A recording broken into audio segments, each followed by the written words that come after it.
was pulverized and he wasn't. So that's more of like I the idea. That actually goes to my point, right? Which is that your reaction is the action. I don't think that it's necessarily the greatest example, but if we were to try and superimpose it, right? Like, because I don't think it's apples to oranges, but like, if we were in a position where we believed that Rihanna was doing it on purpose, which with the intent of being hit, which I don't think she was.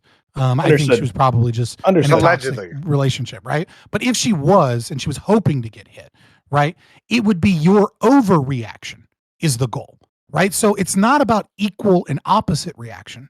It's about I'm going to provoke you over and over again, so that you then do even more. It's I'm not touching you, but like you're fucking annoying the person. You may not be touching them, but you're provoking them, and if they react, then you call them a bitch. I get what you're coming from. And so, like, if you want to talk about the UK situation, right?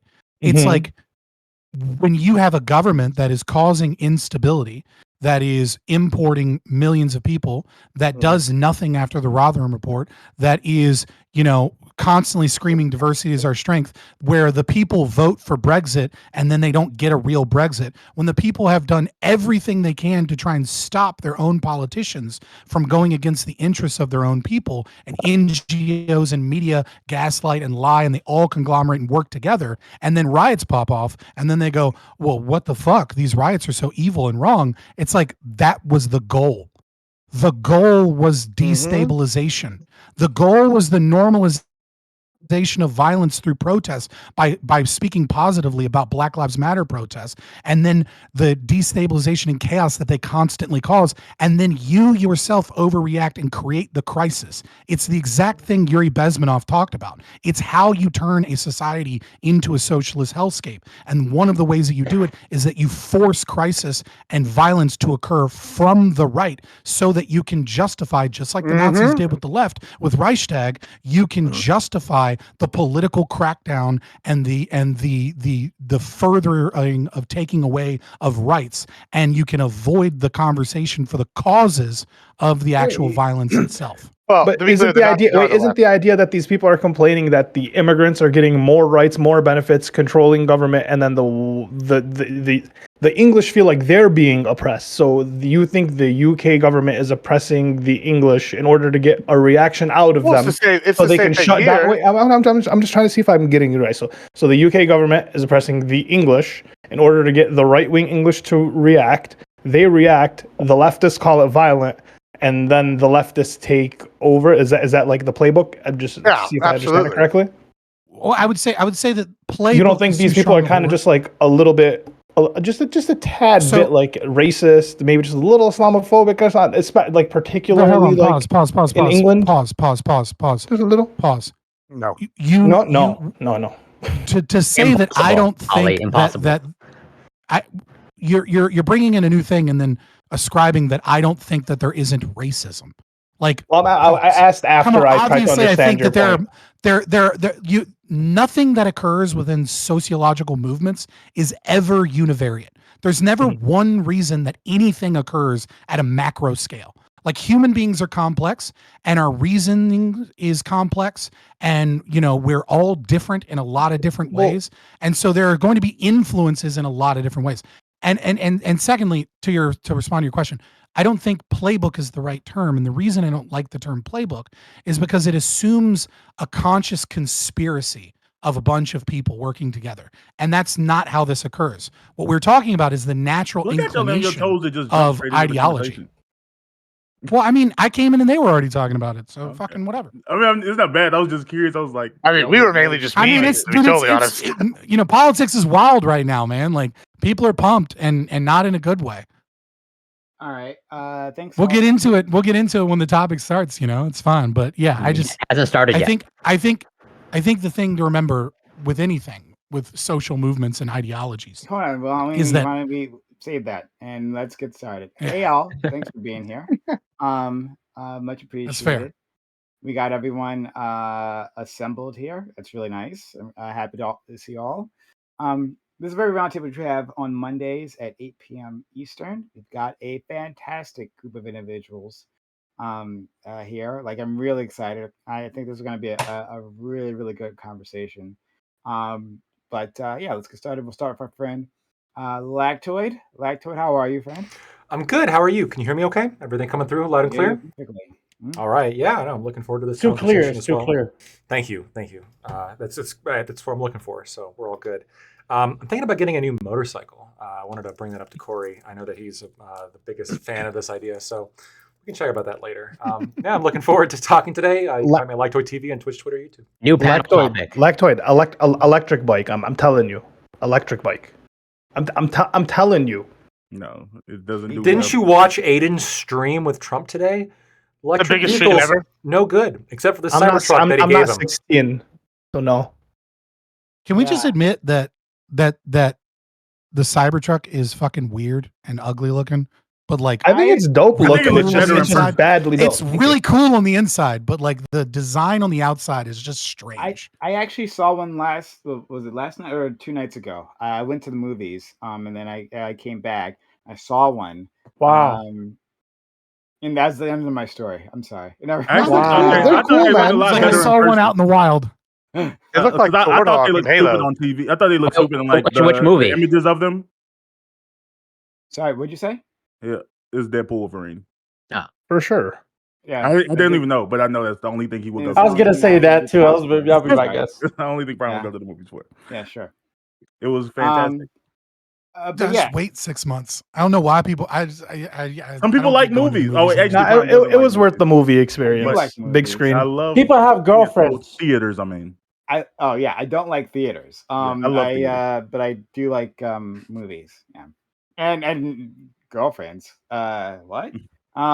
Theoretically, sure. But anyway, but no. I only go out for big spectacle movies. I hate Marvel. I hate getting up. Hey, It was awful. Before we get started, can you move us into the private channel so someone Oh, doesn't shit, randomly hop in?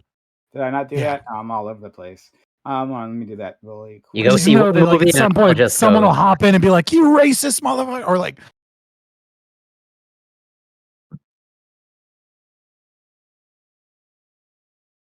That would be funny though.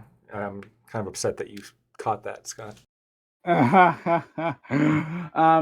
So I've had it happen to me multiple times where people can't get my stream taken down on Twitch. So like people will just hop in the Discord and be like, "Open calls," and then they just come in with a mask on and just start screaming Brown's the N-word, audience would and never. then they clip it, and then they report the clip. It's like, really, dog? yeah, All right. been there, done that. That's why we have this VC. But again, thank you for calling out. I know I hate going to the movies. I was gonna go on Friday, but then there was inclement weather in my area, and I was a bit tired. I was like, okay, I'll just like wait for the next day, right? And so I buy my tickets, ready to go. Literally as soon as I step out, right, I get into the car, it's like torrential rain. It comes down, and I gotta go to and there's nothing anywhere near me. Everything is like because we used to have a movie theater near me, but that closed years ago. And then every other movie theater is at least a half-hour drive away. So I have to go through this torrential rain, and then like it's intermittent. But then when I get out of the theater, it comes back. The rain comes back, right? Harder than ever. I have to go drive back. And so yeah, I hate going to movies. Like it's super expensive. Oh, even the worst part. This is on me, right? I know you can make fun of me, but I accidentally. You're black. We know that you tried to sneak candy in the movie theater. I get it. I accidentally bought tickets to a 3D version, like the worst version to see. Like That's I on was you, so yeah. pissed. Yeah. Yeah, like I usually cash out because like when I buy the tickets, like you pick like at least all the theaters around me. Now you have to pick your seats, right? Like all the seats were empty. Like there were like I went through a bunch of showings, right? Others like where the middle was all taken, right? And so I was looking for a better seats, and this one was like pretty much empty. I'm like, oh wow, this really one works. Usually I know to check, is that 3D, because we don't want to see the fucking movies in 3D. But I didn't On check this Saturday time, night. and so I had to watch the movie in 3D. So that's my fucking day. All could be avoided if you simply watched it at home, if you streamed it. There you go. Anyway. Hi Scott. How are you? Was good. Nothing much. Yeah, I'm Scott from Fabian Liberty. I'm an ANCAP. I'm the last boss of libertarianism. Hit me up on YouTube. Find me on other shit, but like I'm not gonna be there. That's a good one. Quick Thank and you so much. concise. Thank you so much for that, Corey. I used up all his time, the time he usually takes here. But Corey, thank you for being here as well. Yeah, always a pleasure. It's interesting observing that dichotomy with Scott of like whatever 20-minute opening statements to 2-second opening statements. But you know, there's a balance to be struck there, maybe. But what I would say in terms of movies, I wish we can combine, you know, 90s atmosphere, no cell phones, and like current version of movie theaters of like picking your seats. Of like, yeah, cell phones and just poor etiquette has ruined movies. But I don't know how to solve that problem, other than like if movie theaters exist of like enforcing actual rules. I don't know. But yeah, looking forward to getting into it. You can find me on Twitch, twitch.tv CoreyCampbell84, Twitter, X, Instagram, YouTube. It's Corey Campbell. Yeah, thank you so much. Thank you. Next, D10 Dream back with us. How are you doing, friend? I'm fantastic. Man, it's been a great time. My degree came in the mail. Just finished my master's program. Feel me? We're going crazy right now. Congratulations. And as soon as I opened the mail, bro, I instantly started crying. I was like, why the fuck am I crying? I think it's just tears of joy. And now I'm thinking about going to law school. So Lactoid, about to join your ranks. Don't do it. Don't do it. Well, yeah, Are there more lawyers in law school currently than there are jobs for lawyers? yeah, but I have a guaranteed job outside of law. As soon as I graduate. Oh, well, fuck it, yeah. Yeah, my sister's gonna get me a job. Nepotism. Anyways, It's a real thing. I don't want to practice law. Anyways, I just want to be a lawyer. Just to Just have to that flex extra. on Lactoid. Well, no, that's Excuse me, most people. It's Esquire D10 Dream. That's Yeah, most. just- That's most people with law degrees. So. I mean, because Go to a I have non-public school then. I have a JD stands for You don't judicial practice. doctorate, right? Juris Doctor. So I can't be called Dr. Mansouri after Oh JD. my God! Please do not have that as a motivation for you can, going. you can be called a doctor. Juris Doctor. It's a doctorate. Yeah. All right, let's do it. I'm just kidding. No, but yeah, I'm doing no dream. Hatim Mansouri. Future mayor of San Francisco. So and Scott and Lactoid will blame you for all the problems. Look at the crime. I knew that guy, right? That's why San Francisco is a hell. And was it? And then they're gonna blame me for it being amazing in about 10 years. So I got it. So What does that even mean? It's a bad joke. To who? Dream. First of all, congratulations on getting your master's degree. We love to see people rise and accomplish their goals. I had, but like you bringing it up. It reminds me. I've said this a few times. Like I got my master's degree, but like I never actually got like the degree. Like I don't have the paper. Wow. Yeah. I graduated. That happened. And I paid for it. That happened. Prove it. But I never actually got the degree. I can't show it to you because I don't Prove have it. it. I'm sure you could get it. I'm sure you could get it, right? You just call up the school. They're going to make me pay for it, and I don't want to fucking pay for it. Yeah, pay for it anyways. I mean, I pay for know, it. but they're going to make me pay more for it. I don't want to pay more. That's for one it. of those things that you Already pay for. Come on. Yeah. No, they should like you spent the 40 grand. You think that like the $150 is like where it stops? Yes, and It's a principle. It's a principle. Sure. Yeah, and you get the museum glass like holder for it too. Like on top of that, that's like bulletproof. That you got to do that, dude. My degrees are all Gibbs' still degrees. in the fucking mail package that they came. Like they're still in that that like hard to bend. Because I'm like, well, this is difficult to bend packaging. So why the fuck do they have $200 frames? Oh look, I have like a $1,000 one up here. We got like a You can get the museum frames glass and for a shit. lot cheaper. Come on. You can I go to know I can't, but like fucking the official Walmart. frames of the school is $200. Just go to Walmart, get like a fucking frame. They're like I did Get the like rose mahogany one with the bulletproof Yeah, man. glass. I don't know that about magnifies bulletproof. The it. bulletproof glass, because everybody lives like Gibbs, where gunshots are going off like the don't rattlesnakes worry. are sneaking down the No. walls, and he's got to fucking shoot the rattlesnakes. Listen, They're shooting down the degrees. You need things to hold to protect hold on, you. listen, when that listen. happens. Are the rednecks mad that Admiral degrees Gibbs' on the wall? in Admiral Gibbs's defense, okay, he does mess with a lot of Latina mommies. You got to be ready. May or may not take out their rage on anything that he values. So he's got to have that bulletproof glass, you know, is true. rather than He's key the car than destroy his Do degree. you know how much of my shit has been You could burned? just get another degree. So much. They burned You so much of are my playing shit. such a dangerous game, Gibbs. Is Like, that Admiral? It's a Actually, really fun game, though. I'm gonna blame the picker. You're picking him. It's your fault. Oh, listen, I'm well aware. I take precautions. It's just like, with the economy. I'm bulletproof just glass. I forget which one of you said it. I think it was when you liked it. Yeah. It's a principle of it all. I did pay tens of thousands of dollars. I know I don't want to pay $1 more. For the graduation fee. Prime. Come on. That's You don't what want I to do the was- graduation fee. That's If I have to, if anyone, so like, why do I have the degree? Why did I get the degree? Right? It's so that I can tell employers I have this fucking degree And to the show it off to employers- peers and coworkers. Yeah, exactly. and flex it on. You gotta panels. let your balls hang low. Come on, man. No, Drop them on their face. I'll tell them, and they don't believe me that they're a business, right? But with an employer, what they'll do is they'll call the school, right? That's what they do, like to check. If they're going to check, they're going to call the school. They're not going to ask me to produce the physical fucking degree, right? No, So this is honestly the point, right? When you and it's a psychological thing. When you hang up the degree, when people see that, it telegraphs that you have that degree without necessarily you having to like sneak it in conversation, which might sound a little bit arrogant sometimes.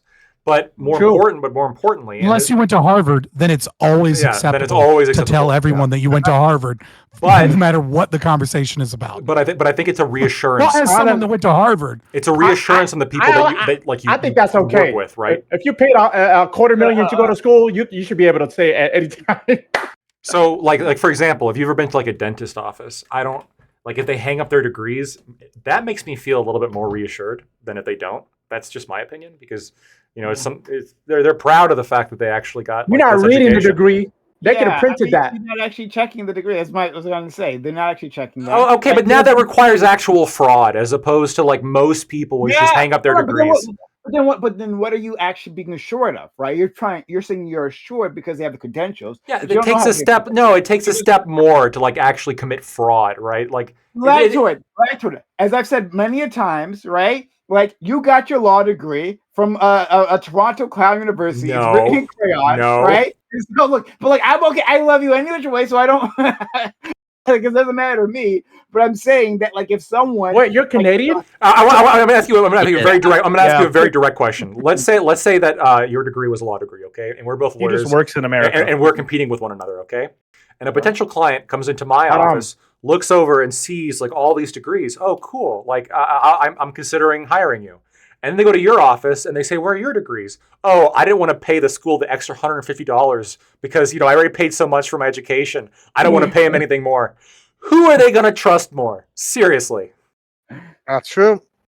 If I'm a financial advisor, I'm like, hey, don't waste your money on this, right? Like it's pointless. No, if you're a good financial advisor, no financial advisor is gonna say that shit. No, they're gonna say, hopefully we get you enough that's an money investment. Or even worse, or even worse, they're gonna ask like Scott, like, "Where's your degree?" Oh, it's still in the envelope they sent me. I didn't want to bend it, so I left it in the envelope.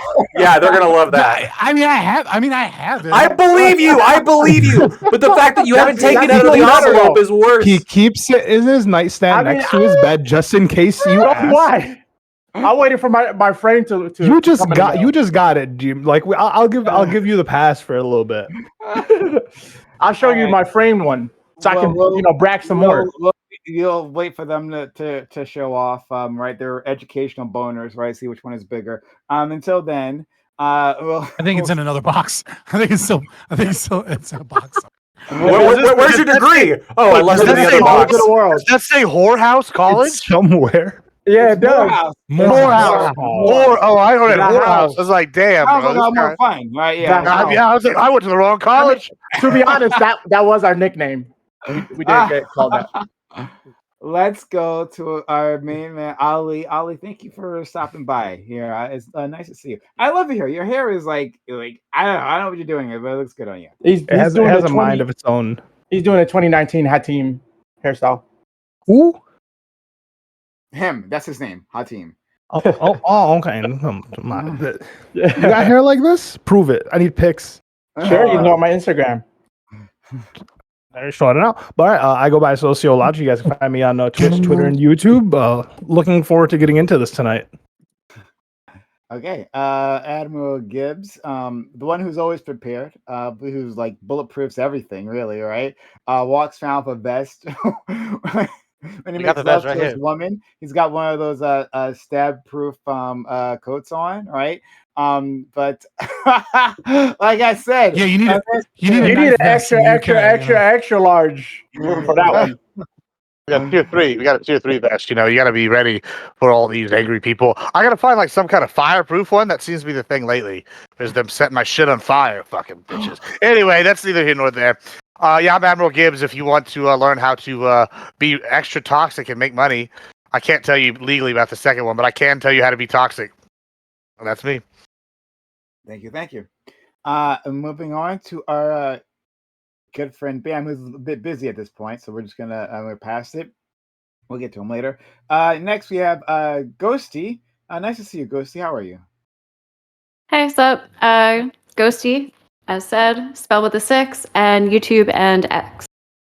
It seems like you are like A/B testing which room you do this from. Like every Right? time. Every time, yeah.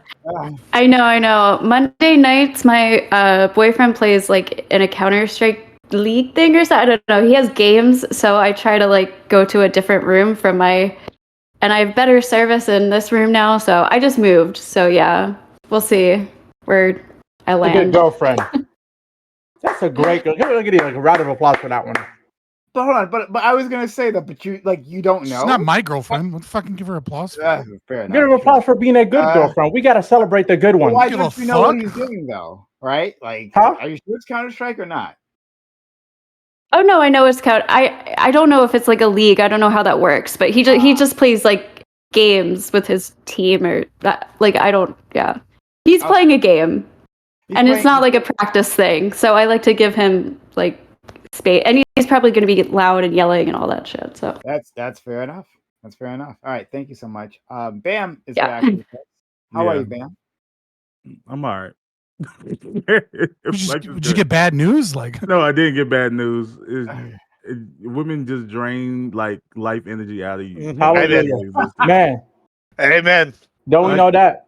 Like it was like, hey, what are you doing? Oh, I'm doing it in the middle of my show right now. Oh, okay. It's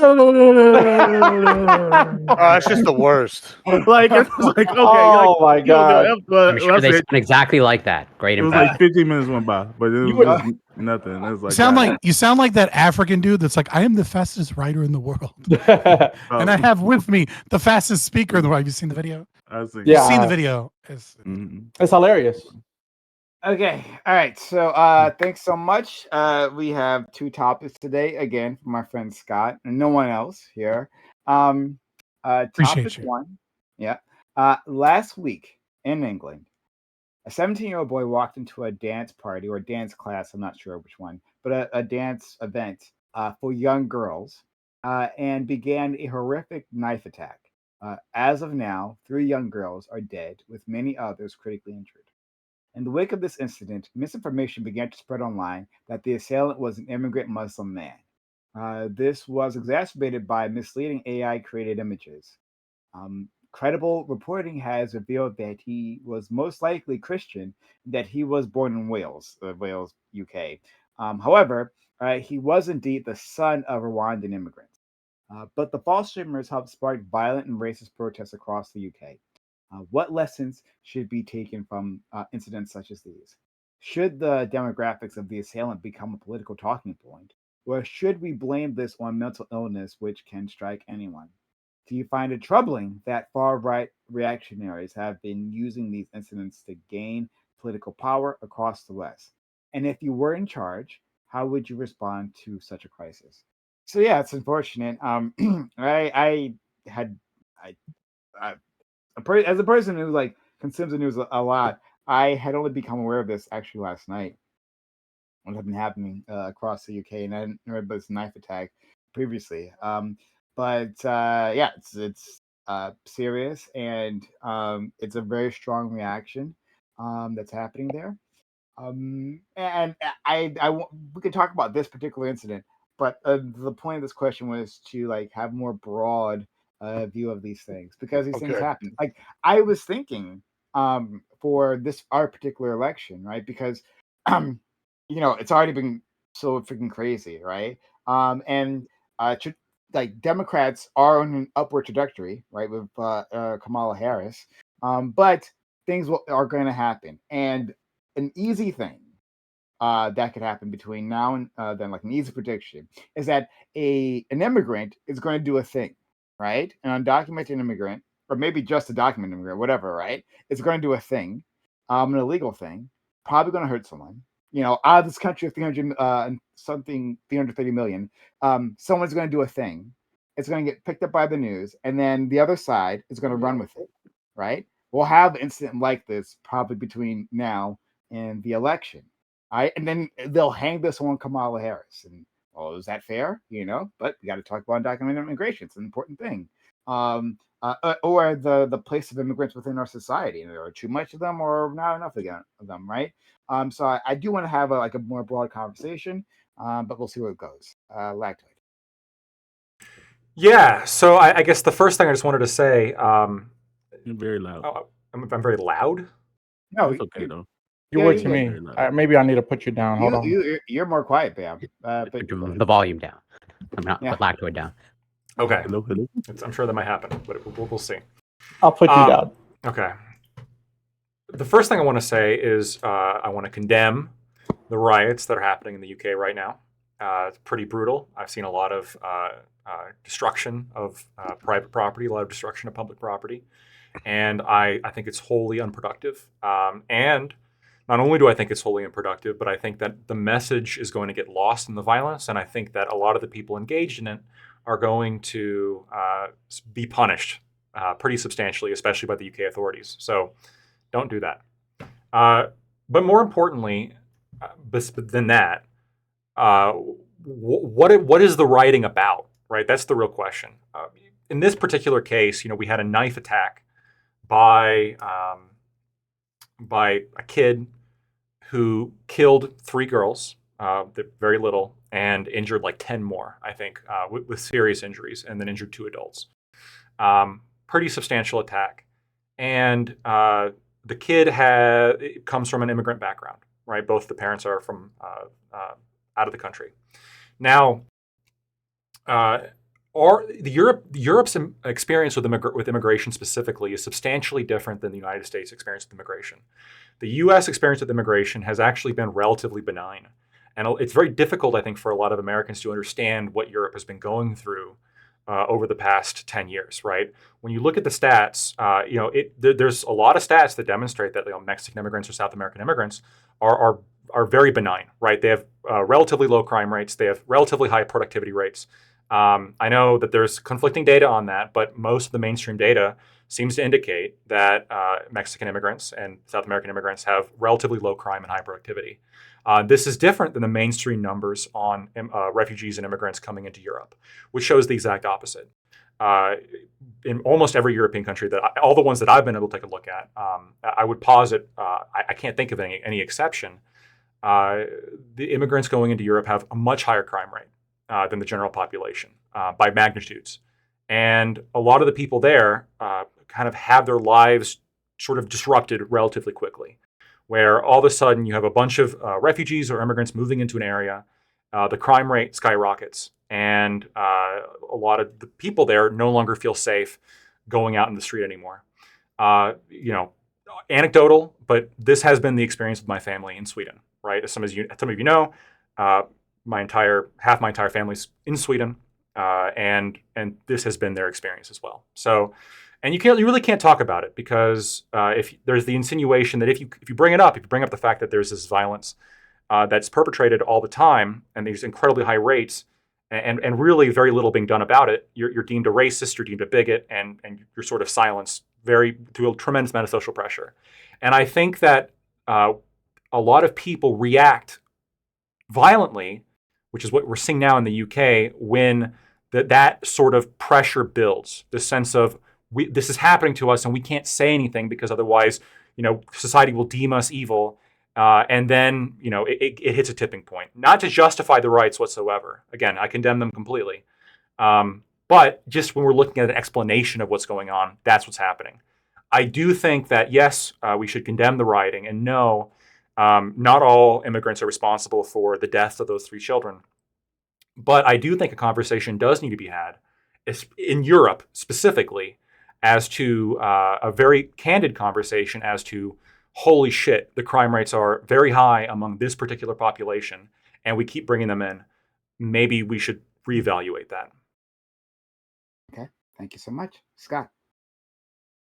Yeah, so first and foremost, just like Lactoid, I would like to condemn the hurting of innocents on both sides, right? Because obviously there have been Muslim gangs that have been beating up random people on the street for being white, but that is to a much, much, much smaller degree than what is occurring.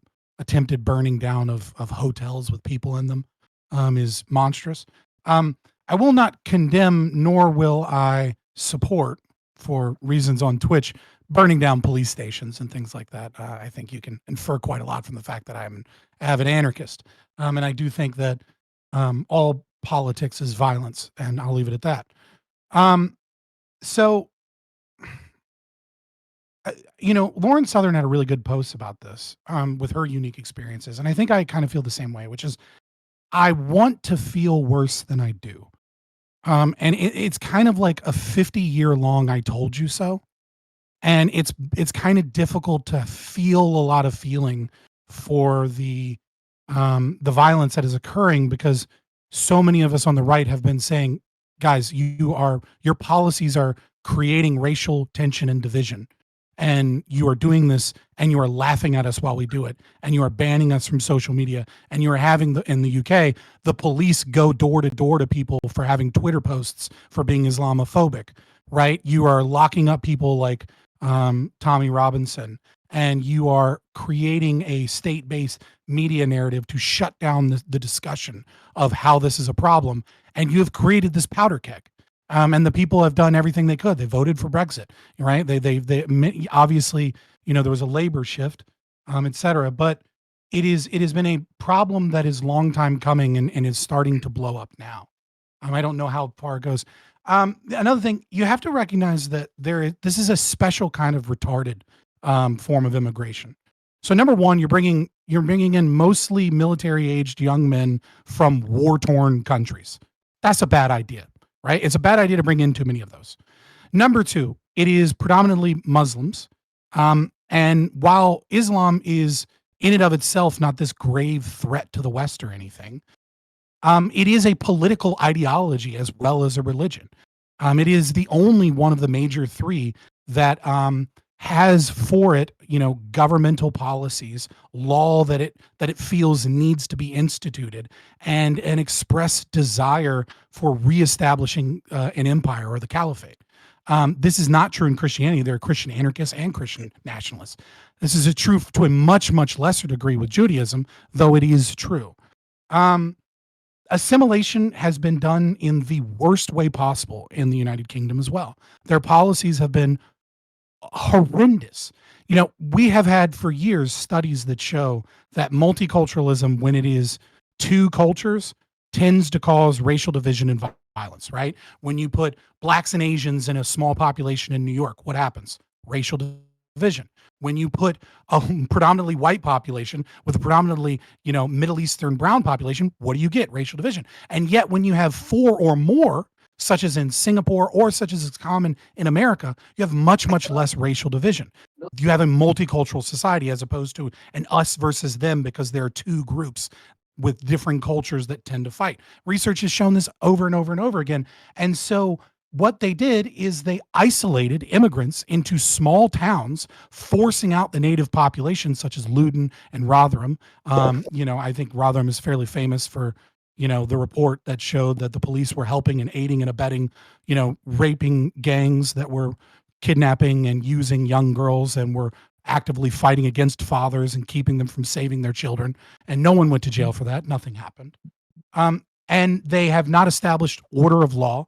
They have kept people together in racial communities, and they have not addressed the fact that they have isolated Pakistanis in small areas and small populations, which has led to increased inbreeding than what occurs even in native Pakistan, which is obviously going to cause drops in IQ and increased violent behavior within those people because of the rampant inbreeding that is occurring in the Muslim population in small towns in the UK We're all over the specifically. place. Are we almost there? Yeah, so I'll finish it with the last one, which is what we ought do, how we ought look forward, and like how do we where do we go from here? And it's high time that people that believe in individual liberty, people that believe in private property rights, people that are not the extreme right social conservatives recognize that we're going to have to distance ourselves from the right, and we're going to have to start to call out the growing fascism that is going to occur on the right, because the left has pushed it there. And I was saying before, the reaction is the real action. Every bit of fascism has always been preceded by leftism, communism, socialist revolutions, and we're seeing it again. And we're going to have to start to distance ourselves from the right, because we're going to see more fascism and we're going to see more violence. Because the left won't fucking stop, and the right knows nothing other than a club, and it's unfortunate. Okay. Thank you for all that, Scott. Now next we'll go to Corey, the communist, right? So I'm sure you can explain yourself why you're driving the right to do what they're doing, right? If you could apologize for the behavior of the far right, I'd be appreciated. Yeah, my sincerest apology. And to what Scott was saying before the panel in the conversation with Gibbs, yeah, Prime, we should have hidden our playbook better. Okay, this is all part of the playbook, right? And so we'll do a better job at hiding it. But yeah, apologies for putting the playbook out there. But I'll try to keep it brief. And that's a hard opening statement to follow. But so whatever goes without saying, I guess, violent racist protests, bad. But there's, as I think Galactoid's point, a conversation should be had. And as much as I'm on the left, okay, I'm not for open borders, as they say. And just as I think there should be a conversation about immigration in Canada that is like nuanced and evidence-based. I think probably the same thing has to happen probably in the UK, where in terms of the prompts of like what lessons can be drawn from or taken from these incidents, I think there's many of them, but at least one of them is like many people are looking for an excuse to, air their frustrations and anger, and they will use something based off of false information to, get those feelings out. Those feelings are probably coming from somewhere, and they should not be ignored. But at the same time, that does not justify, violent and racist protests. But, that sentiment is there, and whether it's justified based off the actual evidence, I'd be curious as to what Lactoid's numbers in terms of the crime rates, where if it's actually different, I'm open to that. But I've seen something more mixed, but I'm open to more data. And ultimately, how would I respond to such a crisis? At the end of the day, I don't know what the answer is. The best I can do is hopefully hear what these people are saying and see what the evidence says and try to form policy based off of that. But I don't think there are any real easy answers here. But I could just be an idiot because I'm on the left. But I'll leave it there for now. Thanks so much, friend. Next, T1 Dreams. I think the lesson should excuse me. I don't know. I think a consistent lesson that is often being emphasized throughout the panels that I be going on is that it seems like a lot of people lack fundamental understanding of critical thinking, logic, and general philosophy. And so it is one of my life's missions to try to implement philosophy in as many places as possible, especially in grammar school, primary school, up until college, where it's like a barrier of access in college. to actually learn the critical thinking. Where I feel like it wasn't until I took those courses in college where I really felt like I was a true critical thinker in terms of, getting rid of all the bullshit that I was believing all the way up until probably 18, 19. And then I had a fresh slate and then had to reevaluate what I actually do believe in, what I believe for good reasons. The reason I say this is because I think a lot of the hatred or the angst is essentialist towards a certain demographic, whether it be because of someone's religion, the nation they're from, the skin color they have, when really it's a culture thing, which is not essentialist, right? Like, meaning that some people of some group have some of this culture, and so to essentialize it, be like, oh, therefore all people of this group or whatever. I think that's the problem, and the media is also another problem. So like the AI images or the word of mouth or unverified or people being afraid of the truth and being first rather than being right. That's another problem. And so like I don't think it matters what the demographic of the assailant is. Like because there's nothing you could have prevented. There's no policy that could be implemented that could have prevented a random act of violence. This is just impossible. You're never going to prevent a random act of violence. You may,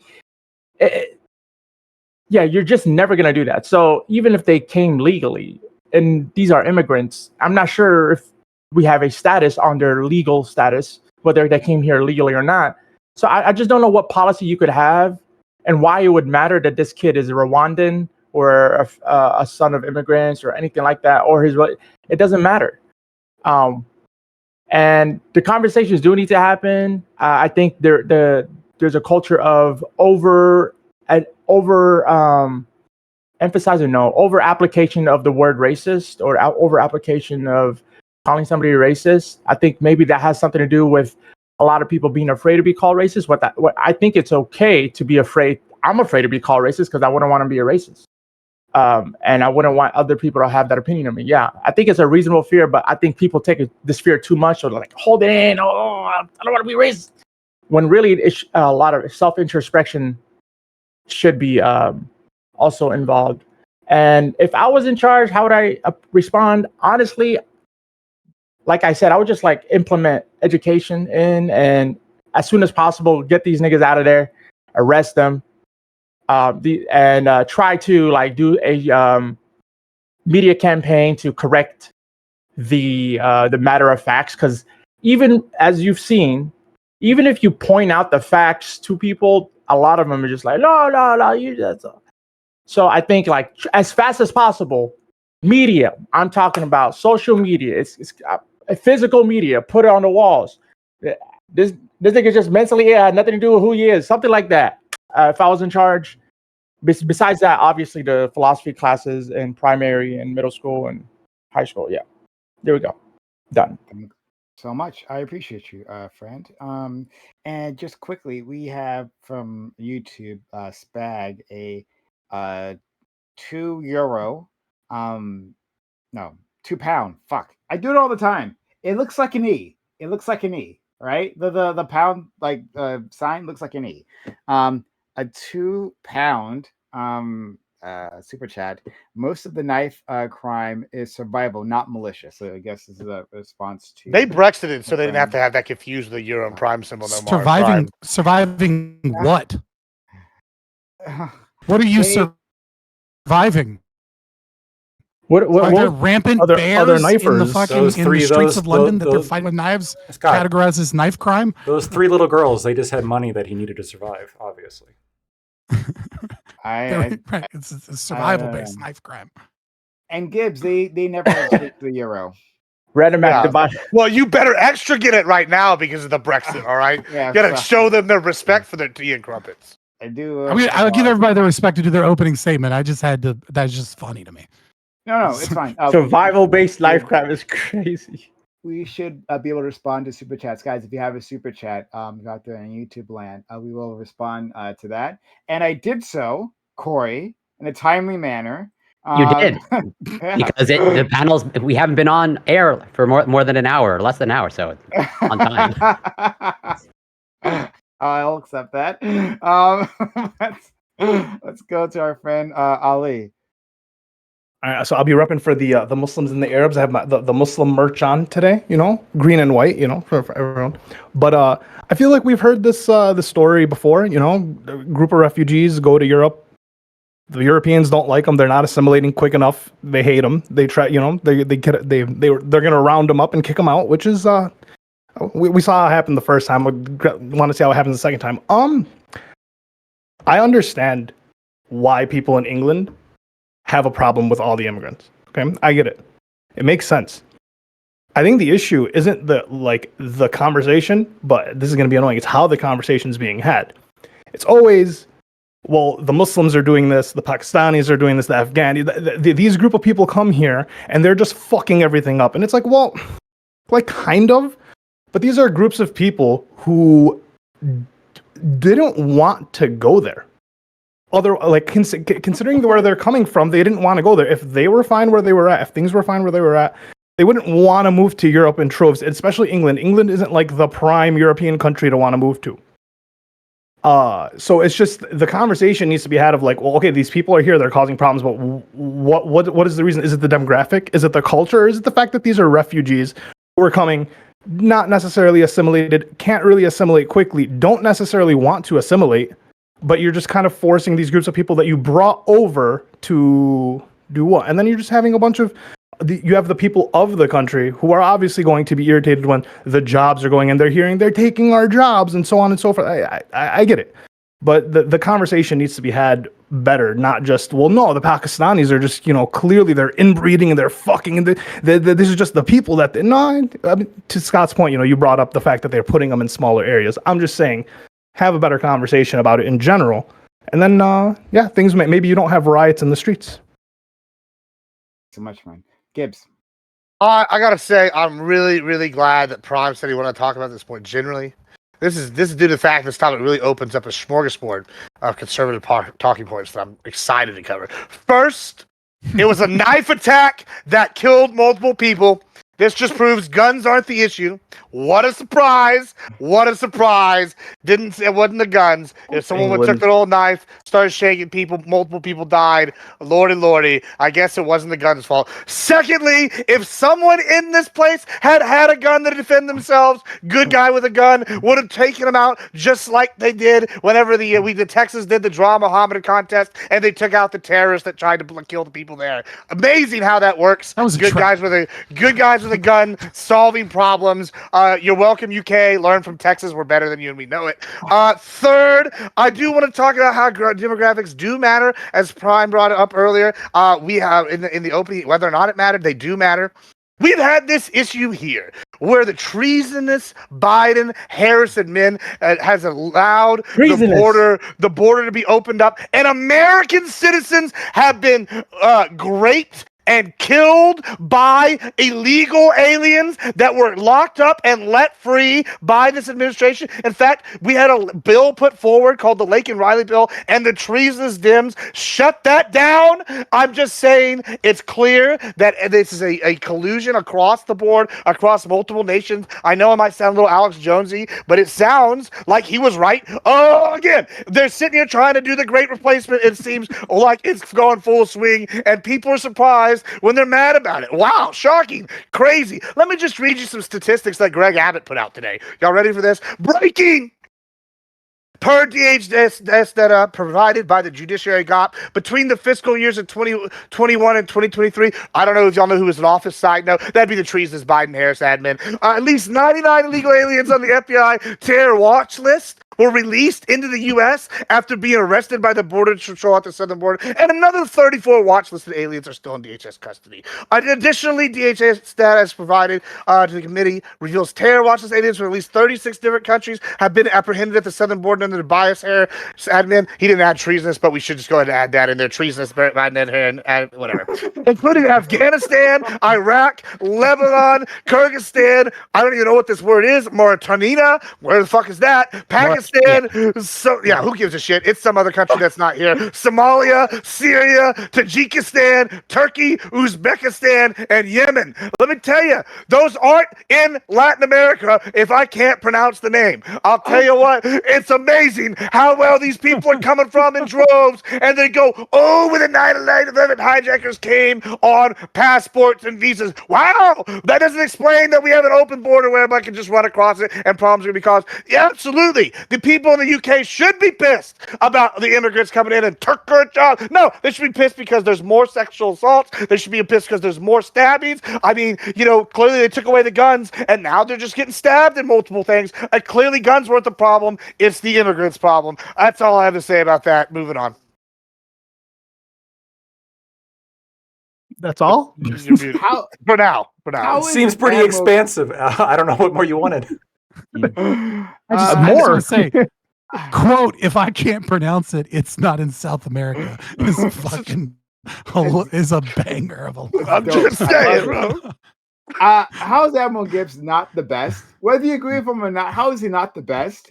Like, audience, like, in case you're not like subscribed, or you haven't hit the follow button on Twitch, in case you haven't done that, don't do it for me, right? Do it because I bring on Admiral Gibbs all the time, and he's just the goddamn best. Right? I appreciate that. Thank you so much. And when you get going, you're actually really good at public speaking. Actually, dude, that was really Thank you. I mean, it's inspiring. Very Alex Jones asked. Yeah, I was about to say Alex Jones will hire you 100%. Yeah. Except I have higher tea than Alex Jones. Maybe I should start selling my tea supplements. Have you seen his weak ass beard? We need proof of that. I want numbers. The beard right here, the number of hair follicles here versus and on here versus. Yeah, that's a lie. Fake news. Fake news. We're gonna move back. A post on Twitter that said the beard means you have more testosterone, Corey. So I posted it, so therefore it must be true. Done. Bam. Thank you. Please, we'd love to hear from you. Okay. I don't know how I follow that up, but I'm gonna give it I my had to best. follow inbreeding. that's true. Yeah. So Tough pill to swallow. when I looked at this issue, I knew absolutely nothing about it. Which I'm still nowhere near, I still know very little about it, but I think it gave me a starting point from zero to looking to see what was going on. So it's complicated for a number of reasons. Like the UK's population size isn't comparable to the United States, for obvious reason. So whenever they take on whenever they're taking on population sizes, I think they have more of a grievance than Americans have, just because we have so much land. I think people in the United States who generally make complaints about immigration, a lot of them have never even ran into an immigrant in their life. They just hear about it on Fox News, so that's what they care about. But it's not a tangible thing. But the UK is kind of this one island. So I believe that they're actually having experiences with people with immigrants. Now, when I looked into the specifics of what these when I was okay, are these immigrants actually having crazy high crime rates? The only immigrant group I found that seemed to be true for it seemed to be Caribbeans, actually, Caribbean blacks. But Caribbeans are such a low portion of UK's population that probably throws off the numbers to some degree per capita, and it makes it to where actually they don't really care about that. When I was looking at Pakistanis and different brown people, basically, South Asians. Yeah, their crime rate seemed to be at or below the average per capita and below the white crime rate per capita. So I was okay, that doesn't, at least from a data standpoint, that doesn't seem to be, the main reason. Now, again, more people there committing crime in general is going to be a problem, but it's not like they're committing some exorbitant amount of crime. It seems to be about, like I said, about average for the coast. Something that is true. The other argument people were making was like, oh, okay, are they actually taking jobs? And then I looked at the unemployment rate for a lot of the South Asian and Muslims, etc., and they actually were underemployed. They seem to have somewhere between a 9 to 11% unemployment rate, which unemployment is bad for populations for a number of reasons. We know it can have negative externalities to it, but there were a lot of UK citizens that were making the argument that they're coming in and taking the jobs when UK citizens' unemployment rate is like 3% right now. It's unfathomably low. Like they actually do need workers to come in and need workers to come into specific industries. It seems even more so healthcare, especially a lot of the native population doesn't want to work in healthcare, and the native UK Englishers like population is getting older. They're not they don't have children at the same rate. So I think the average age of a native disappeared. The average age of a native from the UK is like 8 or 9 years older than the rest of the population. So that led me to believe like, oh, okay, outside of the economic benefits of bringing in immigrants, they actually need them just from a works to keep up their population. So all of that led me to reading this unfortunate story about this young guy. And they found out that, oh wow, this is a brown person, and they went on to attack mosques. Why did they do this? I'm sure there's a number of people who have like all their own justifications and negative externalities. But what I really had to come to at the end of the day is the UK kind of doesn't like brown people in their country. And that's even an argument you can make, because these people aren't necessarily willing to shift on and attach themselves to the native culture, whatever that sounds like. But it's not necessarily that these people are bringing crime or doing all these horrible things. They just behave and exist in a very different way than what England's used to. And it's causing them to be, it's causing the natives to be kind of racist. Which again, you can or cannot justify depending on how you want to look at it. But we can go on from there. That was kind of long. No, thank you. You're fine. Spag sent another £2. He says you need to get most of these people to understand the word most, right? So referring back to their previous super chat saying most of the knife crime is survival, not malicious. So that's their reply to the rest of you. So yes, Scott. there you go. It just means it's gain related. I would like him just, he can DM me. He doesn't have to send another $2, but I would prefer he give you another £2. And just give a link to a single knife crime, which would be one person stabbing another person that isn't malicious. What if it was to save justified self-defense? It wouldn't be a crime. Bro. Well, yeah, you're talking about justified. Yeah. You're saying show it when it's not a knife crime that's not malicious. It's just what are you surviving from? Bears? I repeat what I said. Like, what the fuck does that mean? I dare you to stab a bear and tell me. I think it's weird. I mean, what you're asking for is like you're saying, show me one, but you can't use one of the justified ones. He's saying that that's the point, Bam. It's logically impossible. No, it's not. No, he's saying don't send me one that's justified. By definition of crime, he's saying you're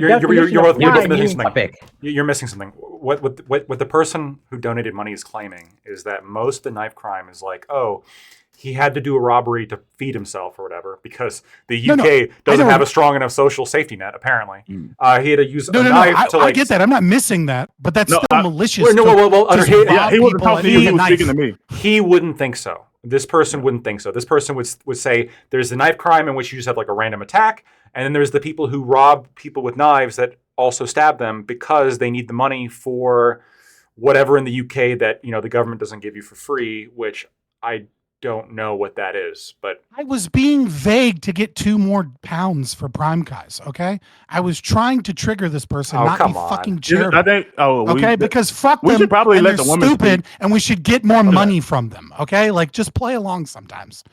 Don't assume. I'm cooking that right now. You and right? before- I cannot assume. Don't Golly, assume, man. I got to work on that. We got to. That's why I We put need to mine do up it. here. that guy We needs need to money. do it. That guy needs money so he doesn't commit a knife crime, Scott. Okay, I'm we Ghost. gotta- Have you tested your chromosomes lately? Oh my god. I don't care about that anymore, Pep. Before Ghosty goes in, we have to let another man's voice speak. Soyaddle with the $5 super chat. Thank you, Soyaddle. I hope you're still out there. And it was only 10 minutes ago. All right, Good. Corey. On point. Gibbs is being so soy right now. Oh, IBA is going to let him fight with women. So that would be fair according to the Olympics, you know. all right. Well, it kind of dovetails with what Bam just What's said. the meme? Islam is right about women to trigger the left.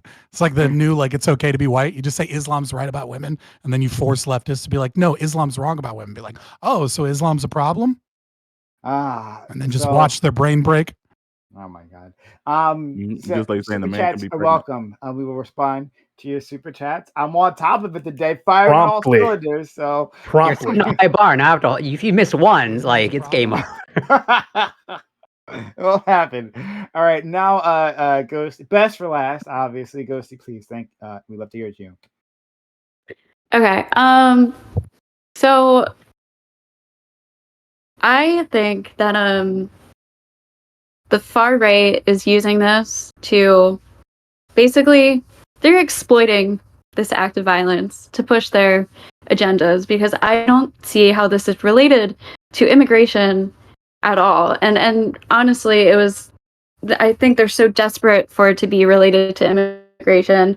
They were putting out false news about it, or I don't know if they were false assumptions, they were purposely done, and they were just jumping on it to exploit an act of violence to create more violence to push their own agendas. And I think it's funny, like I feel like the right does this a lot. Like, you know, they complain about Me Too all the time, but as soon as an immigrant rapes a woman, it's like, oh, all of a sudden they super care about rape victims and shit. It's like, I just think they really you know, they're just using this for their own agenda. Do I think this has to do with immigration? I don't know, because we don't know. What I think doesn't matter because we don't know. I'm pretty sure his parents. I guess we don't know. We can assume that his parents came over here legally.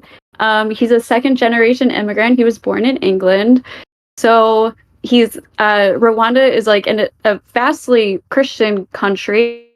So I don't know how this would have came from his ideals. I really just think this is a grab for them to try to relate this to immigration to push their own political agendas, and I think it's really disgusting.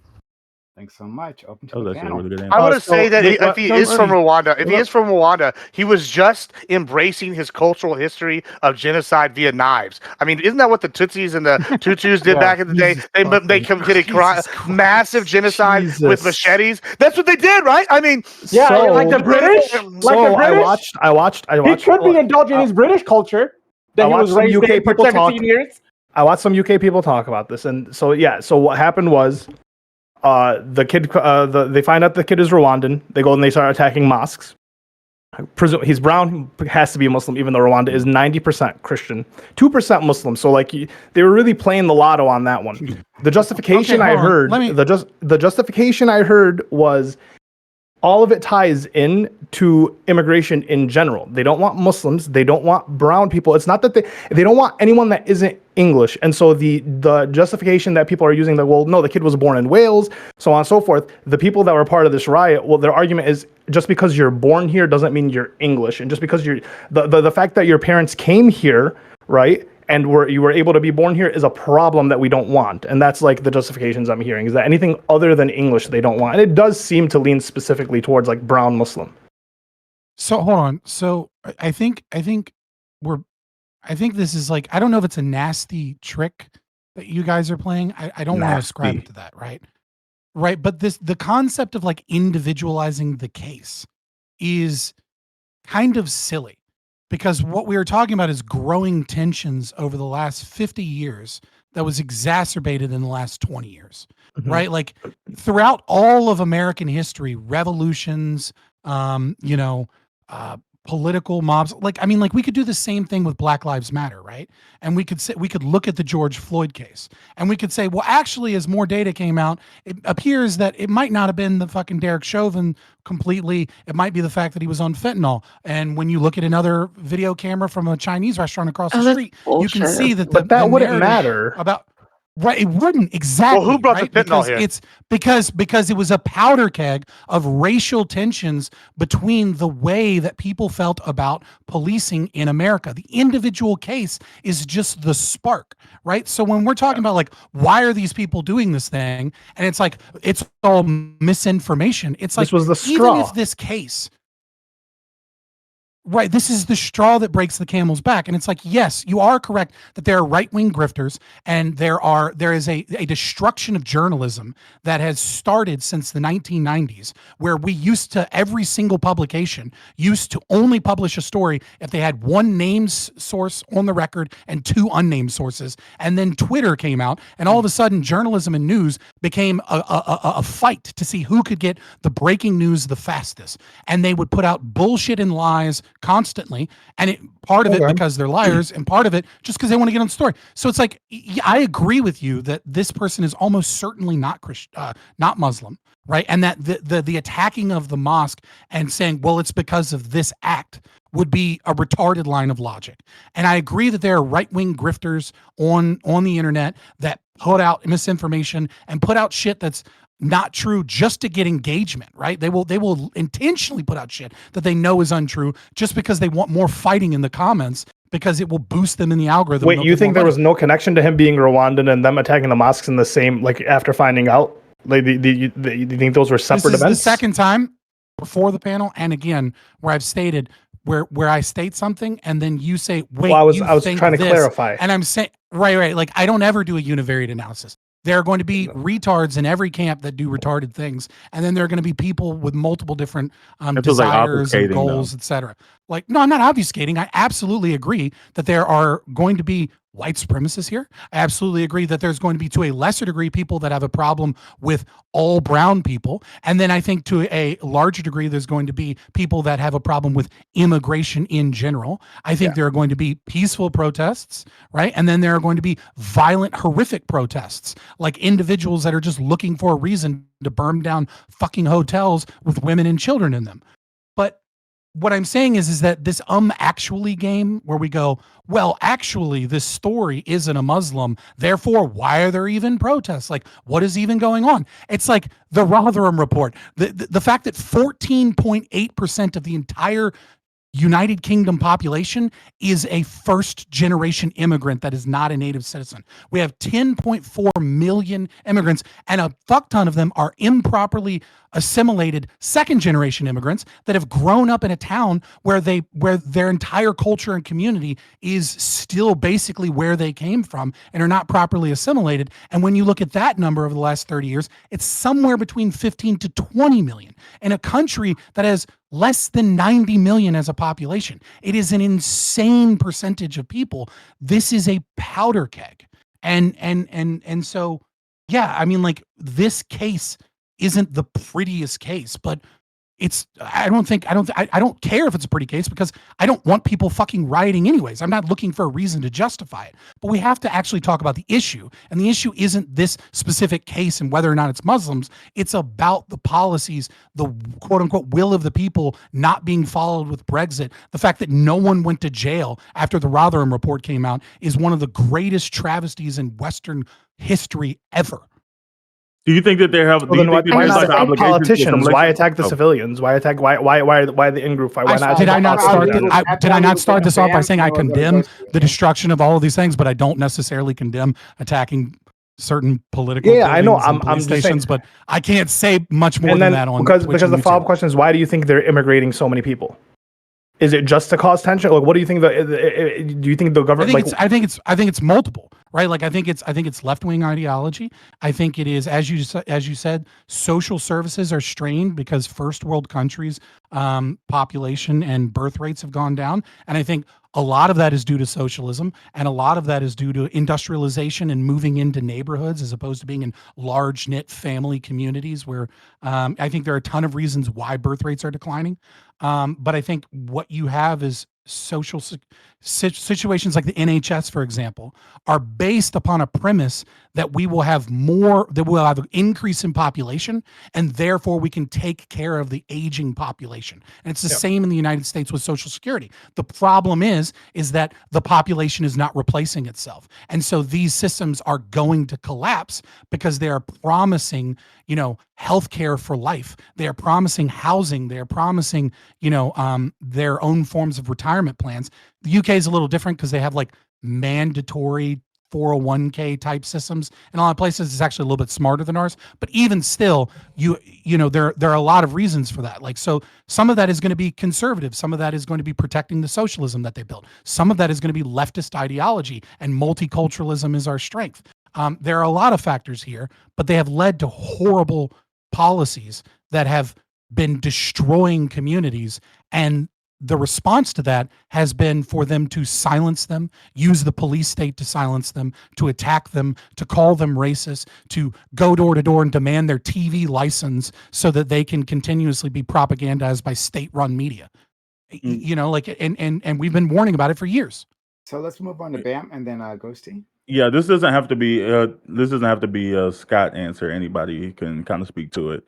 Like, I agree and acknowledge that I agree and acknowledge that the migrant populations, however they get there, first, second generation, whatever, are having a shift in the culture and the way that the cultures of the UK in these locations. And I understand exactly why native populations who would have issue with that. But my thing is, my question is generally, does anyone feel like a country has a right to that? I understand that a country can make a decision to maintain to insulate its culture, but does a country have a objective right to maintain its culture? There's no such thing as an objective right from a country's perspective. As a nation only has the rights that it allows itself to defend. Meaning that if I'm stronger than you and I can invade you and you fail, then nothing cares about your rights. Whatever right you have as a nation, if you could do it and your population won't revolt and there's no revolution, if there's no whatever, then it's basically take away their guns and you can do a lot more. It's self-defined. Rights are self-defined. That's right. For sure. But the only reason I say is because I feel like the crime and the other things, like I said, everything I've looked up just seems to be that, like, yes, they exist, but not in a rate that's like ridiculously off from the native population. So the problem with that is, we have a similar problem in the United States. It's worse in the UK in the way they track crime statistics, especially when they do it by race. They intentionally, they started with just calling them all Asians. And then eventually you'll find tons of reports. I found breakdowns based on ethnicity and stuff too. Politicians, they're not news media, right? I'm not talking about like fucking the Jews, if that's what you're trying to fucking insinuate. But no, we have a similar issue in the United States, and it's an issue of data collection. And so here's the problem: is government, databases on whether or not someone is or isn't an illegal immigrant they only have some level of accuracy, right? They can be really good and reasonably accurate, or they can be really bad and really inaccurate. And so what happens when we collect crime statistics based off of immigration is we will send the data to determine whether or not they're an illegal immigrant. And a lot of times you will have, they won't have any information on them. And so it'll be inconclusive. And so it gets thrown into the inconclusive category, or it gets thrown into the native population category. And so what you have is you have crimes that are being committed by immigrants that are then reported as crimes that are being done by native-born citizens, and therefore it artificially lowers the immigrant crime statistics while also artificially raising the native population. The best stuff we have is in Texas, because Texas is the only state in the United States that has the government then step in, and the state government then continuously tries to find that data. And in Texas, what you'll find is somehow magically in Texas, illegal immigrants commit rapes and murders at way higher rates, like orders of magnitude higher than the native population. But in the rest of the country, they don't. The problem again is that doesn't mean that immigrants in Texas are the same as immigrants in the rest of the United States. Because what happens in Texas? Well, the people that are in Texas are people that don't leave. Sure, right? this is getting further and further away from my question. I'm just saying that like the best data we have out doesn't seem to point to that. Well, sometimes you have to actually explain data. Because I think that even if it was all perfect, you can't just. Sure, can't I'm just saying that this data. is what the data says, and I'm saying even if all that was perfect, I still don't think these people want the immigrants there. So can we just somebody address that? I'm under that explaining framework? why I'm giving the you a data framework. is Let's just likely stay in the inaccurate. ball I gave you. Somebody stay in the ball I gave you. Lactoid, do you want to do that or do you? I was in the ball you gave me. You just rejected data it. is complicated. You just And this rejected is it. Pseudo, You said that no, they actually are doing crimes. intellectualism. Don't trust the data. This is you don't want an argument where we actually talk about data. No, I'm asking you to because it's too boring for you. answer a question based off the framework I gave you, and you just said that no, your framework's wrong because I think so, and there's these reasons and then I gave it and explained the data. But that's not what my question was, though. But that's not my question. I want somebody to answer my question. Yeah, I proved your presumptions within the question. Could you repeat the question real quick? I'm saying that based on the data that exists, the data doesn't point to there being an exasperation of crime among like Muslim immigrants. They don't seem to be that dramatically higher than the native population. And I want to say native population, I mean white people. They don't seem. I explained why that's incorrect. But you don't live in the UK. You're just guessing. You gotta stick within my framework. Come on, I do want to move past this. So lived experience bullshit. I want data. I'm not. You're doing a lived experience thing. I'm saying that you're appealing the data that he has. I'm not. But you're saying the data that he has is wrong. Where would you get the correct data from? I have data that links immigration to crime in other countries. We're gonna after Bam asks this question, we're gonna go. I think I heard it. With Corey Gibbs. All right. Yeah, but I still think that these people generally have an issue with the shifting culture of immigration, regardless of crime. I just don't think they want their culture to be different from the traditional British culture. And I'm saying they just don't want their daughters raped, and they want someone to do something. Lactoid can answer. Now they're all rapists. Again, you don't have data. There's no white rapists. I never said English they were all rapists in the UK.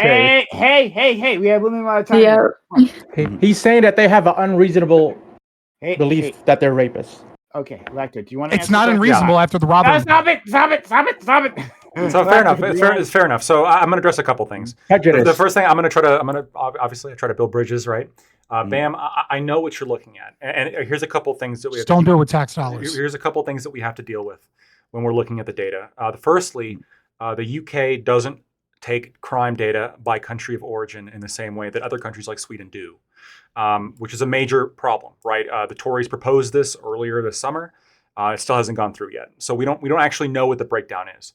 I'm guessing you're looking at the BBC article, which is indicating that, hey, we've broken down by number of foreign nationals, over 10,000 in prison, out of a total population of 85,000. And that, hey, when we look at these prisoners, we see that very common nationalities include Albanian, Polish, Romanian, Irish, and Jamaican.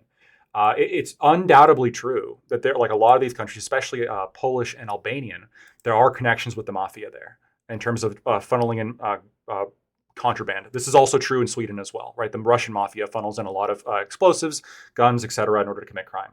The problem with this data, though, is I think that the glaring issue is it doesn't have it broken down by nationality, and it doesn't have it broken down by crime type, which is critically important, right?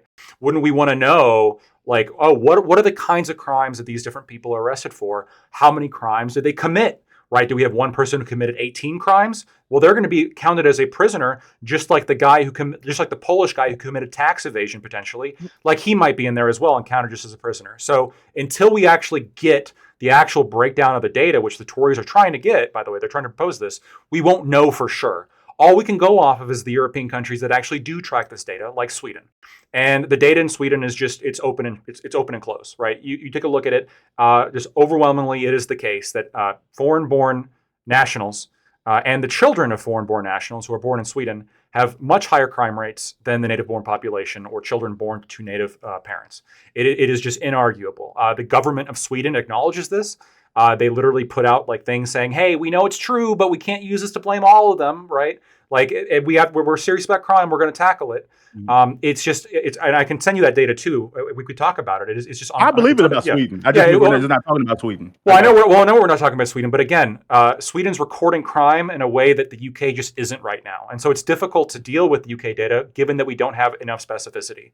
So, but you acknowledge there's a possibility that it could come out that they aren't. It would go against the trend in every European country that is recording it, but it is theoretically possible. But here's the other here's the other dishonest thing that some researchers on the UK crime data are doing that I think is just ridiculous, which is they'll say, "Hey, look, crime is going down and immigration is going up. Therefore, obviously, immigrants don't contribute to crime." But the big issue with this, though, is crime has been generally going down since the 90s. It's been going down dramatically in the U.S., by the way, with the rise of the internet, the removal of lead in gasoline, the removal of lead exposure generally. And that doesn't necessarily mean that crime, our immigration and refugees aren't like a positive crime pressure. It just means that there could be other negative crime pressures that are removing more crime than perhaps the crime is being added from refugee groups. Again, in every developed country, you see massive declines in crime after the 90s, with obviously some exceptions if there's like civil wars or particular issues in that specific country. But just general trend, right? You see declining crime. A lot of that has to do with the internet. So I think the data is difficult to work with, but all the data that we do have does seem to indicate that, like, yes, it does seem to be like a heightened crime issue. I agree with you that culture is also probably a part of it as well, but there is going to be like a heightened crime issue.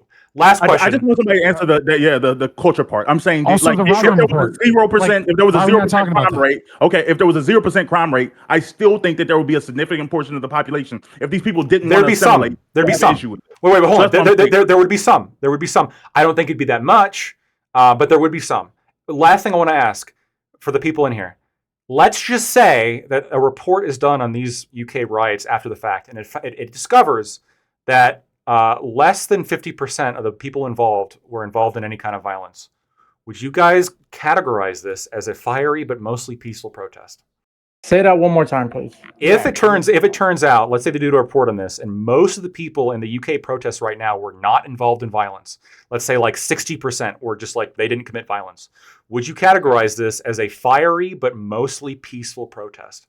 No, that's not how protests work. Like if they're a mostly peaceful protest speaks to the majority of protests had zero violence, and then you had some protests that had some violence.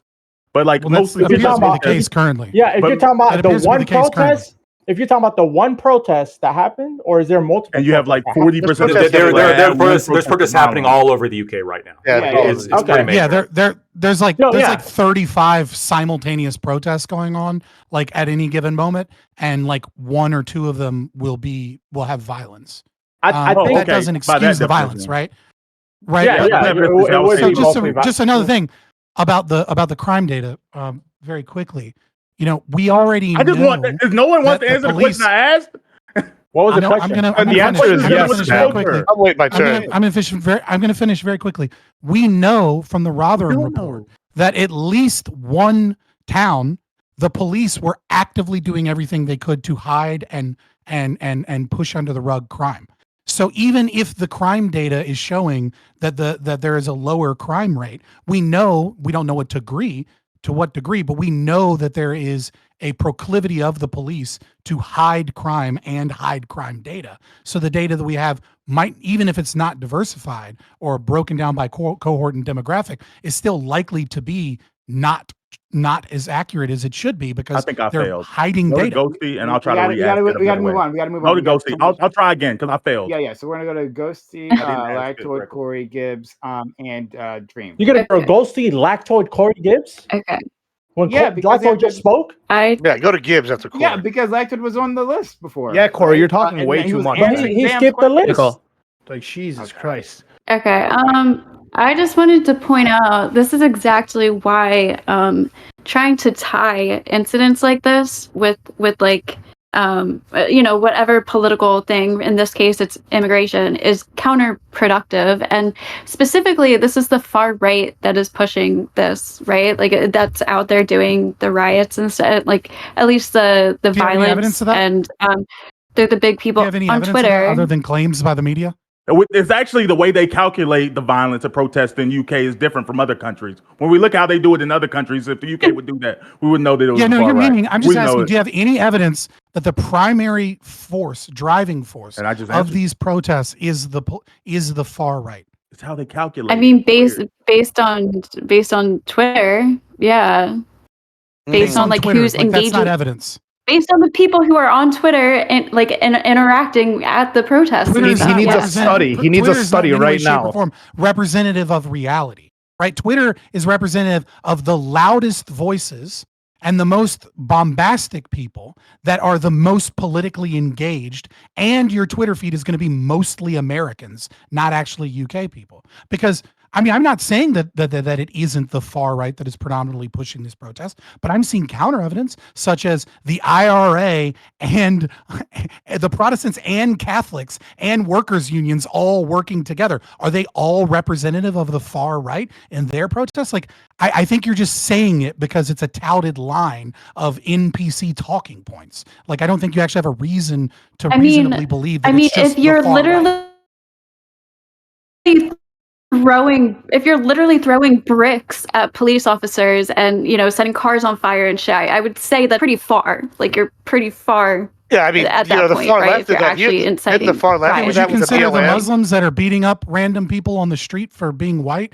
Would you consider them far right, or would you consider them a different group that is driving protests? I'd consider them extremists, probably. Yeah. They're far right for sure.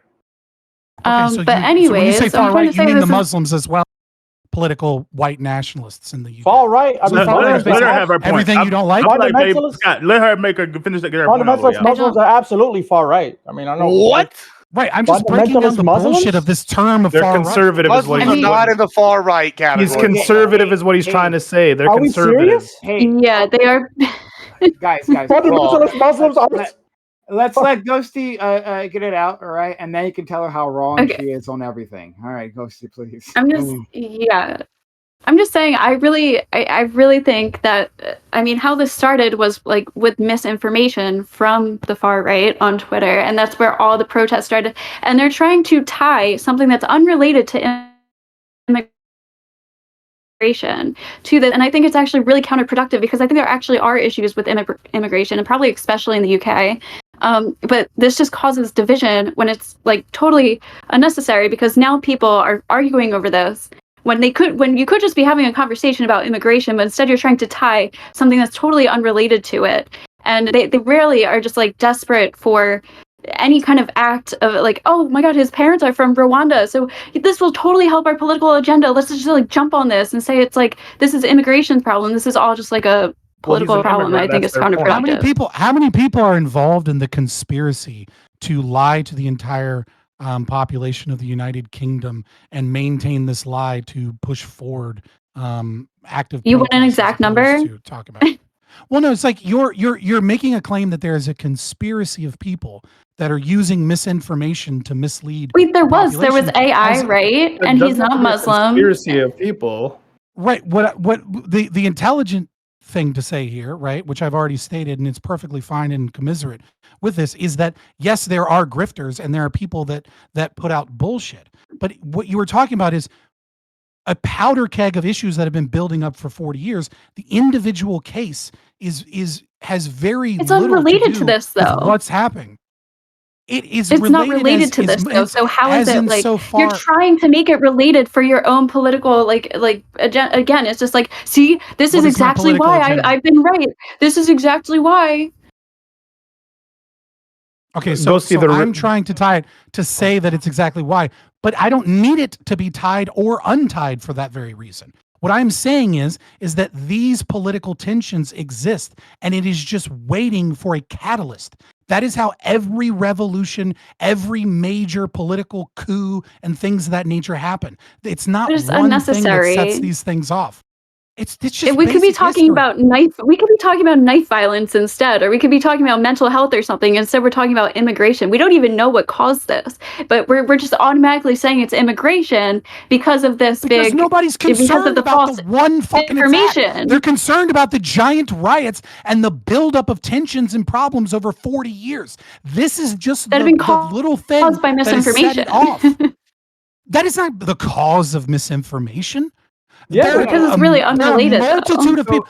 Okay, if you go out and you just ask these people, are you aware of these basic facts? I guarantee you that a majority of the people that are protesting will recognize that this person, that they now know that this person was Rwandan and isn't a Pakistani Muslim from Luton. Okay, but they don't care, and the reason they don't care is because that's how this shit happens. Is Yeah, that you we're keep American, kicking there would down a not be this group, reaction. and then they try and fight, and they feel frustrated, and they feel unheard, and they feel their communities breaking down, and they feel like they have no They other option feel left that but way? violence. And yeah, that's how Because of all people make misinformation, though. decisions. That's the problem. That's the problem. it's They're not mad over misinformation. misinformation. So Ghosty, And now No, see, it's this just is the it's Martin like Bailey. No, this is the Martin Bailey of bullshit. You're trying to tie one individual case to all of the fucking problems. You're the one tying things together No, so you that you are. can make it all misinformation. No. I'm gonna try to like move this along. All right. So Ghosty. So what our friend Scott's trying to say is that like when we have these moments in time, right? Like when there is a spark that causes a big event, French Revolution, let them right? eat bread. That was never even Yeah. happened. That Any was sort of, like, misinformation that caused the French uprising. Revolution. So why even And- talk about about the Yeah. French Revolution? It- Let's talk about why let them eat bread is false. He's saying one, it doesn't matter what the cause of it is, right? But like Mhm. it's what the environment that it happened in, right? So like let's kick it back to U.S. For the George Floyd protests, right? Like if George Floyd died in the exact same way, he's videotaped and all, people see it.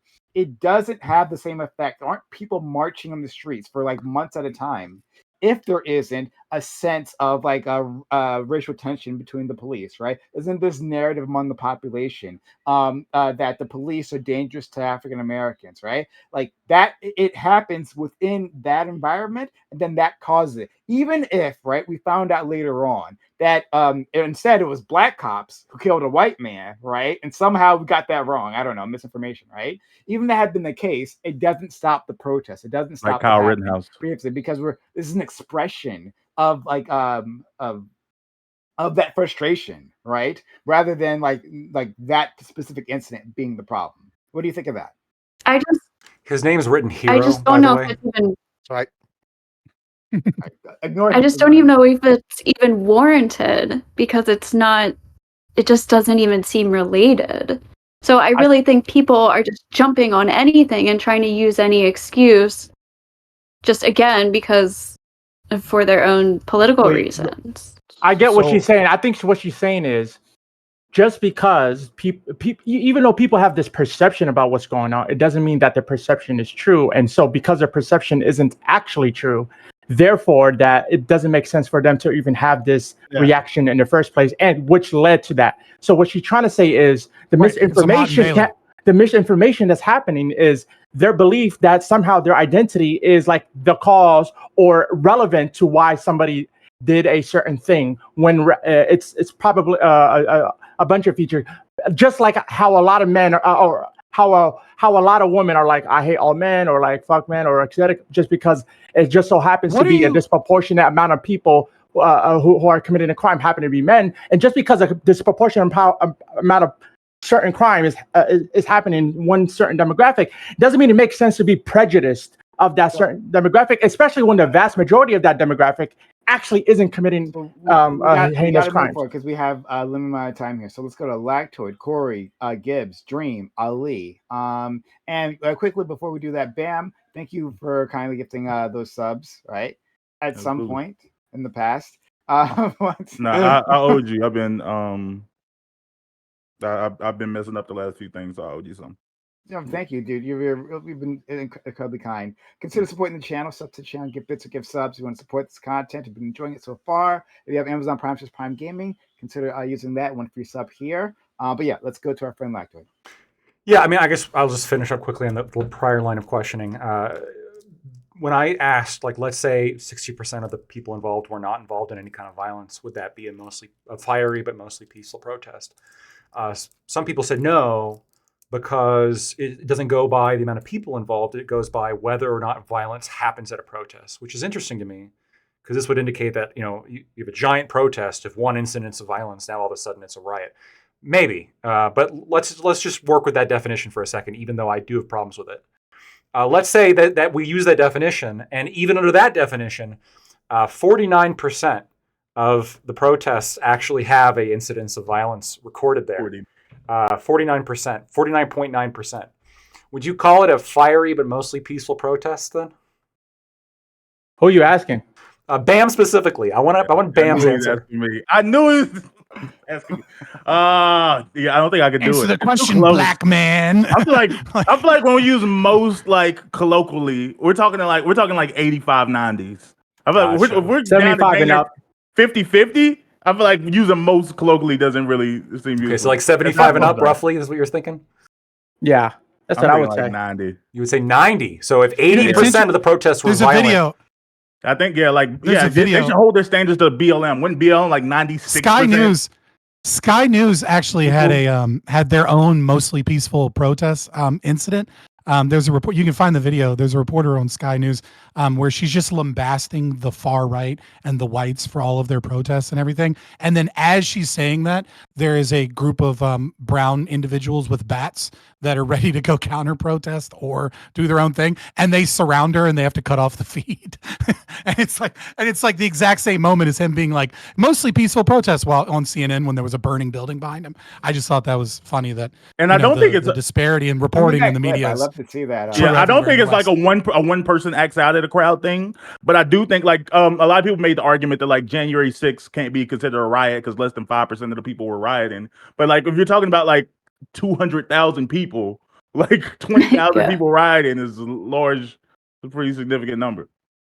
Well, I agree with you. It's held in fear, right? So it's like it's not about whether or not one person gets injured, right? It's like it's things that occur at a protest that cause us to feel like it's a riot, because there's no real good definition of what is and isn't a riot compared to like people marching on the streets. But it's like when a building, when a Greg's is one of the grocery stores that was looted in the UK, for example, right?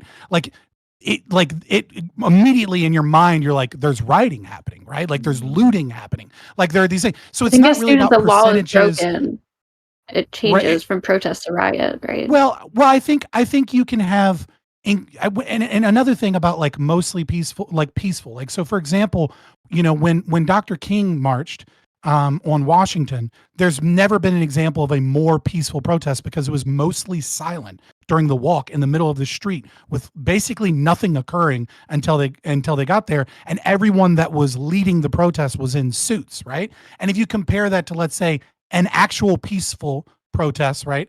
For example, when my mother was in downtown Richmond, she had people threaten her with guns and proclaim that because she was white, she shouldn't be in this area anymore because this was for them. And she had to come live with me in my house for a couple months, but there was no reported crimes that occurred there, right? So it's like it's the most white girl thing I'm going to say on the panel tonight, probably. But in a lot of ways, like whether or not a protest is considered peaceful is kind of a vibe. And then there are certain objective things that push it towards this was obviously a riot, but January 6th is a great example of that, where like percentage wise, you might not compare it as a riot, but if you watch certain videos of certain areas, it's obviously a mob fighting with police, and like they're throwing smoke canisters back and forth and they're being pushed back, whereas other places are just chill people standing around. So I mean, like, yeah, I do think it is a subjective thing there. I can give you the legal definition, by the way, for vibe here is just aggravating factors, right? This particular gathering of people had enough aggravating factors like involved that we would call it a riot. If it has a lot of aggravating factors, we might call it an insurrection. If it has a fuck ton, now it's like a civil war.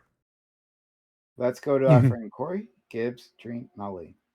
Yeah. So, well, like my Canadian friend Lactoid, I too try to build bridges. And so, bam. I guess rewinding a bit. I think you asked, at least to me, a pointed question, but I'm biased. Where I think you asked a question of like, correct me if I'm wrong, but like largely like, does a country have a right to protect its culture or something to that effect, right? I answered that question I already, love you, Bam. Corey. You talking about nobody answered your question? I answered that. Well, you dealt with like the idea of like objectivity. You asked that question. I understand that, but that wasn't the meat of what I was speaking to. I believe I agree with you. You did try. You did absolutely. I'm sorry about that. You got it. But Corey, yes.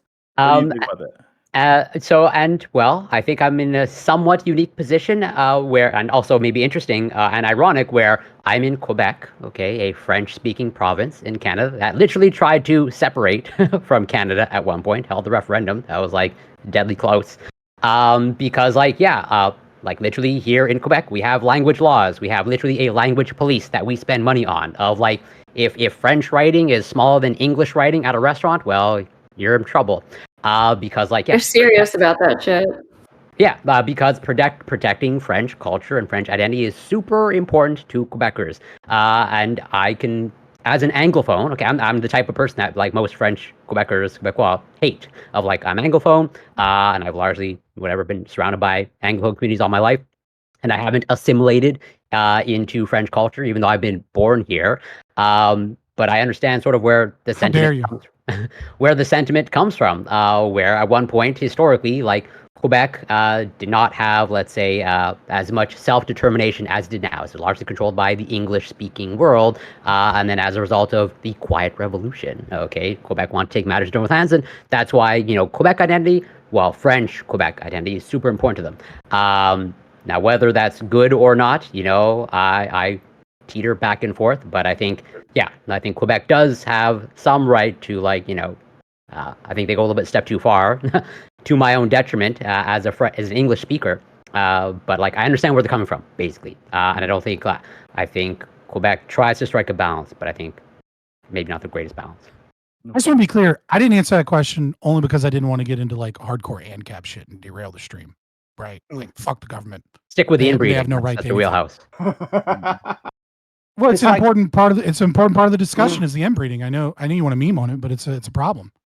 No, I'm not. I'm memeing on it in the sense that I don't give two fucks about the inbreeding. I'm gonna be honest. Like, I mean, my answer kind of. Well, I mean, if you want to solve this problem, right, you're gonna have to figure out what is causing problem we're talking about. Oh God, listen. Can I go? It's my turn. Is a serious problem. 60% of Pakistanis in the United Kingdom are blood related to their spouse, and 37% are first cousins. They're marrying so you've heard of it. Wow. Listen, Fabian, I know that you're upset about problem. Listen, I know that you're upset about British Alabama, but we got bigger fish to fry than British Alabama, all right? Like, let's fucking move on from there, Papa. So actually, both Ghosty and Fabian are actually... I'm going to get to it. Just listen. Pipe down. Why is that not a problem? Pipe down. Let me talk, Papa. Let me talk. I've listened to you talk for like 30 minutes now. I've been quiet and good. So listen. So both Ghosty and Fabian are actually right about two different things, right? Fabian is right about it doesn't matter which specific fire starter incident is the thing that causes XYZ event. Like Let Them Eat Cake caused the French Revolution, like Tweedledee and Tweedledum caused the end of the world. Who knows? That doesn't matter what we got going on with the one specific event. What Ghosty's right about is that we should be talking about the real issue. The biggest issue is the wholesale public gaslighting by the left. That's what's happening. Let's talk about immigration and some stats. I know that the UK is real bad about how they do this, and I know the United States is also real bad about stats, but we can look at the rest of Europe instead. In France, President Macron claimed that half of Paris crime is committed by foreigners, either illegal immigrants or waiting for a residence permit. Wow, half. Okay, half, more than half the capital. All right, Sweden, we brought that up earlier, has something like, there have been 447 murders committed in Germany. Oh, this is Germany. Hold on, we're going to get to Germany in a second. Well, we'll talk Germany. 447 killings and murders by illegal migrants in Germany last year. All right, crazy. All right, Sweden has something like 60% of their rapes have been committed by 58% of men convicted in Sweden of rape and attempted rape in the past 5 years were born abroad. All right, this clearly shows a trend. Let's go to Texas, since Texas is the only state that's telling the truth here in the United States.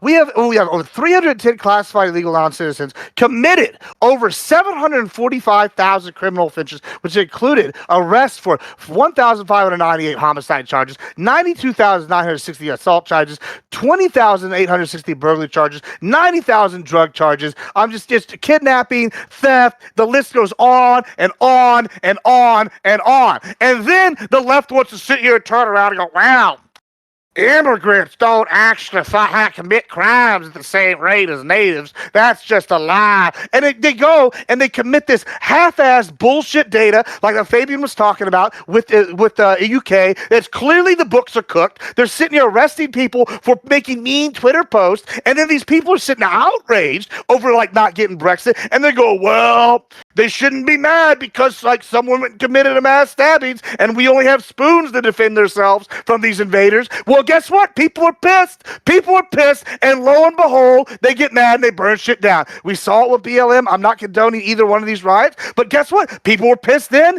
They got mad about the George Floyd thing. You know what they should have been mad about, George Floyd? They should have been mad about immigration because he wouldn't even have fentanyl in the system if we had shut down the border. It's really that simple. I just don't understand why people can sit here and go, immigration is not the problem, when it's very clearly driving crime up across the board in numerous countries worldwide. I feel like people connect. Oh, you can go, Dream. I don't know what to say. Yeah, so I first thing I want to do, I just by raise of hands, just answer the question that I'm about to ask you guys. Is that does anyone think that is justified to blame a group of people for something when the vast majority of this group isn't committing said act? Sorry. When you say blame, what do you mean? I'm about to say, when you say vast majority. So, for example, the vast majority of crime is done by, or not vast majority, but my bad. Would you blame a group? Let me re-ask the question, and then let me re-ask the question. Would you blame a group whose population disproportionately commits something negative, but the vast majority of that group doesn't engage in that negative thing? For example, men disproportionately commit crimes, but the vast majority of men aren't crime committers in the first place. So I wouldn't be sexist and be like, it's a man problem.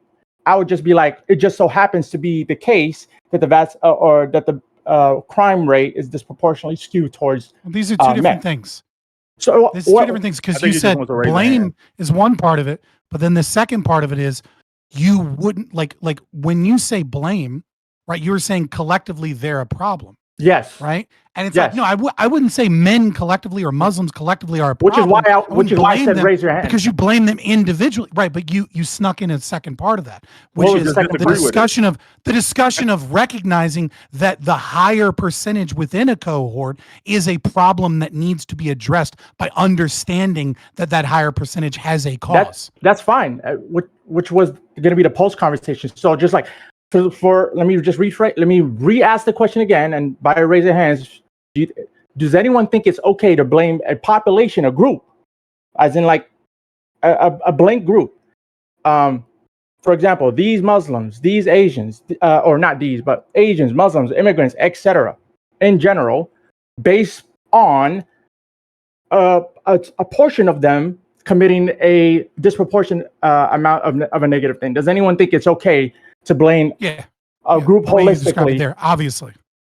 Okay, so obviously. I don't know what you mean by blame. I don't know what you mean by blame. So like, man, like Arabs are, Muslims are a threat to the West. Therefore, all Muslims, but yes, locally, I think that's how people speak. 13% committed 50%. I understand, but I'm saying, for example, we see a rise in crime because of immigrants. Therefore, we should stop immigration because immigrants are the problem, rather than no. It's so that would be one framing, and that's like the spirit of the question that I'm asking. Do you do a Muslim ban, or do you ban certain Muslims? Like, do you just overcapsulate? It doesn't appeal like you're able to ask a question with the appropriate specificity. Let me here. I'll explain where my brain is, and then maybe you can elaborate a little bit more. So this is where I'm thinking. In terms of like blame and sort of like a moral condemnation on the individual level, no. I wouldn't feel comfortable doing that, right? But in terms of like analyzing what general policy needs to be put in place because there's this like overly negative outcome occurring that we have to acknowledge, maybe, right? So for example, I would agree with you that most men aren't SA committers, right? But women should be careful of men generally for obvious reasons because too many are. And the women that aren't careful are potentially at risk, depending on like what they're doing. But that's advice that you could give to people. Well, it's not just advice. It's advice that I would be giving people in general, but it's also informs the way the police investigate cases, right? If you're a police officer, the suspect in a crime is almost always going to be a man. Now, not always. But you wouldn't say you can put your guard down in front of women either. To that same person, you would tell them. That would be bad advice, right? No, you can.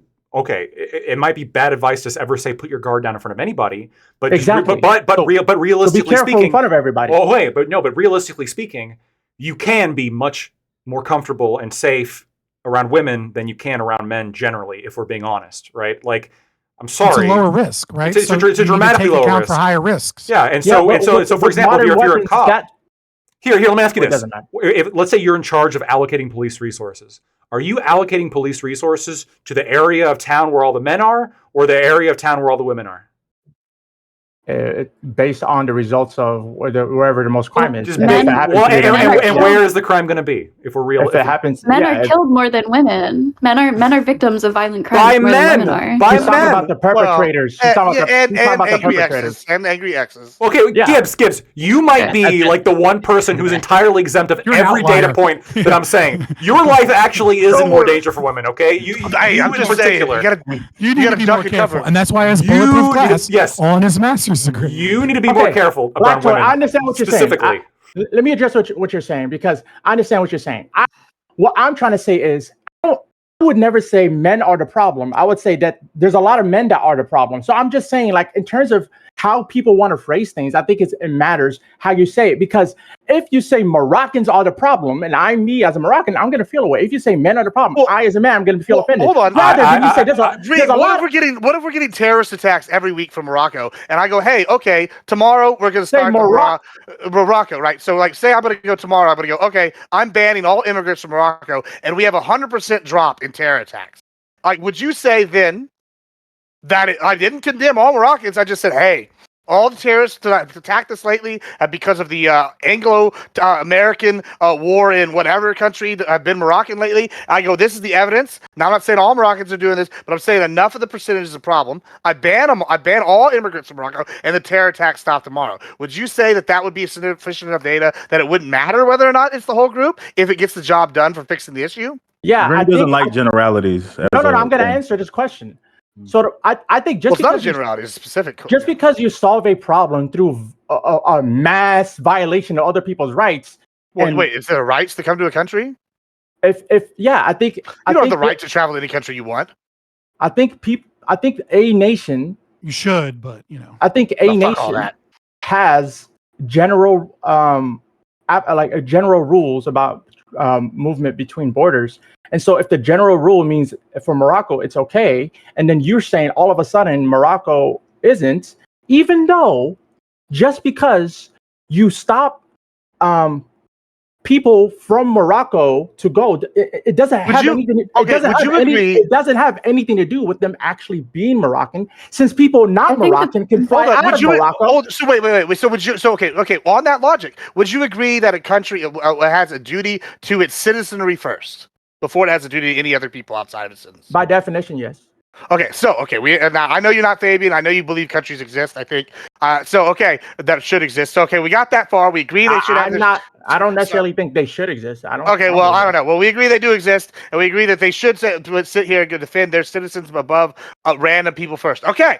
So now I'm sitting here. The scenario I'm giving you is they're getting terror attacks all the time from Moroccans. They decide, as a country, my sovereign job is to protect my citizens. They ban Moroccans. Are they not doing their job if it stops the terror attacks within their country? For example, if I'm a female president of a matriarchy, would it be justified if I banned all men from any public building if that means that every If it stops stabbing all is crime, I guess. stopped? No, it doesn't. So matter. wait, Because so- I'm not so- saying Because I know how Dream thinks. No, That's Dream. problem. I can give you an example. I can give you an example where this actually is sort of what happens, right? If we're going to speak honestly, crime is generally a young man problem, right? Statistically speaking, right? Young men are the problem, criminally speaking.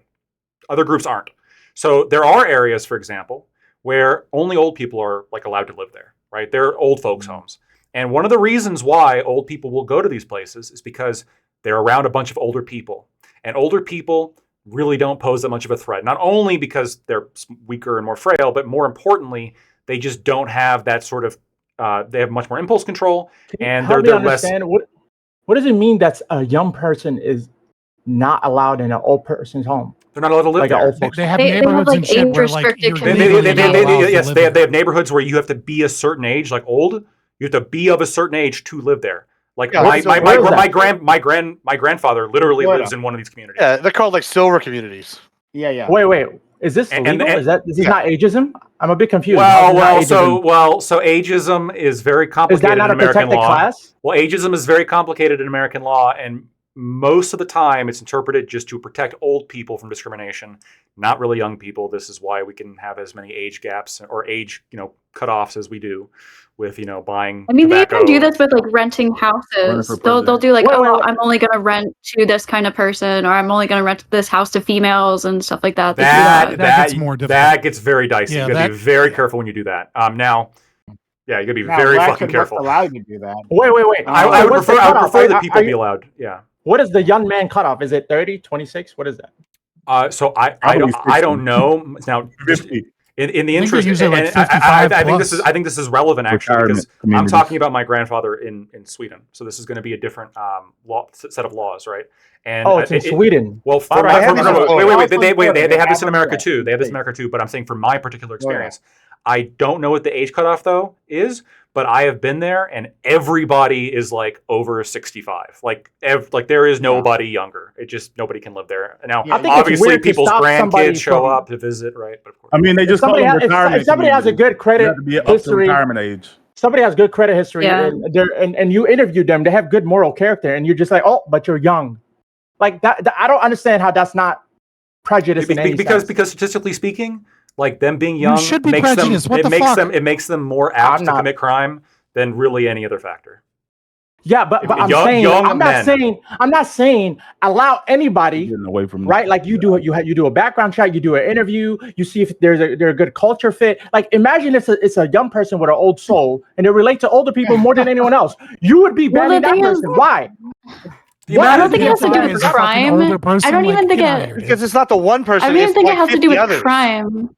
It has to do more with like younger people are louder. They have like they might have like a relationship and they have a fight and they're They more can sign active. they And can so it's sign not an even H- necessarily They like can have an they're going to HOA. break crime. They They can just have it. live Wait, differently. All So they you're have saying old is that they're more communities. disruptive, though, in the end, right? So all you're saying is more Yes. disruptive. In the end, like it amounts to the same thing, right? You They don't can- want that type of disruption. Why so they're why not- why are you allowed to do an interview to determine if someone is a culture fit?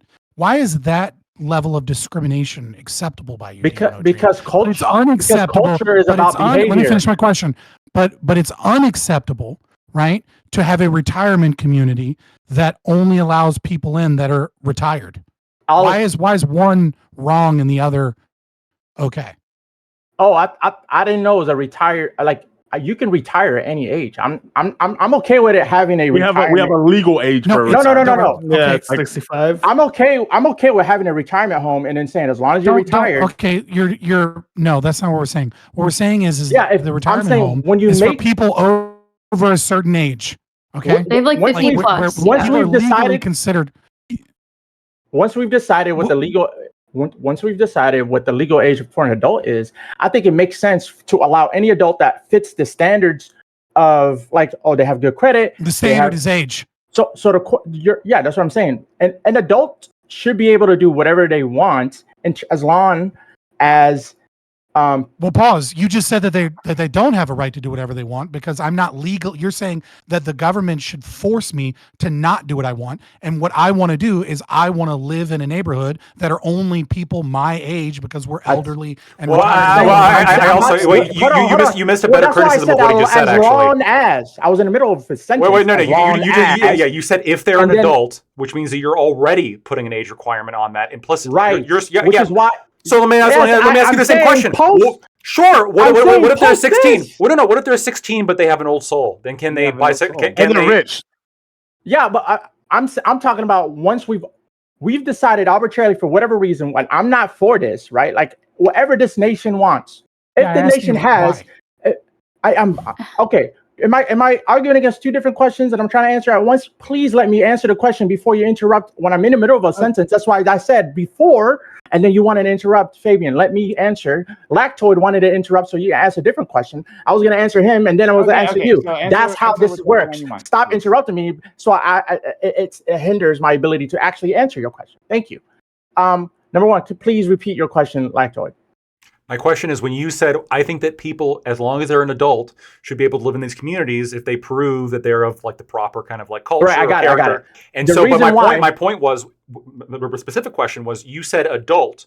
Why are you putting the cutoff there if you're against the age cutoff when it comes to retirement communities? What if you're like an emancipated 16-year-old? What if you're 16 or 15 and you have the mindset of an old 55-year-old person? Like the Catch Me Outside girl. She's rich as fuck. If you're somehow emancipated or you're not a dependent of somebody else or whatever, you're allowed to, like, there are some slight exceptions in legal. I'm talking about legally, right? You can only do what's legally in a nation that has laws, right? So like once you're 18 and you're allowed, right? You're deemed as an adult with legal rights, and you can have property, you can buy homes, and you can rent, etc. You have credit cards. You can't smoke. Right? Well, you can't rent. You can't rent everywhere. You got to be 55 in Florida to rent in certain places, specifically silver communities.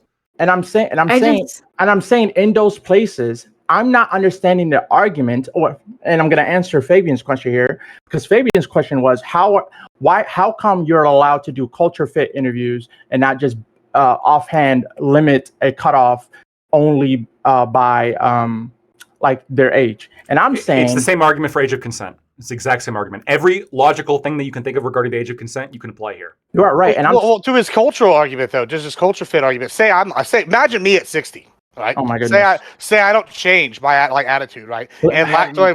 Hold on, I'm going to answer your question. Hold on. You're saying something stupid, so I'm going to help you out. How do you know what I'm going to say? Because I've listened to you for the last 10 minutes, and it was dumb. Listen, hold on. Hold on. So like you said here, I'm going to answer the question. Yeah, but you're saying you're babbling on. You're babbling on. I'm not babbling when I'm being interrupted. If I'm being interrupted consistently, then it doesn't make sense for you to say I'm babbling on. Number one, the reason why I'm just saying that this is my preference. A nation can decide whatever the fuck you want. I'm just saying it doesn't make sense from my point of view. Once you've already set off a cutoff date for an adult to say we're no longer accepting this person, even though they have exactly everything that we would want, except for this age limiter. Okay, I think it does make sense. I think I want to move past. Okay, I want to move past this because we're like off the subject now. Yeah. Down a few tangents. I wanted to give Ali a chance, but Ali he had just left. But we'll hit him back. And Corey also wanted to jump in, but Corey's PC crashed. So I picked an awkward time to stop. Well, I can very quickly bring you sent me a super PC. I was going to tie it back into the conversation. Well, the other. Oh, sorry, that's fair. Yeah, Ghosty, go ahead. Super PC. Well, I was just saying it feels really lefty because they disagree with you. I'm sorry. I was just gonna say, like I think the talking about the age thing, or like it even gives example of saying like, oh, we're getting bombed from Morocco, so we're gonna ban Moroccans for like this amount of time. Like those are very specific things. But the thing with immigration is, I don't think we can like pinpoint it enough specifically to like a specific group of people from like, it's just like, it's very vague. So when we say, you know what I mean? Like, it's like different from saying like, oh, we're getting bombed from Moroccans for the past couple of months. So we're gonna like stop Moroccans from coming in here for like a while or whatever. Or like these people under this age act this way, so you know they can't join our communities. Whereas like immigration is like super vague, and it isn't the majority of immigrants anyways. You can't really pinpoint one specific group of people, so I don't think it really applies the same way.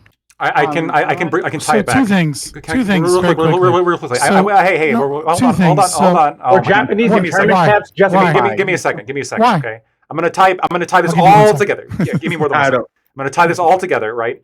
Because this goes back to what D10 was saying. When D10, sorry. I'm gonna keep fucking saying it. Sorry. D10, brother. When you say like, do you feel comfortable blaming like this group? I think that the age examples work exactly along this line, right? In the same way, I don't want people under the age of 21 in my bar. And the same way, the retirement communities might not want people under the age of 55 in their retirement community, because when you have those people there, it fundamentally changes the culture and makes it more dangerous. Same argument when it comes to immigration, right? I think that's different because the reason it's 21 is for some biological reason. Reason it's 18 is for some biological reason as well, because people are saying that your brain isn't fully developed until 25, and so we have that ingrained in this. So they pick 21. Listen to what I'm trying to say. Biological. What I'm trying to say is people are saying, and it's within culture, that your brain isn't developed enough until 18 for us to give you to allow you to have some. Yeah. I'm saying the minimum amount of age that you would culturally that we decide is based loosely. I'm not saying it's accurate. Loosely based on this biological sense of your brain isn't developed enough to make decisions that would impact the rest of your life until you're 18 and maximally until you're 25, and then additionally your brain isn't developed enough to take in alcohol in a responsible way until 21. These are the reasons why we set 18 and 21. Whether I agree with them or not, whether they're actually accurate, it doesn't matter. What I'm talking about is just the cultural thing that we've decided pragmatically based on loose observation of biology.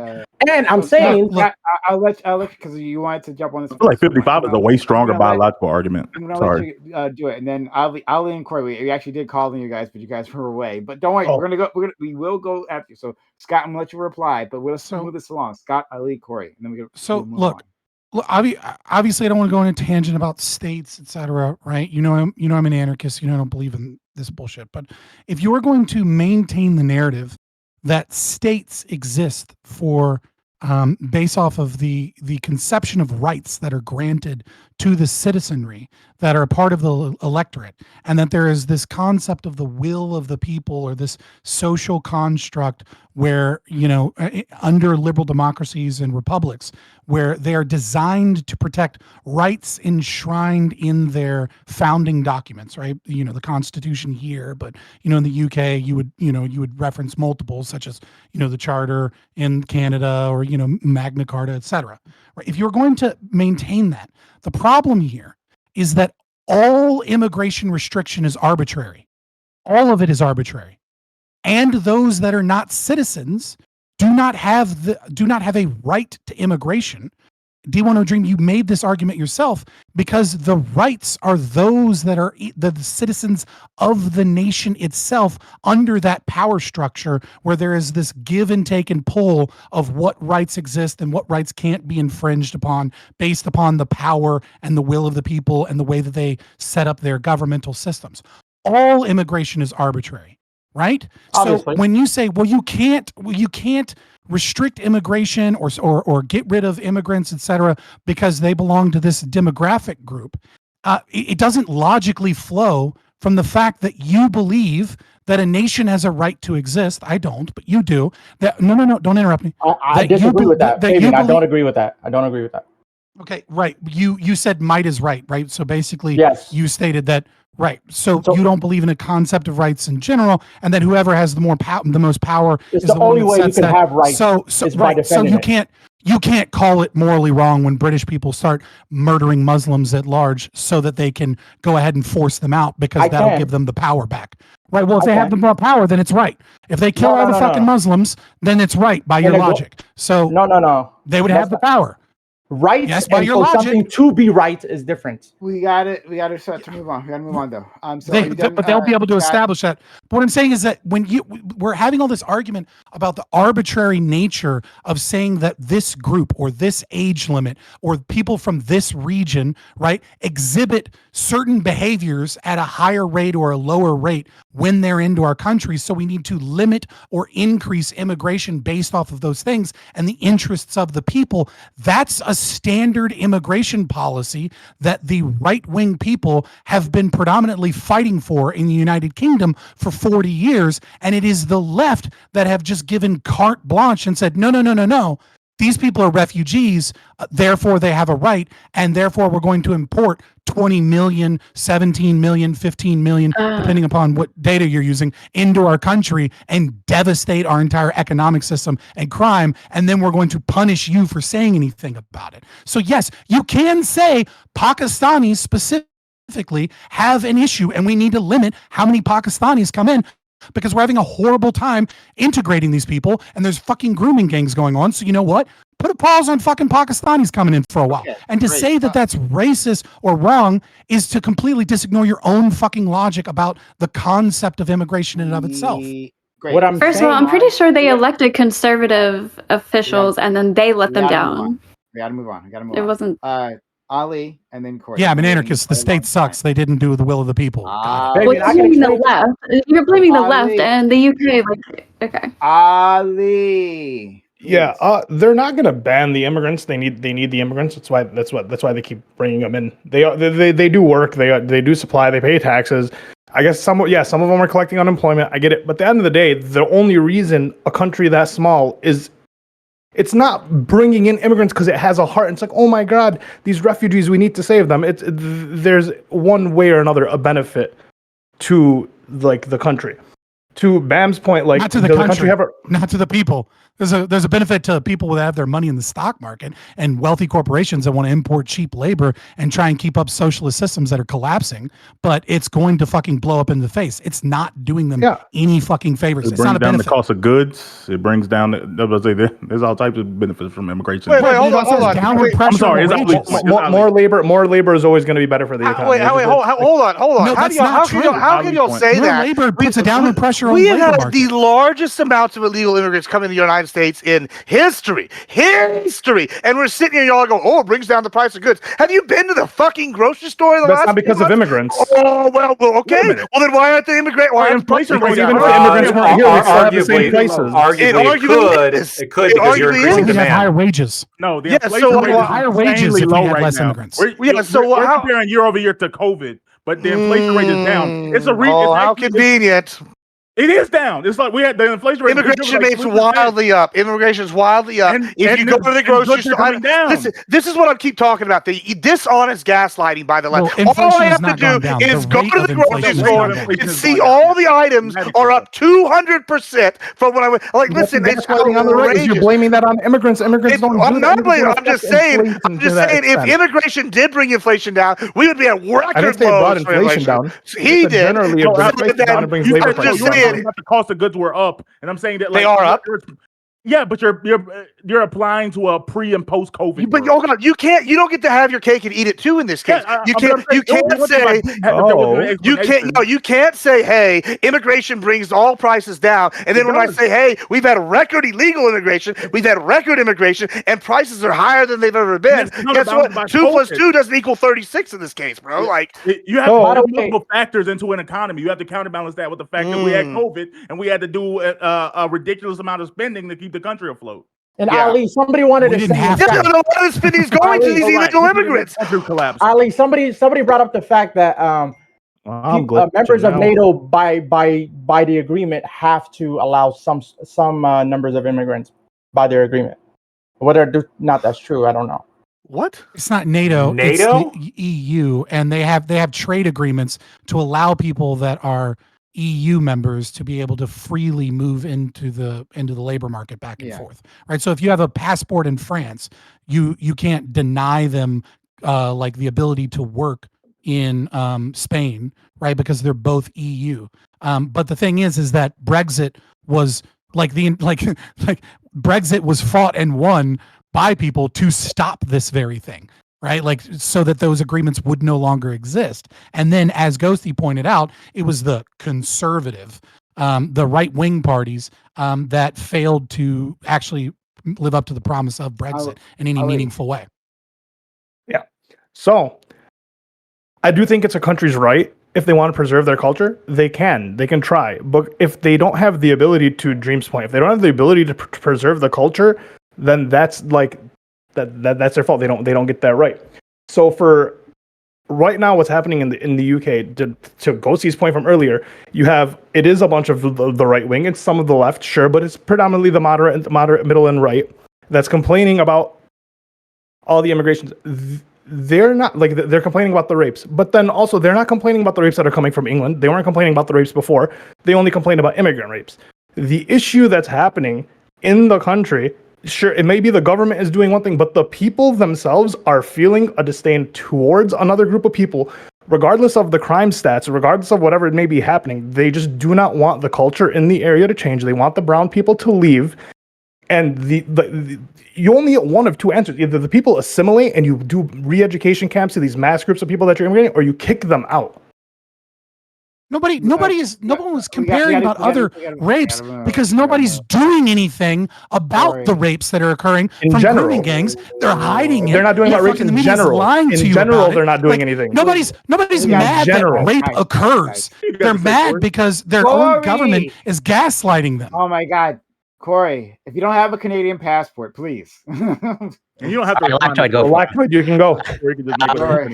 So, Dream, maybe to I apologize. Maybe this was alluded to earlier, but maybe just to like distill down on what was spoken about earlier, where I think like Lactoid was trying to brought up the argument of like, well, if you have a community full of men, community full of women, where would you allocate like police forces? And so I'm curious, okay.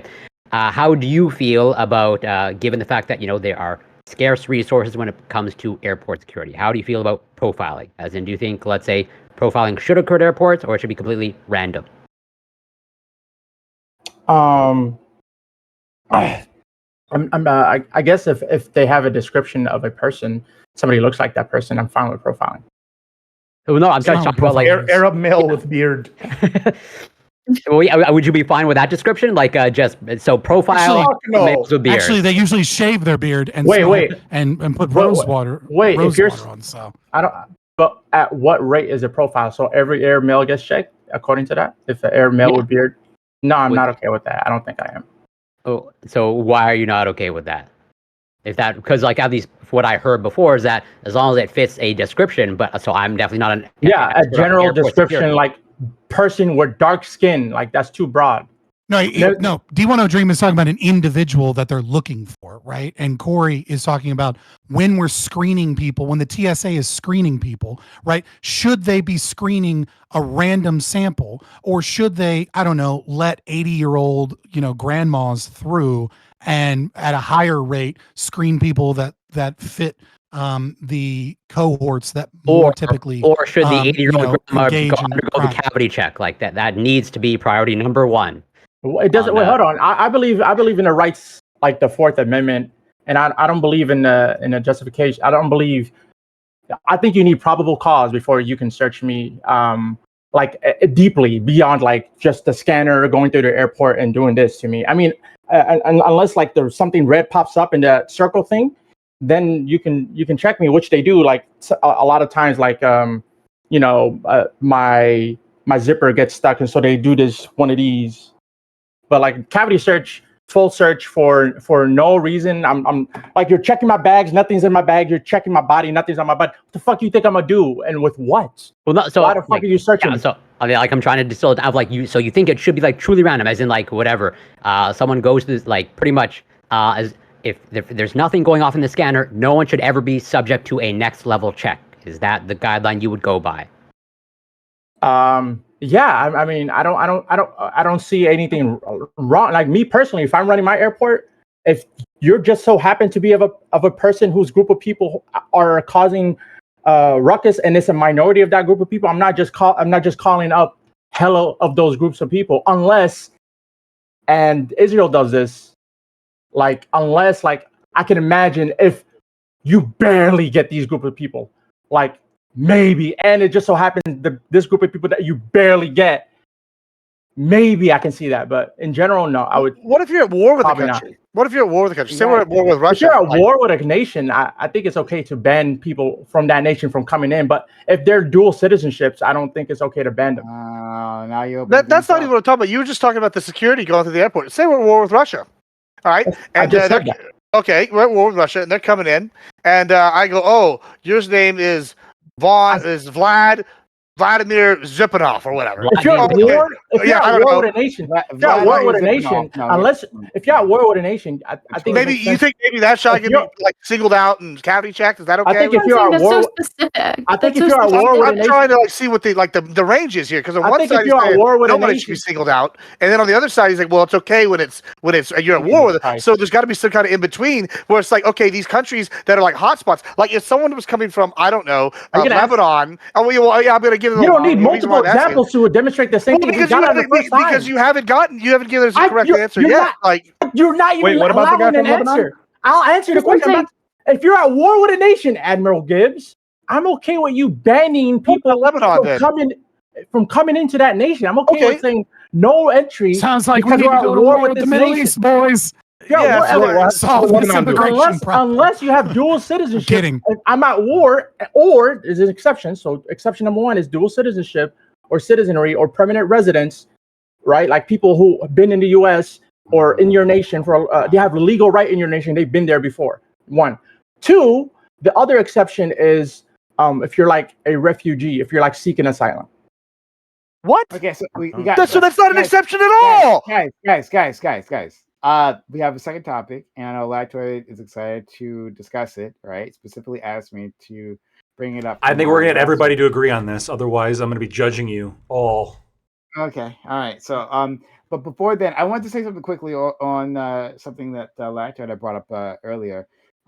In terms of appearing some sort of a Tory bill legislative push to get more information on crime in the UK. So I haven't heard the details of it. And I would like to know the details if the Tories are pushing it, right? But assuming it's as benign as Lactoid said, then I'm fully in support, right? I think that we always need more data so that we can address issues that pop up in our society. If Black people suddenly, right, like next year, the rate of crime among the Black population like spikes, yeah, I actually want to know that. Don't hide that information. I want to be able to address it with policy. And my policy solution will be different from Gibbs. It'll be different from Lactoid. It'll be different from Scott, right? But the moment that we have that data, then we can get in the room and have that conversation, which I think is important. And I think that's something we can all agree on. Which is also why I'm in favor of a database of all gun owners. Right, we need to have that data to keep track of people who might be committing crimes of guns. Very yeah. true. Hold on, Those I are will all agree. good We should have a database of everybody who commits a gun crime. I agree with that. Okay, Yeah, I'm cool with that one. I could reach out for that. Make it a Actually, I crime. What could- about a non-gun crime? What about a Wait, non-gun crime? that Doesn't that too. still matter? No, that's true. That too. I would do that too. Oh, In fact, we should just keep track of crime. Yeah, Yeah. we can call it the FBI. We could call it the Bureau of Statistics. But I don't Okay. understand. I don't understand why. Like, what? I know we're moving on. What is the big issue with like the idea of a gun owners database? Like, Oh, okay, boy. this Well, person. bro, why do they need to know? Why do they need to know about it? Specifically, every. Because they Well, have white guns.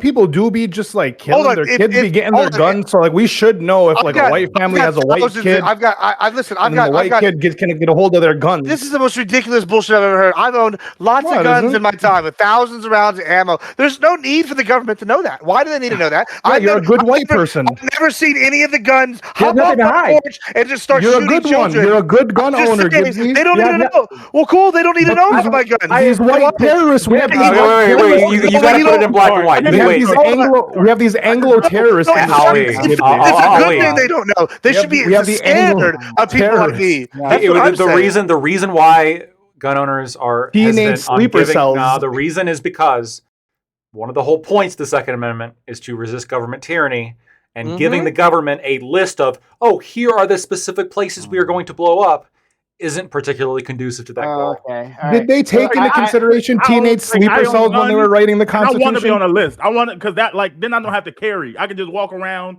and like bring people with the list. Like, pull up the list. I'm on it. I'm You know on I board. am. You So don't want to can be I on a answer list. this question calmly and No, sus- that's a bad Can I plan. answer this question calmly and succinctly? Okay. So, succinctly. Bam, so when already people have registered themselves to purchase certain types of firearms, and what you will see if you just kind of scour, YouTube Shorts and just search, right, you will see hundreds of videos where the ATF will then go to these people and say, "Hey, do you want to drink? Fuck off." With your bitch energy shit. Like you're just being distracting, right? Like, I'm not doing anything wrong here. So you will see the ATF then go to these people saying, "Hey, look, we have a record that you have these things. This is now illegal. So go ahead and give it to us." And so the issue that people have with that is the kind of the frog boiling in the pot. So I don't think the actual fear that most people have is that like the government's going to bomb their house when the revolution comes. But instead, sure, some of these people do. Okay. But a lot of people, a more reasonable concern, right, is that they're going to come one by one at your residence and with their limited age and say, "Oh, actually, this is now illegal. Oh, actually, this is now illegal." And you're going to have no meaning of being able to fight that because you're on these lists. No, you know what? Hold on. There's one other big issue that Fabian's neglecting here with this. You know, we can move on. It's not that important. No, I'm going to say this one I'm piece, not then I'll be done. neglecting No, anything. you're forgetting a couple big issues. One, this is the hypocrisy, right? There's a Hold million on. fucking Yeah, there's a lot of things I'm issues, not but there's saying. one really big one here because guns are dear and proud to my heart, right? Like, listen, one, the government should be healthy afraid of its citizens, our citizenry, right? But what's ironic is they want to have a list for all the gun owners, but whenever you want to say, "Hey, I want to know who's fucking coming across the border," wow, that's too crazy. Oh, we should have voting ID laws. Maybe we should know who's voting. Wow, that's too much. Well, I think we should have gun owners are lists of committing voting. acts of terror. Wait, we But they're do. not committing. Legal gun owners generally aren't committing acts of terror. It's usually people I who don't know. acquire their We weapons don't know. through illegal Oh, means. yeah. Oh, but we do know. We have those statistics. So, like, that's why we can it's start looking them up. overwhelmingly handguns, illegal handguns. You literally It's something illegal like weapons. 97. It's not legal It's something gun like owners. 97%. There is a registration for list for voting, and we do Yeah. keep tracks of lists that come over the board. Those are two things that you're absolutely right. We should do. And we are doing. And we did. Yeah. And we should Just to clear up a little and we should have misinformation. voter ID just like every But- European country has but- except for the UK. But, Agree, but voter aren't ID. illegal, Makes but my aren't ID free, illegal, I don't Fuck the care. Europeans. and aren't let's- illegal handguns like accessed through legal means? Like let's- it's a legal supply that becomes illegal. Let's go to. Or let's go arguably. to the ne- At no, but some we point, got- someone got legally it. made it. We got it. We got it. We got it. We got it. All right, done. We're gonna go to the next topic. I'm glad you guys are all fired up for that. Before we do, hey everyone, if you've been enjoying this content so far, consider supporting the channel. Like our friend Bam did earlier, like our friend was it hold on, let me get the names. Spag and Soyato. Soyato is a good friend of the channel. We love him. And I hope he's doing well. But yeah, consider helping out the channel. Sub to the channel, gift bits or gifts. Fairy Queen was also counting down how long Scott would take. Shout out to Fairy Queen. I hope she's doing well too. But anyway, yeah. If you have an Amazon Prime, just Prime / Prime Gaming, use that one free sub here. Consider doing that. Hit the follow button. You haven't done so yet. We'd love to have you. If you're on YouTube, subscribe, and also consider getting using a super chat. I've been on top of them. I've been watching them. I've been waiting for them. All right, your super chats. Only because Corey's not doing it for us. I mean, he just You're never just on it seems today. yeah. So consider supporting the channel. That way, we'll read your super chat. We'll react to your super chat. If it's to Scott In real Scott will- time. yeah, Scott.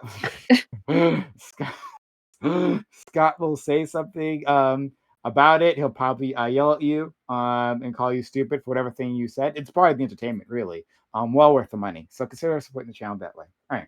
If you say something smart, you know what I mean? I won't. Okay. Let's Let's go. So, second topic. At this year's Olympics, a Dutch volleyball player will be participating who has been convicted of statutory rape. Steven van der Velde, who is 29 now, was convicted of raping a 12-year-old girl when he was 19. He served prison time for this crime. However, Steven has since been able to rebuild his career as an athlete. His inclusion in Olympics has predictably stirred backlash. Should a person who has done terrible crime like Steven be included in the Olympics? Is your answer affected by the fact that minors will also be there as athletes? Should the feelings of the general public matter? At what point are your crimes so great that they should preclude you from publicized events such as this?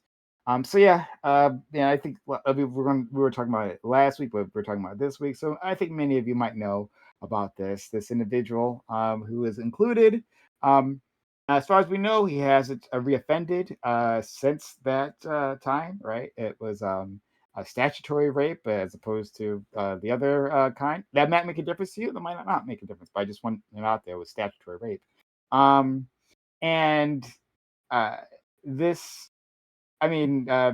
People are condemning the Dutch for even considering this, but this guy, whether you think the prison sentence was long enough or not, he did repay his debt to society in the way that we do these things, right? But hey, I didn't make the prison sentence, okay? You put the quotes. You put the quotes. I put the quotes, right?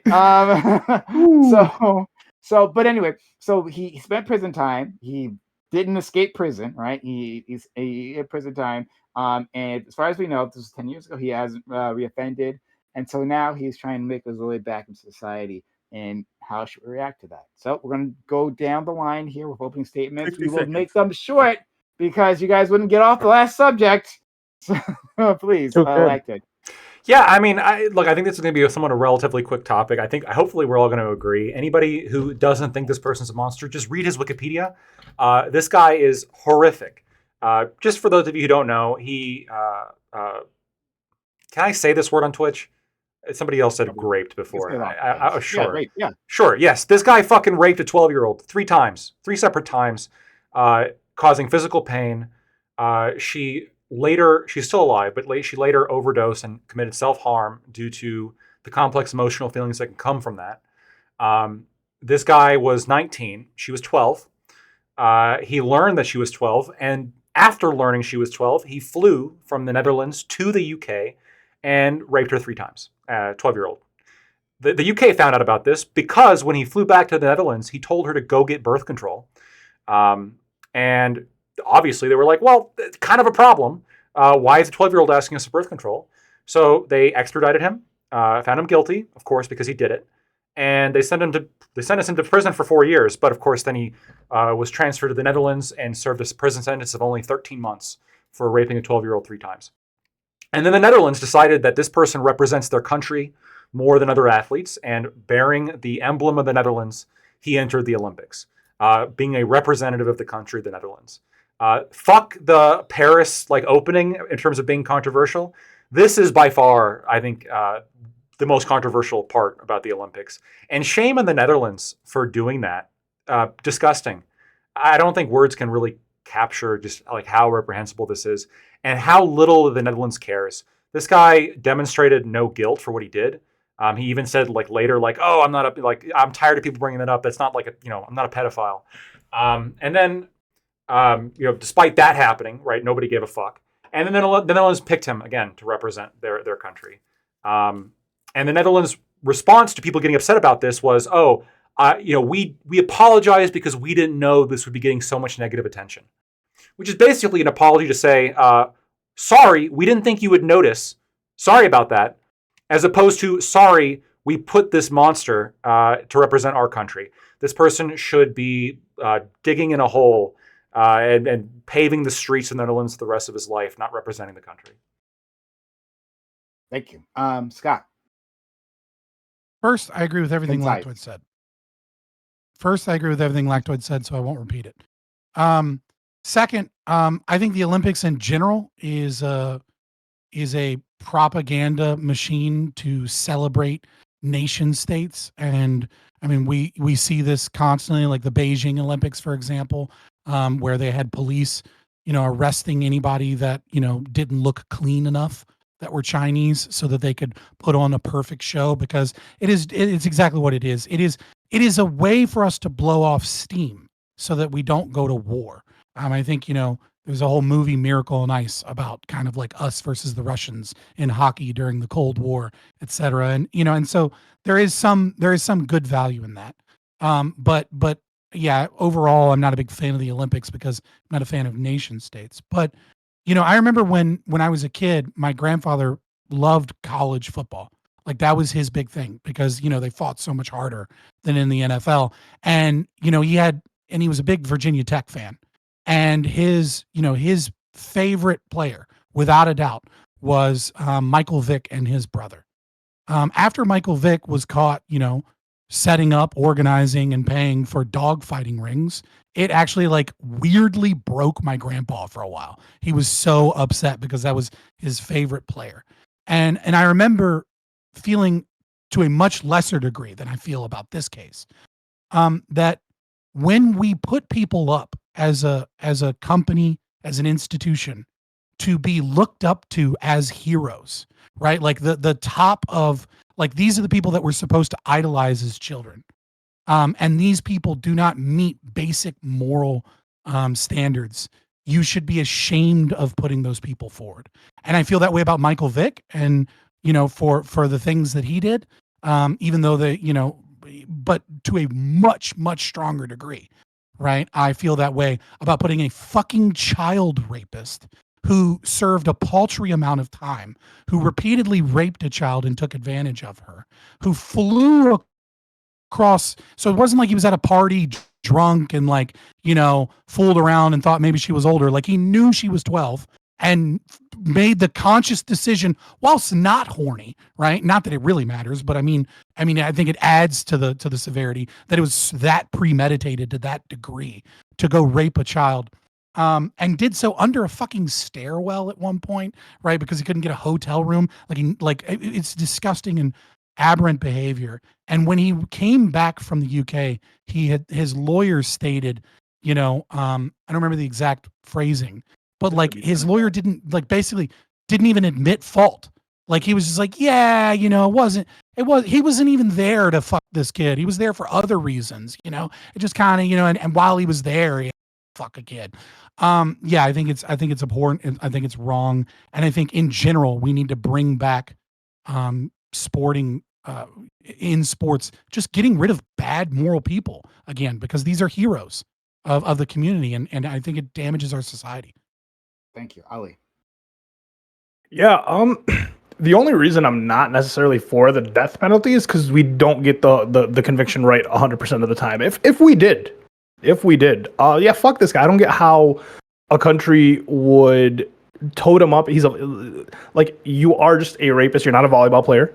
You're not a CEO. Once you do that heinous crime, you get convicted. It should just stay with you forever. It should be tattooed across your forehead to an extent, right? Because I don't see why I would forgive that person because they sat in a jail cell for 3 years, 5 years. I don't know why I'm forgiving them for, the other person that they committed the crime to, or the act to, doesn't get any relief because they're in jail for 10 years. They get out. But yeah, when it comes to crimes like murder, rape, enslavement, torture, these things, specifically, I feel like there's no social forgiveness, right? Especially if it's and I don't know why we should have a social forgiveness for these people. They should be isolated. I don't know where you would put them to work, whether there's kids or not. Doesn't really change the idea. And to Scott's point, it is these are your national heroes. Sports athletes are considered heroes to the majority of the people within the nation. Soccer players, whatever it may be, and these are supposed to be the ones representing your nation. And that's that was a fucked representation. Thank you. All right, Gibbs. Muted. I think you're Can't muted, hear you, buddy. Yeah, so the Olympics are supposed to be like the best and the brightest. Leave it to the Dutch to present someone as their best and brightest that like this. We all know they have a proud history of atrocity worldwide. In fact, I would be the one to say that we should have reparations, and it should be the Dutch paying it for all the people they loaded up in the slave ships, not the Americans. Just saying. It's no surprise they put forward someone with this moral caliber as their representative. In fact, it just goes to show how badly certain cultures can clash and why we need to curb immigration from certain countries. Even countries that commit mass genocide have at least enough class to put forth people unrelated to their sins.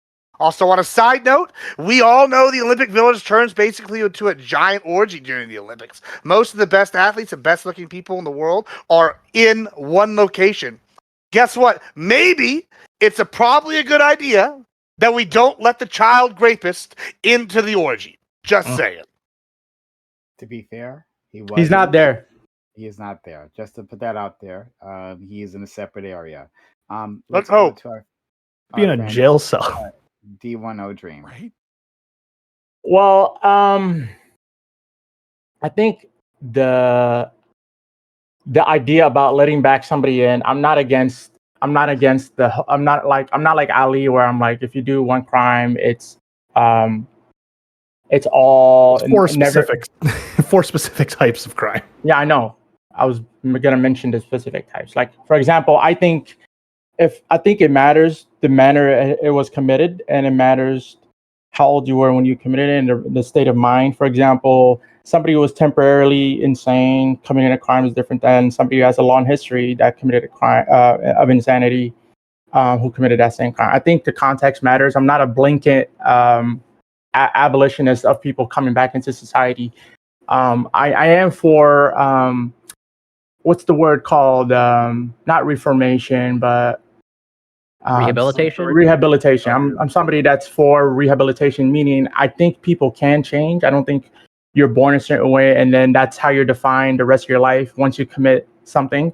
I do think there are slight exceptions, but not to the case of, it's murder or something like that. I think mass murder is an exception potentially, and mass or like a serial killer or something like that. Things of that nature, I think it makes sense. I'm just saying this is my personal preference. But if you committed a murder, let's say at 16, maybe 18, and then you did 20, 30 years, I think, and you still somehow qualify for a sport, I think it makes sense for you to be welcomed back, especially if you've shown remorse, maybe even wrote an essay and then maybe did something productive within the prison that you were in, something like to demonstrate a demonstration of goodwill. Something. That's why I said I'm giving very, very I'm giving illustrative examples, not literal ones. But the point I'm making is I'm just not against the idea of once you've committed something, therefore it's defined you for the rest of your life, especially after you've served your sentence. Now, I'm all for the case that saying that this person potentially has not served a long enough sentence, this person doesn't show remorse, et cetera, but I also understand his perspective. His perspective is he fell in love or he liked a girl enough that was 16, and his mind, she's physically 16, and she's like, 16 mentally cool. Oh, she's only 3 years. And then once she says she's 12, I'm just hypothetically, I'm analyzing how he thinks. He's saying, just because she said he's 12, but that doesn't really change anything for me because I'm already under the impression of developed the relationship already under the pretense that she was 16. So to me, it doesn't really make a difference just because she says she's something else. That's his mind. And so he's not purposefully from the intent going at it, like super premeditated, looking out for these girls. It just so happens that she was 12 rather than I'm purposefully looking for her. So he's saying, I'm not a pedophile from the perspective of, I don't actually like little girls. I may happen to accidentally like little girls because they look old enough for me to find them attractive. This is his mentality. And so somebody with this mentality who did this time is regretful, is remorseful, understands what he did was wrong in a pragmatic sense, of course. And morally, pragmatically, I think it makes the most sense. And legally, morally. If they understand that this is wrong and they've served their time, I don't see a reason that you don't welcome them back into society. But I do see the reason if the argument is you can never really know, which I would agree, and that therefore you can never really know any type of person. So it's just it's a feeling subjective thing. I just have a hard time with saying everybody who commits murder can never be welcomed back into society. Okay, thank you. We've been very concise. I've been really appreciating all the conciseness that's been happening here today. Let's go to Bam. I'll start counting.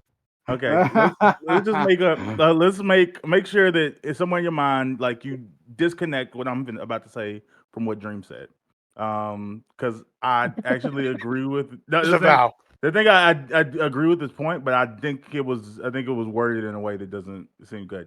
I agree.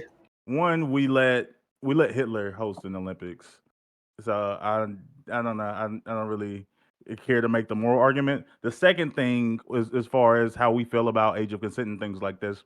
Every country at the Olympics actually has their own rules related to the age of consent that we can feel weird about. There's absolutely countries that compete in the Olympics that have age of 13 as the age of consent for sexual adults, and some even younger. So like we already have some weird standard. Now, I can find his behavior to be disgusting at the end of the day, but I don't personally, I don't know. I don't think it's super useful to throw all the moral grandstanding related to sexual violence or all these crimes, because I think the only thing it does is it prohibits people who do these crimes or have like internal desires from seeking help. When you say that, like, if somebody likes little girls, I got the cure for them. It's a bullet in the head. And I understand that nobody specifically said that, but there are people on this panel that would absolutely say that. Give an opportunity. So I think that yes, it was probably a bad look. It sucks. Maybe someone else should have qualified, but I mean, he did. I don't care that much. Okay. And thank you, Bam, who understood the assignment. I have much appreciated. Let's go to Ghosty.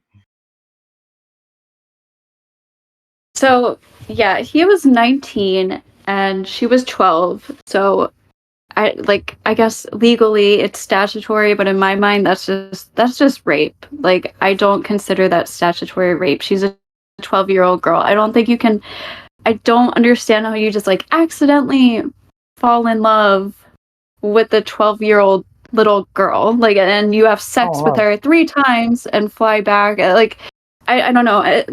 I think I'm someone too, like, I don't really like borders and blocking people from nations, and I'm just that kind of hippie person. But like, I think the Olympics is kind of like a cute like thing. It's like a competition between nations, and like we have all of our best athletes, and I think it's like a cute human thing that we do. I know it's a very like girly thing of me to say, whatever, but I think it's really cool. And I think it's I really do think like with athletics, there's more than just a like, are you a good athlete? Like, there is like a mental component, and just like, yeah, people are looking up to you. And when it comes to the Olympics, you're trying to put like these people who represent your nation, and you're deciding to pick this full-grown man who raped a little girl. So I just think it's disgusting. I don't think he should be allowed in there at all. Yeah. And finally, Corey. Well, I could be mistaken, but I believe like I originally sent you this story, Prime, because I was curious on your. I want to give Corey credit. I apologize. Yeah. I don't know. I'd like to apologize for it, but like one of the reasons why like I sent you, because like I was curious, like because I myself like I understand Lactoid's position and I lean towards that, but also like I'm a little bit mixed in terms of, I think there's a conversation to be had of like what can you come back from, and like what can be, let's say, maybe not forgiven, but like are there some things that you just can never be forgiven for, or never can be reintegrated into society for, especially under whatever, Michael Vick. Many people overlook Michael Vick's, transgressions, and I think it's a pretty common thing to say overlooking athletes, celebrities, transgressions, covering a wide spectrum, all for the sake of, I think I'm pretty clear on my stance on sports overall, of like, I'm pretty consistent on banning football, because I think idolizing sports and idolizing sports participants is stupid, because there are other things to life than just making your entire personality about sports and competition. But that's just me. And to Lactoi's point, though, everyone should read the Wikipedia, and I think probably one of the things that's maybe one of the most interesting to me, okay, is this person is married and has a child. Okay, so that with is a overlooked. cop. With a cop. Exactly. They studied That's they studied psychology. Yeah. So it begs the question of like, well, their wife apparently can overlook this and procreate with this convicted child statutory rapist. Okay. Lock her up too. Yeah, we should investigate that too. Yeah. And Exactly. then lastly, there's maybe if you're an incel and you can't beat a child rapist, well, you should maybe do some introspection because if they can find love, maybe there's something going on with you if you can't. But I'll leave it there for now. Oh, his wife's a He's an criminal, Olympic 1000%. His it- wife's a crooked cop, easy. Is this Done. statutory?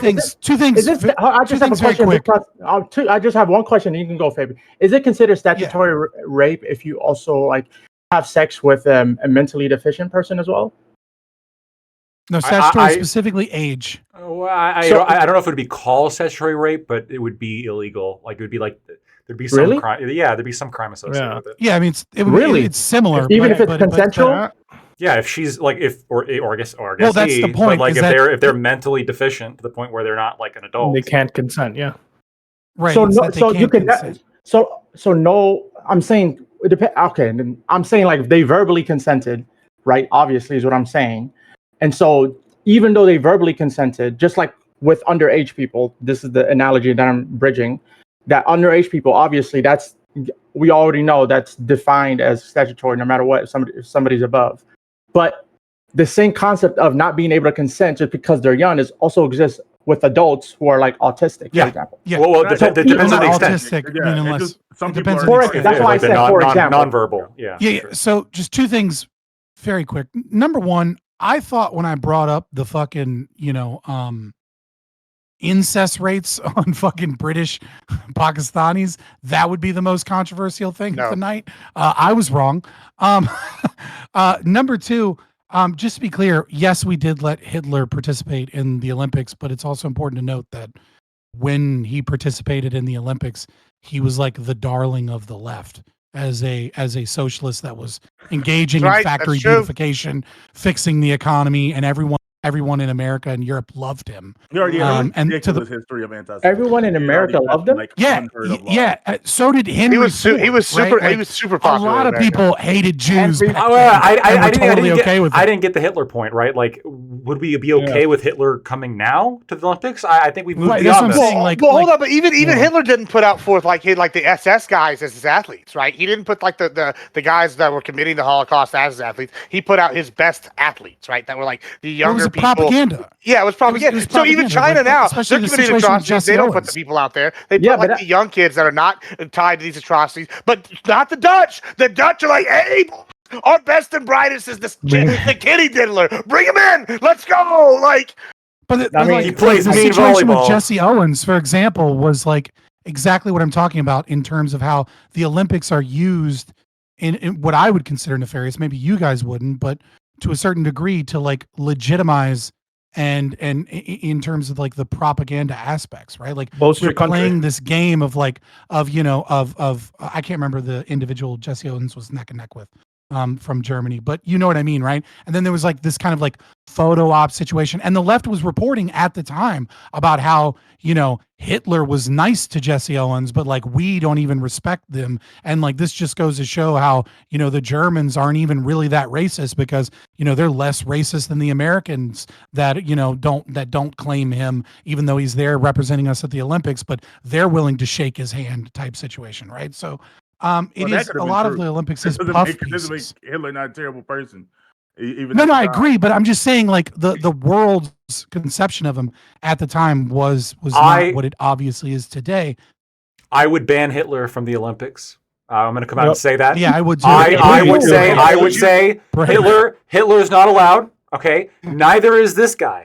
Okay, what about Wait a President minute, wait a Xi? minute, What wait a about minute. None of President them. Xi? No, all jokes Would you aside, ban President Xi?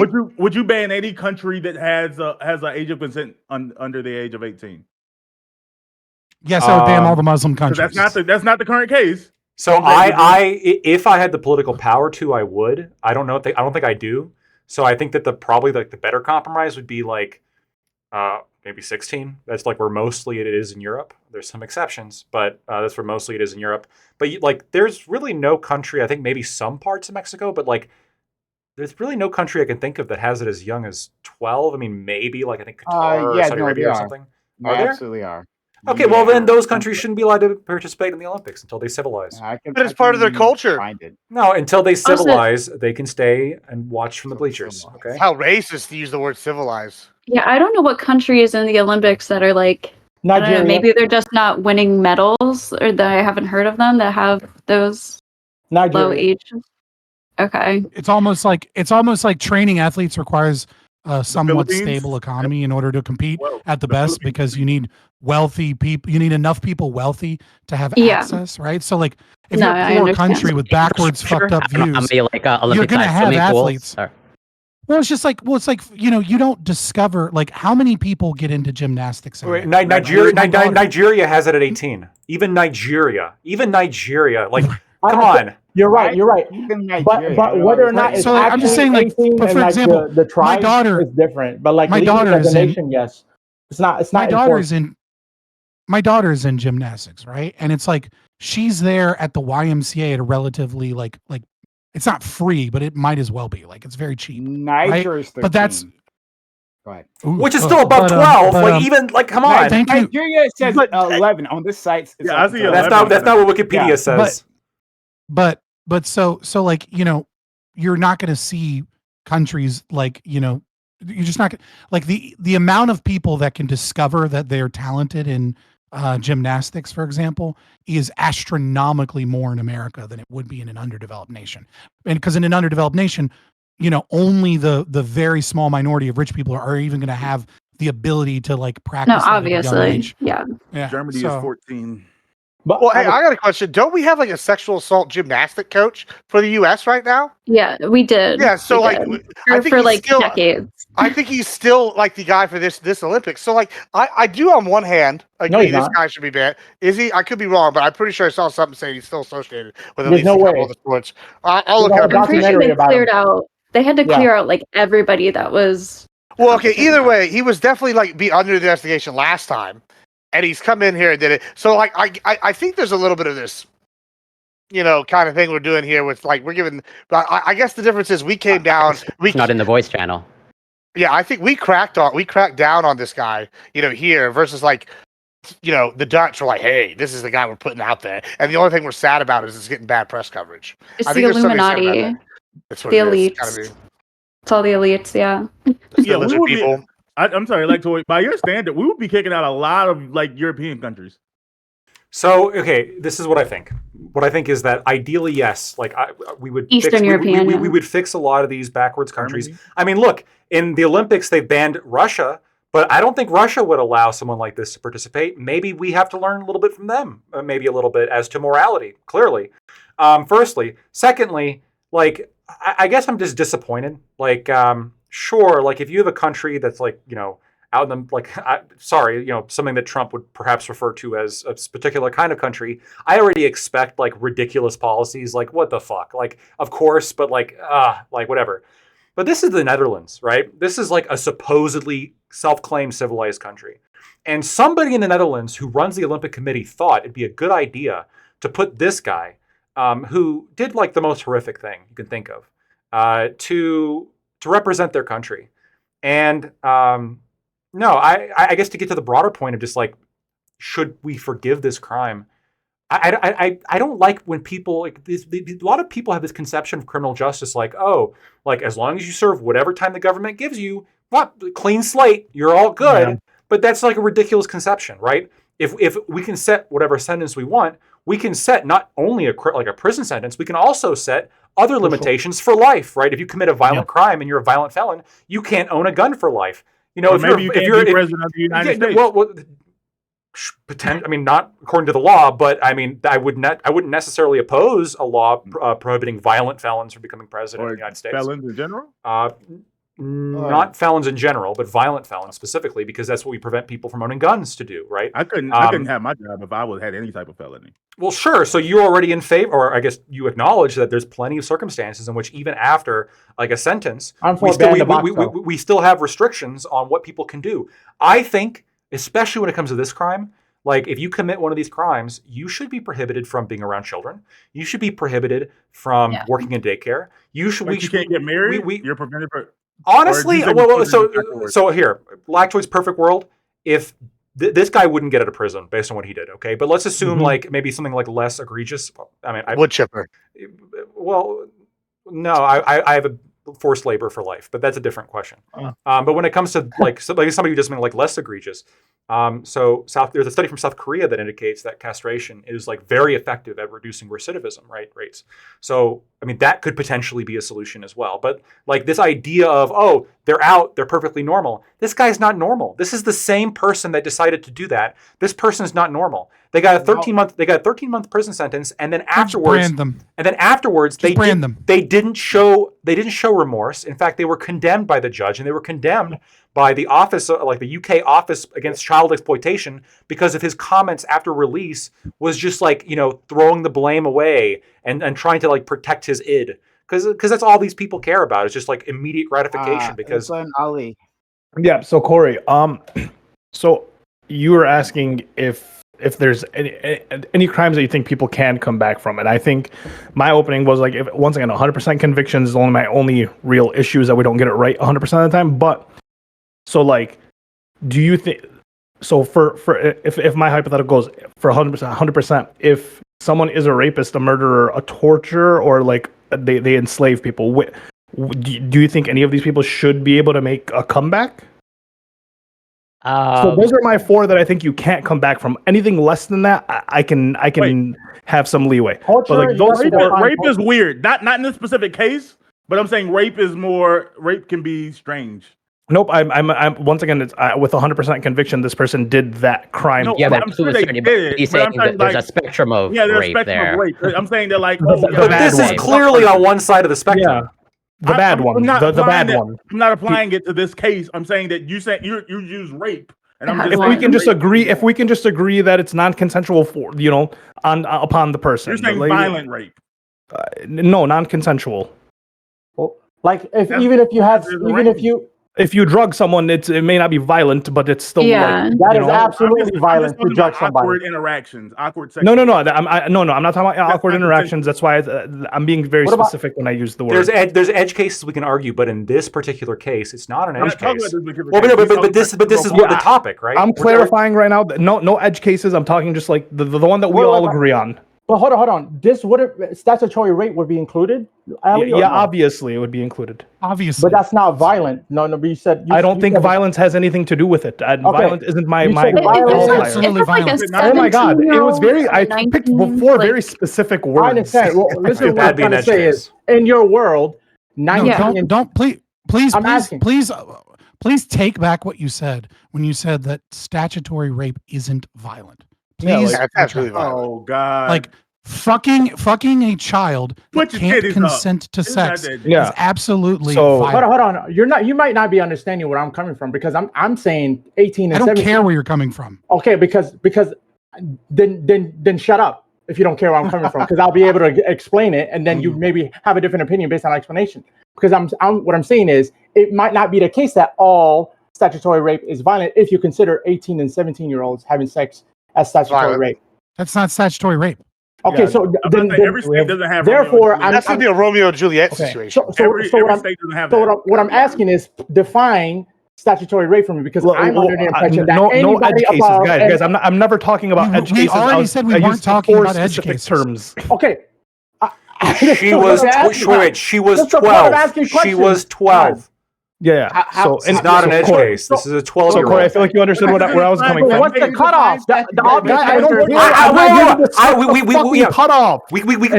We can investigate where the actual we can investigate where the actual cutoff is, where we all think it should be. But I'm hoping that all of us here agree that 12 is below the cutoff. Yeah, by yeah, far. fair enough. Great. Yeah. Even Yeah, at okay, so 19 Corey- years But old, he- yeah, but he- 100%. But he's So- not I think talking he can about be one redeemed. case. He's He's talking about asking a here's Oh the my god, category. I'm talking very Category. specifically. I think Corey got it. Corey gets what I'm saying. I think most people do. So, like, once again, out of those 4 cases, no edge cases, very specific, 100% certainty. Like, do you think anyone that commits any of those 4 specific, no edge cases, just certain, like, whatever, Yeah, them, and they you can come. absolute certainty that they Yes. convicted it. I have like Yes. the video confirmed Correct. footage. Yeah, And you're for do like you murder. If you go through the murder, torture, slavery, rape. I'm I think those 4 you can't come back from. I don't Pretty think there's horrific any crimes. So I disagree with that. I would Okay, say so with Corey, murder do you think you- specifically. Oh, I'm sorry. it's hard for me to like make it like an absolute. Like I lean towards like yeah, you probably can't, but like I would leave the door open. Not that I ever think murder is so ever then- so then justified. Should you what would represent be- a country in the Olympics if you've done one of those I don't think things? Corey cares about the Olympics. Should you be able to walk around in the streets? So- football, Olympics, just ban them all. My question would Oh, be, yeah, what come would you on, don't need? let's What cop would out. you need? What would you? So for me, I don't think these people should be able to walk in the Remorse. streets and see sunlight and like enjoy a nice day in the park. I don't think any of those people should be able to do that. For you, what is like what gets you to, I guess, forgive or allow these people to just like come back? Where's like Yeah, that's a really good question that I probably don't have a satisfying answer to. Where Mm-hmm. like clearly there are people that cannot be rehabilitated. Okay, they're just like essentially a lost cause. they just committed a crime and they were convicted for it. I don't know if they can or can't be I'm saying they can't be. You're saying they might be able to be. Yeah, well that's so. And as far How as the I know, fuck do you know, Ali, that they can't? no, if Oh, I you don't. just- Oh, because the crime they committed was so heinous that I don't care. And is it worth So it to you're risk wrong. it? For sure. Corey, You're just Corey, wrong Corey. then. You want to say Is Why it is he worth wrong it to then? risk Yeah, it? why is it worth He's the risk? objecting. He just admitted he doesn't care what his rights. He just admitted that he's Yeah, I wrong. still think No, it's no, right. that doesn't mean I he's still wrong. think it's right. I don't care He if it's just wrong. said. No, he he just said said that- hold on. I was wrong for saying that they can't because I actually don't know he because said I he actually I don't doesn't never said care. I was No, he wrong. said I he never doesn't once said I care. was wrong. Okay, Hold so on, how do hold you know you're right, Ali? Answer that question. Because he doesn't give a I shit. think They did I'm right. something I so believe I'm bad. right. I don't care if I How am do right you- or wrong. What evidence do you have that makes you reasonable to A normal believe person that- wouldn't commit that heinous crime. Someone who commits a crime that heinous, in my mind, is out of the mind of a normal person. Therefore, I don't believe these people can be rehabilitated And just it by doesn't sitting in matter. timeout. That's It not doesn't even matter that's if not they my can be answer. rehabilitated. that rationale. I hope you understand that rationale is a non sequitur because just because you aren't normal doesn't mean you're maintaining your non-normalcy status for the rest of your life. That is a non sequitur, right? It doesn't matter if they can rehabilitate, though. They shouldn't get the chance to. I That's think a that's what different- he's trying to Goals. say. We're not talking about whether or not Hold up. they get the But we absolutely opportunity. are. No, no, no, talking no, about. I'll give you the answer shut you're up. looking for. No, I'll give you the answer you're looking for. I was In this talking to country, Ali in this about his country- absolute in stance this that they say country, they yeah, can't. fine. In most countries, doesn't mean he's wrong. when you go to jail, there isn't a mean great he's right. rehabilitation. There isn't a great reassimilation program. Usually, you're going to jail. You're spending a little bit of time out in a prison cell. Ironically, the Dutch actually do have a good one. Yeah, so in the nations where they have great Yeah, with rehabilitation 18 months. So, Ali, in nations where they have great even- rehabilitation systems, Hold up. would that affect I don't believe anything you're saying? I don't believe Not for there's these great people. So why are you rehabilitation bringing up something that programs. doesn't matter even to your argument? I don't believe there's great rehabilitation programs for fucking little kids. I just think I don't. Why What's does it the matter? rehabilitation? There's a Why would difference you? in- Why would it Because that's the matter? whole topic. No, I no, think no. there's a Why does difference it in matter? values. Why are you bringing up rehabilitation programs where it doesn't even matter to you, Ali, whether or not there is such a program is a good one or not? Because you don't even believe in, like, fundamentally, philosophically. Yes, that- I don't that- believe that they can even be exists. rehabilitated. Therefore, should not be back into society. I don't believe there's a Bringing program. up that- programs doesn't matter. For So like- you I don't don't think think there there are for other programs. crimes. I'm- For I'm other- letting some other people, and you got Let me- I think the big difference here between people and where me and Dream come to our decisions, our position is. Well, I'm not gonna speak for Dream, but where I think that you guys come to your positions is it's a fundamental belief in what prisons, what happened, what should happen to people who do these crimes, and it comes on if you believe in the concept of just trying to, if you believe in rehabilitation as a concept, or if you believe that like prisons exist to punish people. And if your goal is around, no, these people deserve to be punished, then you're not really interested in whether or not that like they could be better people, because it doesn't matter if they're a better person, they should be punished. Then the punishment should continue. No, it's about people safe though. That's where I'm coming from. It's not about people. No, Hold on. Hold on. I have a hypothetical. I have a hypothetical. It is part of it. Sure. We can get to that. Like the reason I don't think that is because, and again, it's not even an edge case. Like an 18-year-old can get involved in gang violence and commit what we clear down the line consider a murder, and that person at 37 is like we have every piece of data tells us, and it could have been a murder of someone, like he could have had like a legitimate motive for why he committed that murder. Like, and it wouldn't be murder. It would be murder. No. Having a motive doesn't mean it's legal. Yeah, we have to back up. No, we don't have to back up. I'm going to move forward with the end of my statement. We have no reason to believe at 37 that this person who's shown nothing but growth in their life. Well, the other person wasn't allowed to grow. The other person that they killed wasn't allowed to grow. That's enough of a reason. Exactly, because you believe they should be punished again, but you're not. Yeah, why wouldn't I believe they should be punished? That's people change.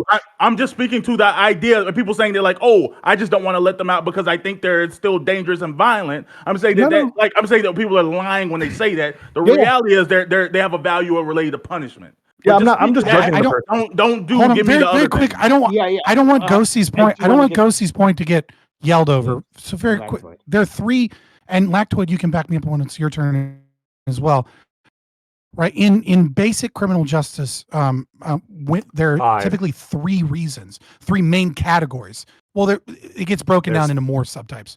But what Ghostie said is absolutely what she had stated as a justification, and we all dismissed it. I didn't, but everyone was yelling over dismissing it. Like, I was. Yes, some of us care about justice as our primary case. Yes, some of us care about rehabilitation, right? But safety of the citizenry and keeping them off of the streets, right, is also a primary justification for the reason of housing criminals. And everyone acted like what she said was crazy or that wasn't her opinion. No, fuck that. That was her opinion, and it's a perfectly valid one. Yeah, of course it is. No one disagrees that the primary reasons for imprisonment is safety. Nobody's going to disagree with that. The whole point that I've been bringing up literally is that all didn't scream over, but okay. Some people will disagree with that. Okay, Bam disagreed. We have minutes left. Yeah, we got to get some people in. Okay. Can I come real quickly? Okay, Gibbs, sorry. Gibbs. You want to go first? Yeah, so I mean, I actually was going to talk about Ghostie's point as well about the safety aspect. Yes, one, I do disagree with y'all's Dreams and Bam's idea of the rehabilitation of what prison's for. And this is why I don't think I didn't say that. Yeah, shh. All right, thanks. Anyway, so back to what we were talking about. So when I was sitting, I definitely disagree with rehabilitation as a concept for the prisons. Ollie brings up a point. When he says I don't care, he's absolutely correct. That's actually the opinion that I have. That's what the opinion we should have. Because when it comes down to this, it is about keeping people safe in the perpetuity, right? There's a reason why, when we look at statistics, people that commit crime seem to be the ones who keep committing crime. It's a recurring thing. There's a reason why we have a sex offenders list. Why? Because guess what? You're more likely to get diddled by a previous sex offender that's done it before than you are by, Joe Schmo walking down the street. That's why we don't allow sex them. Sex offenders is a separate thing, though.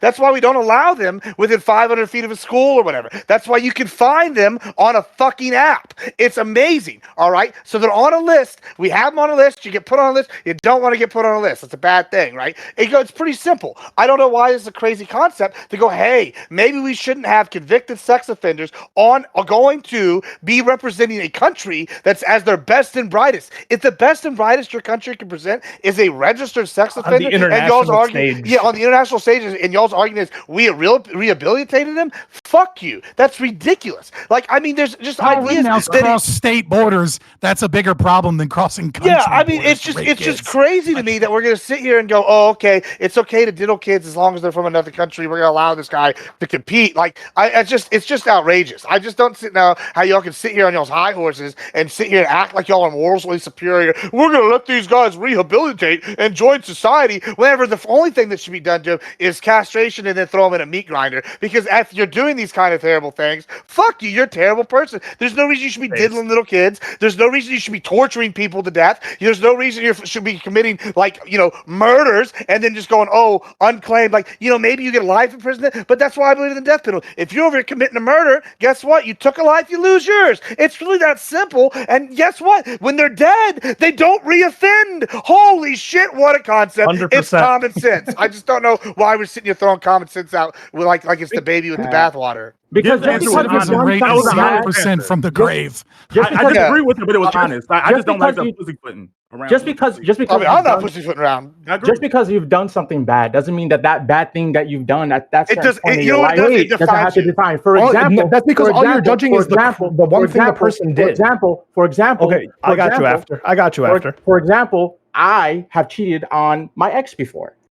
I You're a should cheater not be forever. labeled as a cheater forever. It You doesn't are- make any you are a sense, cheater. especially You are a if cheater. current- Once you cheat, you're a cheater forever. No.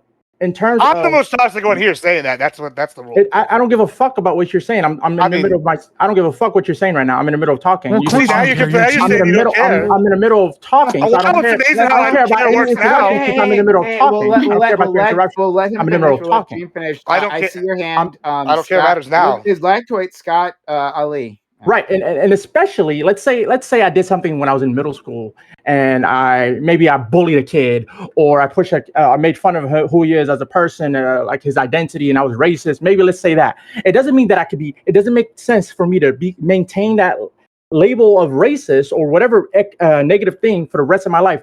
Meaning that people can change doesn't mean that people always do change. Meaning that you don't know whether or not somebody has changed until you do some type of test to see with a high degree of confidence that that person has changed. And until you see that is where I'm saying that it makes sense. Once somebody actually does change and you have a high confidence that they have, then what purpose do you have? Because it's not safety anymore, Ghost. Do you have to continue to put this person in there unless you're obviously of the absolute idea there are just certain crimes that you should be killed for and put in prison for the rest of your life, where I don't think there's an absolute on that. Okay. Let's go back to it.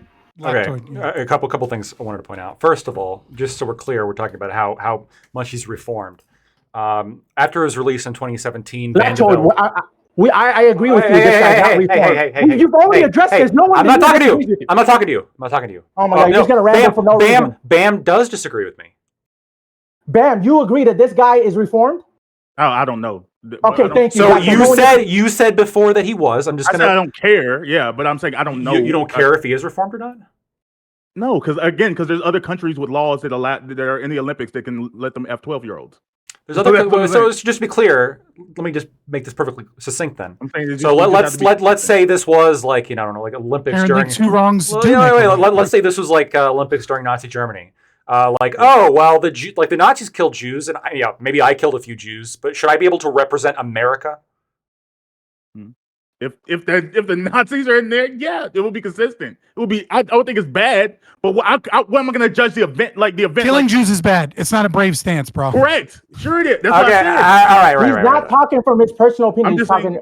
So we're talking allowed one way. It has to be allowed the other way. That's not necessarily. That's what he's saying. Well, I disagree with what he's saying. I think that's perfectly fine. It's perfectly fine to like morally condemn all actors, and then also especially morally condemn somebody that you wouldn't expect this behavior from, right? It's perfectly fine to condemn the Netherlands for thinking that it was a good idea to put this guy up here. It was a horrible decision on their part. Going back to something that Ghosty was talking about, there's generally 5 interests that come with punishment: retribution, incapacitation, deterrence, rehabilitation, and reparation. Okay? I know, Bam, that you said you didn't really care about the retribution part. I agree. That's actually like that's the least important one in my opinion. However, incapacitation is critically important, making sure that somebody's in a cage, that they can't actually come out and hurt other people. Pedophilia specifically has a high recidivism rate. It's important to keep these people in a place where they're not going to go out and diddle more kids because it has a very high repeat offender risk. In fact, that study from South Korea that I referenced, it dropped, when you castrate them, you drop the estimated recidivism risk from 50%, half of them doing it again, down to 1%, which is a considerable drop once you chop their balls off. I don't want to we're be talking that about. person, but would he be a like? I don't want to. I hate when we do that thing, but it's weird when you appeal to an actual study on pedophilia. Do you have to deal with the idea if he's actually a pedophile? Like he can be gross, or like he can. Well, the study is referencing people that are in jail. Specifically convicted So it's of not a child clinical rape. study. Is it just Right, so people who have he sexual would be minors in or that category as well. So hold on, yeah. Let me be very clear. Okay, I'm talking about He's people, talking about legally banned. yes, people who have had sex with a minor, specifically those people. Okay, If we're talking about like non-offending pedophiles, we can have a conversation as to like what the best way to help them. I'm just saying that like actual like 6-year-olds. He's talking about like attraction to Prepubescent. Yeah, I think if you fuck a 12-year-old, you have some attraction to Are we about to be like, prepubescent oh, kids. technically it's a hemophile? If you wait, hold on. You don't think it's necessarily? Wait. Skip. 22 cents takes care of all. Bam. Yeah. You don't think it's true that if you have sex with a 12-year-old, you have some level of pedophilia, some level of attraction to children? Obviously, you had the attraction to a child because you raped one, or not you, but this guy did. Obviously, I think I don't know. The only and I'm just gonna be Why honest. else would you be attracted? I'm not appealing to. I'm not like trying to be PC right now. I'm just being honest. Like a 12 especially when it comes to young girls hit puberty at different ages. She could have absolutely looked like a child, but she could have had early developments of puberty. And when you're talking about a 19-year-old, like you're talking about someone that could still be in high school. So I'm saying she could look like someone that she could I look think like sexual attraction is not just physical; it's also mental. If you know that she's 12 and you choose to have sex with her anyway, you are, at least to some degree, a pedophile, right? And more importantly, you're a child rapist. But you cut me off a little bit because what I was going to say is rehabilitation and reparation are the other two interests we have in punishment. Leaving aside retribution, I think those other four, incapacitation, deterrence, rehabilitation, and reparation, or really, we can leave aside rehabilitation for a second.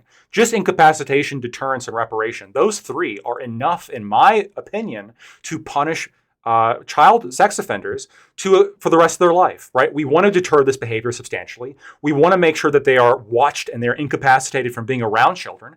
And we want to be taking their money and making them work so we can make the child's life better, okay? That's what I think we should be doing here. But what we don't do that for any crime.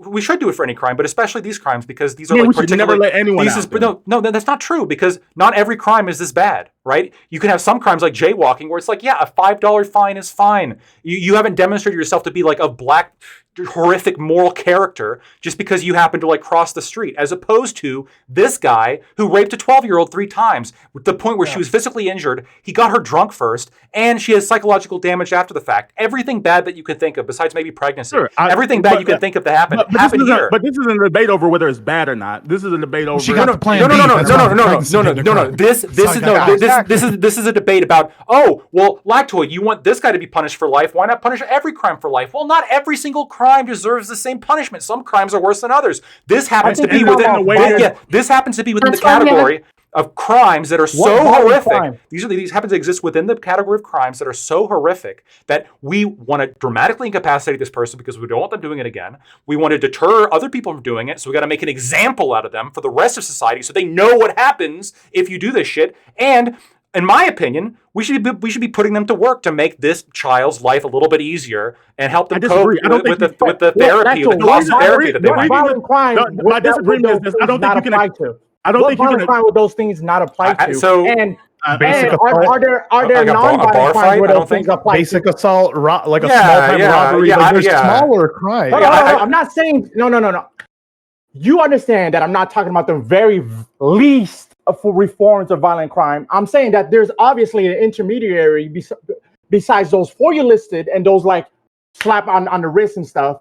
There's like things in between that I want to know that where you're okay. Okay, I see we're getting confused. I see we're getting confused. Okay, so these 5 interests, they can apply to every crime, but just in different degrees, right? This is why we have different degrees of crime. So you're right. We do have an interest in deterring jaywalking to some extent, which is why we give a $5 fine. However, it's not that big of an interest in society right now because jaywalking's not that bad. So we don't really care to destroy someone's life to deter that behavior because if they do it again, kind of sucky, but not a big deal. I don't think that your logic.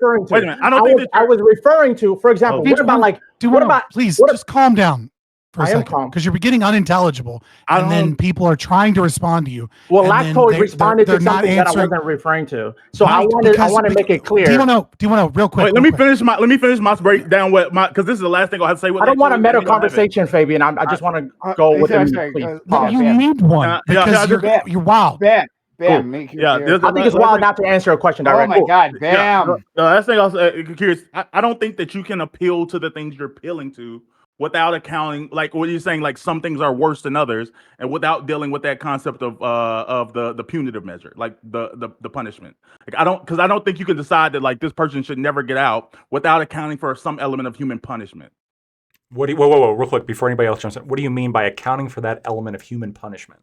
Like, because you said that let's disregard like the punitivity, or use some word as one of the five. You said that you think that's the least important one. So I think that I think? just to be clear, when I said retribution, this Retribution, is sure, this sure. is this Wait, is the interest that's of the word. Let me just finish it. You're misunderstanding the word. Punitive and retribution are two entirely different concepts. Retribution is the interest in just punishing somebody for justice's sake. Punitive could be referred to like, oh, that's harsh. You can be incredibly harsh and not care about retribution one bit. Okay, so this is retribution then. I'm saying the punishment. I'm saying dealing with the concept of punishment. I don't think that you can. I don't think you are allowed to. I don't think you can that you can account for that while without dealing with the concept of retribution. Because if you're not dealing with the concept of retribution. If you don't account for retribution, then you have to take into account, like for society's sake, you have to deal with the statistical likelihood of this person actually committing the crime again. Like there's someone. Wait a minute. There's someone who can do a crime that we don't consider that bad in society, but if we know that they're going to continue to do it, then they still shouldn't be allowed to society. Like if someone, like we take that jaywalker. If there's the guy that every time he gets out, he's going to the middle of the street, and like I don't know, he has like some mental thing that leads him back to the middle of the street. Yeah. At a certain point, jaywalking's not that bad, but we have to we have to permanently remove you from society. Like so you're saying you believe in three-strike rules? But hold on, but this wouldn't be retribution. This would be like probably incapacitation, right? With our interest here is one of incapacitation. Yes, you have to justify each one of these, and then we're going to say, look, it's not like you're doing something terrible. We don't feel super good about this, but like you just can't stop jaywalking. We're going to have to put you in a cage. Sorry, right? That's like the reaction there. It's not retribution. It's not justice based. It's just like fuck, you're just not getting it. Like you're just not understanding. I agree with exactly that. That whole sense. But I'm saying with the child sex thing, or any crime we consider to be one of the bad ones, like super horrific.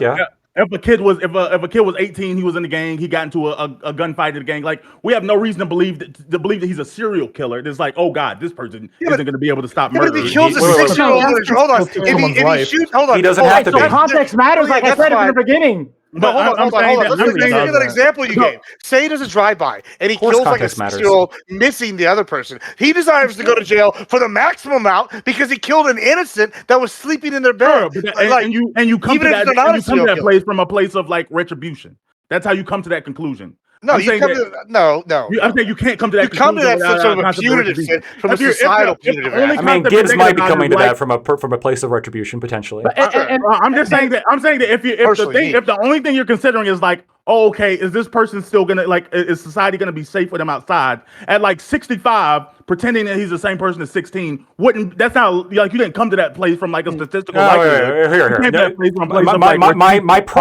primary interest for this situation, because he was put on the Olympic team and because he was broadcast to the world, the main reason I'm mad is actually not necessarily about retribution, because obviously these crimes happen all the time and I don't spend every second of every day freaking out about it like I do about this one. My primary interest here is one of deterrence. I don't like the idea of people looking at this person and thinking, oh, it'll be okay, this guy did it, and he was still able to become an Olympic athlete. It should be in the minds of every citizen, it should be in the minds of every human being on this planet that they know if they do this and they're caught, their life is over. It is done. There is no coming back from this. There is no Olympic gold medal. You don't get your picture in a cereal box that kids eat from. You don't get any of that shit. It is over. And if that's drilled in people's heads enough, maybe they might not do it as much. Okay. See, okay, I can accept that. I disagree with the value of deterrence. Like I think people overestimate it, but that's just me personally. Yeah, I don't think that 10 years in prison does something significantly less than 20 years in prison. Yeah, the Like, highest correlation for like not committing a crime is like their likelihood of being caught. That's the point. You're right. That's like the highest correlation, but there is still a correlation when it comes to deterrence. The more you punish somebody, the less likely other people in Or society actually are gonna a do it. higher correlation with just thinking it's not okay from the first place. So let's go. Scott and Ali. So we're gonna wrap it up. Yeah, so I didn't think that I would have to do this, and I hate being the libertarian. You don't doing have to. this, right? I mean, it does need to be cleared up because there's confusion here about this concept of pedophilia as a paraphilic disorder. And as probably the only person here that's deeply read in the literature, psychopathy.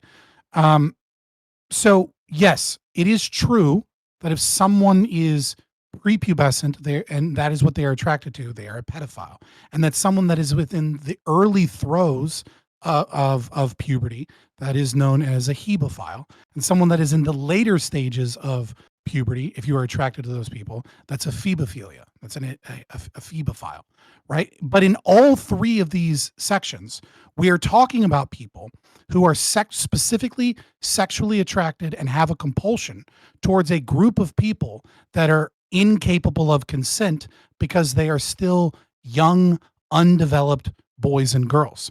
So it is true, yes, that this person could look like a 16-year-old and could be in the middle of puberty, and this person isn't technically a pedophile. The reason we don't use these other terms is because for most of us, it is a distinction without a difference, because in all cases, we are talking about someone that is sexually attracted to people that are not mentally capable of consenting to sex, and these people have a compulsion to the degree that it drives them towards heinous crimes. And so yes, we may think it's worse that it's a 12-year-old than a 16-year-old, and that conversation gets a little bit weird. But nevertheless, this is someone, like, they may be incredibly developed, but obviously mentally, as Ghosty, I believe, pointed out, I could be wrong, but mentally, they are of the mind of a 12-year-old because they are a 12-year-old, right? Obviously, some 12-year-olds are going to be a little bit more mature, and some are going to be a little bit less mature. It's arbitrary at the end of the day. So I just clearing that up, set that aside, so that people get that going forward, that it's a problem anyways. But as libertarians are concerned with law, libertarians take two of the 5 domains of law, and we kind of ignore the other 3 as far as we're concerned. Libertarian philosophy in law is based upon only 2 things: retribution and restitution, right? And as far as I am concerned personally, restitution must be paid for any crime that you commit. Now, when we are talking about a rape of a child, or when we are talking about murder, under most circumstances, that retribution is either lifelong imprisonment or death. And the reason I come to that conclusion specifically for murder is, let's say you murder someone, and let's say there was a machine that existed that you could walk into and it would kill yourself, but it would bring back to life the person that you murdered. There is no logical argument that the person can make that they ought not be forced to step into that machine to bring back the life they took. So the only logical form of retribution in that regard is to murder them, or at the very least, in order to maintain, due to the wishes of the family of the victims or the victim themselves, when we're talking about child rape, would be to lifelong imprisonment in the terms of restitution. But even if we let this person out of prison, even if we say your debt to society is paid and we've decided that 20 years is enough, right? Some of you guys are absolutely right that rehabilitation is possible for many people, right? And some of these people can even become heroic. You can have someone that was a young man with a fucked up mind that may have been trapped in gang violence, that had a fucked up childhood, and et cetera, and they realize the error of their ways, and they can even become a pillar in the community in trying to stop gang violence and trying to stop other people, and society might even be considered consequentially better off. But the problem with this is that you are accounting for that reality, as opposed to understanding that reputation is not something society has. People do not have a reputation within society. We can look at the current political landscape and we can say, well, how do Republicans look at the reputation of Kamala Harris, or Democrats look at the reputation of Donald Trump, and vice versa? It's held in the individual mind. The individual chooses how they view that person and what their reputation is. And so when you are a nation state and you are going to put someone up as a pillar of your nation, as a hero to be admired, as someone to represent your culture, your food, your values, in many ways, your racial identity, right? All of these things that make what it means to be Dutch. And that person has committed heinous crimes. It is beyond the pale, because it is obvious that that it ought not be, that your community has a high reputational view of someone that is in that degree. But I do understand the frustration, because for many people here, the reputation of a murderer in their mind is that a murderer is a murderer is a murderer. And to some of you, the situation in which I explained, where there are people that have done right, turned their lives around, and made their communities better, is something that these people seem to be disregarding. And all I can say is that what I said already, which is that it is an individual opinion about you have that. So if we're going to live in a society where we put people away and we say they serve their time, you still have to recognize that it is my right, it is Ollie's right, it is Lactoid's right to have in their mind that a murderer is a murderer is a murderer, and to not associate with them and to be disgusted by them. And you have to accept that you can't make them or demand that they participate in a system where these people are given more chances by them, because that's infringing upon their liberty and their right and their community and their family. Donald Trump is a civilly viable rapist. So earlier when I said I don't care, that's what you got after that? I don't care if the people can be rehabilitated. It's because we keep talking about you paid your debt to society. Well, society isn't the person who had their kid raped. Society isn't the person who got murdered. Society isn't the person who was enslaved or tortured. That's why I picked these 4 specific ones, because it does something to the person that is lifelong, right? If you murder someone, that person isn't alive. If you rape someone, they're going to deal with a lifelong drama. Wait, no, I'm not done. With what happened in this situation, he was 19. He went over to another country, raped a 12-year-old. I don't know if it was a handful of years later or whatever it may be, but the girl ended up addicted to pills and ODing. She didn't die, but she's still going to have to deal with that, with the aftermath of what happened with the OD and with the rape and the trauma, and that doesn't go away.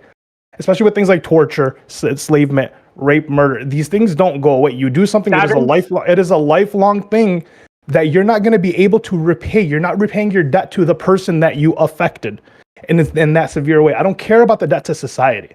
So when you say like, well, yeah, if there's an 18-year-old kid and he was in a gang and he was murdering people, but at 36 they're fine. Yeah, I don't care if at 36 they're fine. When they were 18 and they were murdering people, the people that they murdered, well, they're dead. They don't get to be 36 and be like forgiven. They're not forgiving the person. The family of the people don't get to look at you and be like, the family of the people who. So non-murder, and if the family forgives, you're okay then? No. Okay, so demonstrate. Okay, then tackle that meat, please. Pause. I don't need to. Because the overwhelming majority of families aren't going to forgive. Okay, I don't want to forgive every single one of these murderers and rapists. I'm asking you if, in your world, right? Because you were absolute about this, so I'm giving you in my world, no. If you murdered people when you were 18 and you're 40, and the family of the people you murdered forgive you, why are you bringing up something that it's not even relevant to you? Because for the overwhelming majority of the case, because the overwhelming majority of the time, viewer right now, forgiveness isn't a part of that process. You are not typically going to be forgiven. So when I'm talking about when these 4 are committed in general public, we know that these 4 are non-forgivable heinous crimes, and they leave lifelong effects. So when you rape someone and then you're out in the street in 3 years, 5 years, and you're still living in the same city or state, or you see the person on TV, or you see the person doing whatever it is because they're now a pillar in their society or in their community, they became famous afterwards. You have to live with the fact that society forgave the people, but you didn't. And that's why I don't think these are forgiven.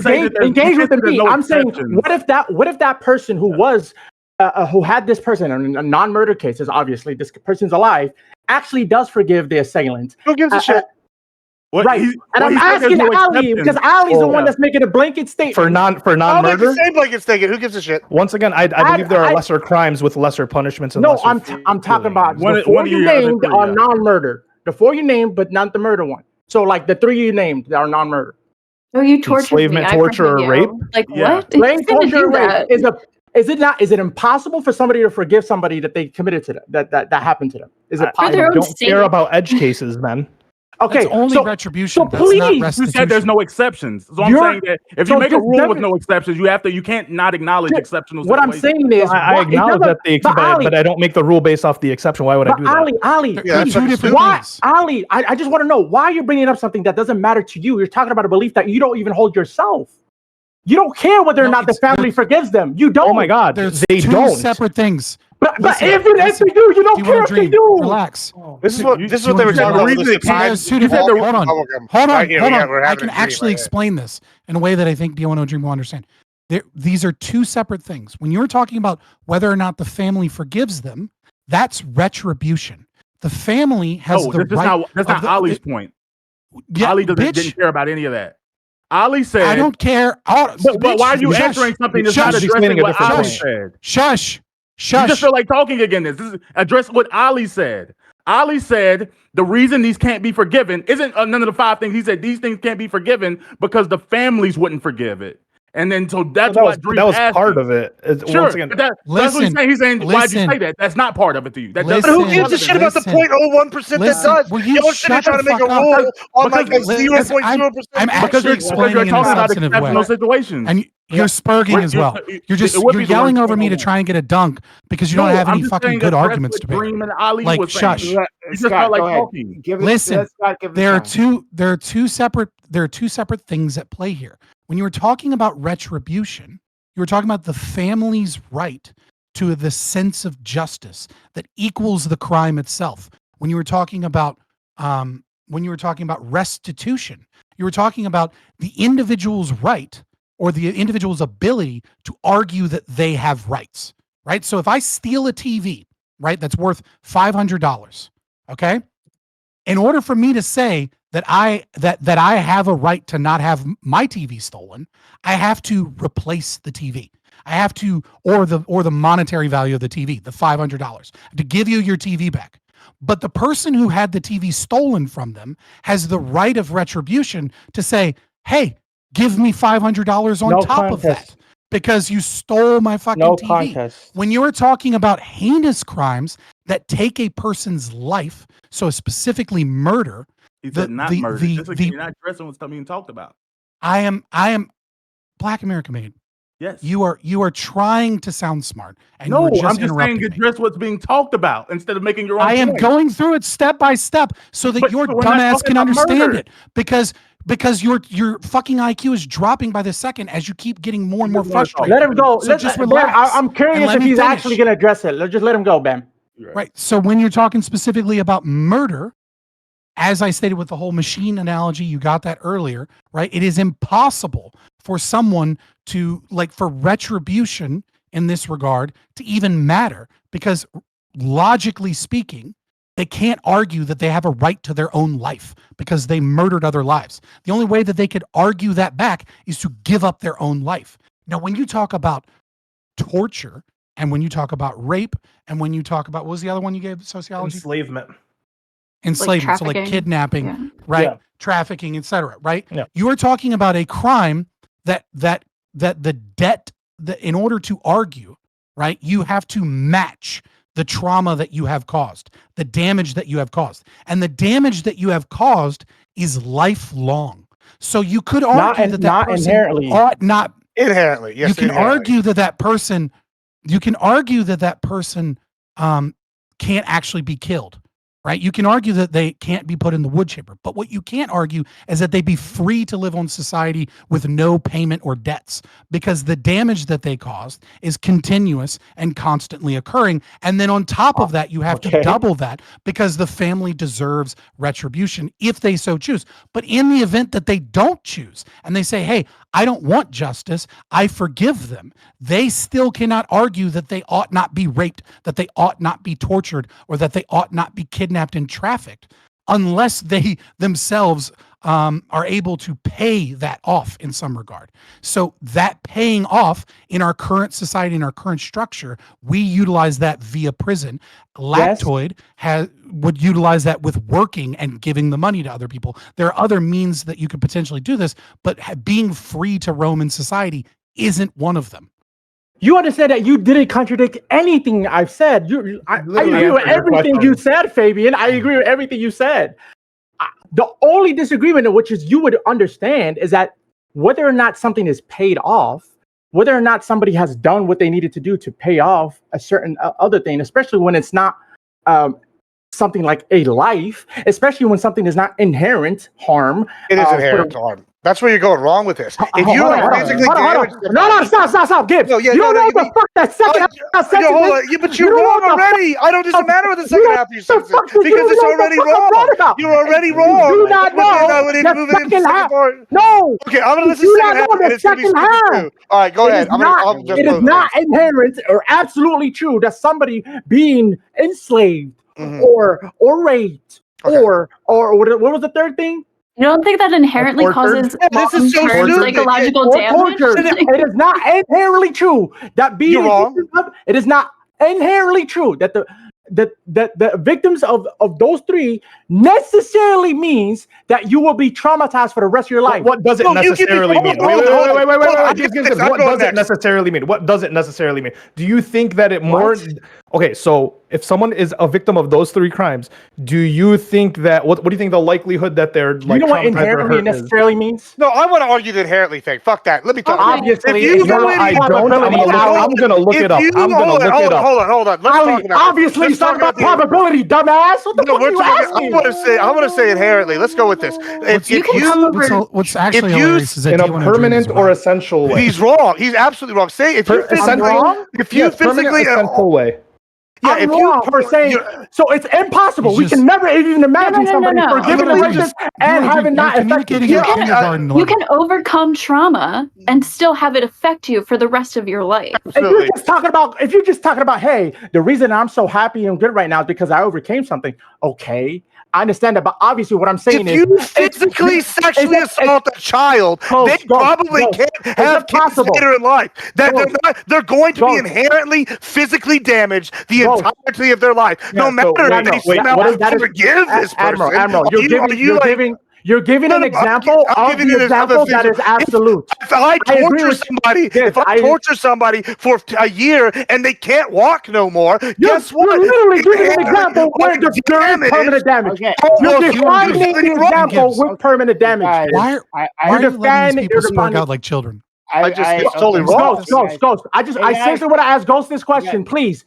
Can you conceive? I want to go after that. Can you conceive of a world where my current state, even though I was traumatized by the past, I forgive the person that caused this trauma to me and is one of those three things that are not murder. I forgave them, and it currently does not affect me negatively. Can you conceive of that world? Where it does not affect you negatively? I overcame it, and I forgive them. I feel like it's going to affect you for the rest of your life. It might not. I could be a better person because of it. Sure, I agree. But negatively currently. To be honest, like, what are you arguing that therefore they shouldn't have a debt to repay because people can overcome trauma? Or can you just answer? I feel like even conceivable to you. Like, can you just imagine? You have an imagination that's possible to even conceive of such a world. Ghost, do you have this ability? Say yes. I want to see where it's going. It's okay if you don't have the ability.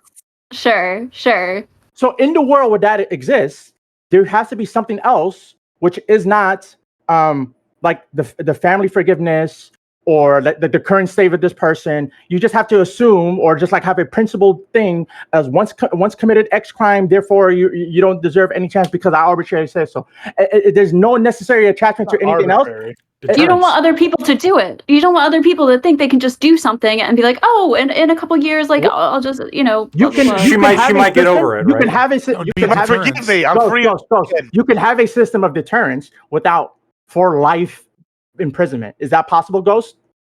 Yeah, it's a slap on the wrist. It would be less deterrence. Anything above deterrence without in life. Anything above 25 years doesn't offer any additional deterrence anyway. Well, that's not true. That's why. I mean, it is. Is it? Do you have a study that shows it's Yes, statistically so significant? I can get it to you. Yes, so Oh, my goodness. I'm not even trying to argue with you. No, I no, actually want to read. I just want to read that you're after right. stream. So you're right that like there is diminishing returns. It's basically like a I forget the fucking name of the graph, but it's like Flattening graph. yeah, it's like a flattening kind of graph. But it's like an asymptote, so it's never zero. Right, exactly. Oh, okay. All right. Yeah, no, I could see that. But it is reducing. So when D10 before said that like the best way of preventing crime is to have more police, he wasn't wrong about that, right? That actually is much better in terms of preventing crime. But deterrence still has an effect, right? And it's diminishing the more you punish, but there is still a positive deterrence effect. I would say the deterrence is probably a collaboration of the two, right? The likelihood of being caught and then what being caught means. Right. Yeah. So we're talking about the highest, most. You know, like if you're less, if you're like if they have like capital punishment for every crime, but they have like one cop. Like then it's not really much of a deterrence because you think you'll get away with it. You're right. And You're vice versa. If you're guaranteed to get caught, but it's only $1,000 fine, it would probably be even stronger deterrent because you know, you are gonna have to pay at some point and you're almost guaranteed. But look, D10 Dream, as much as you're being fucking psycho about this right now, you're not wrong.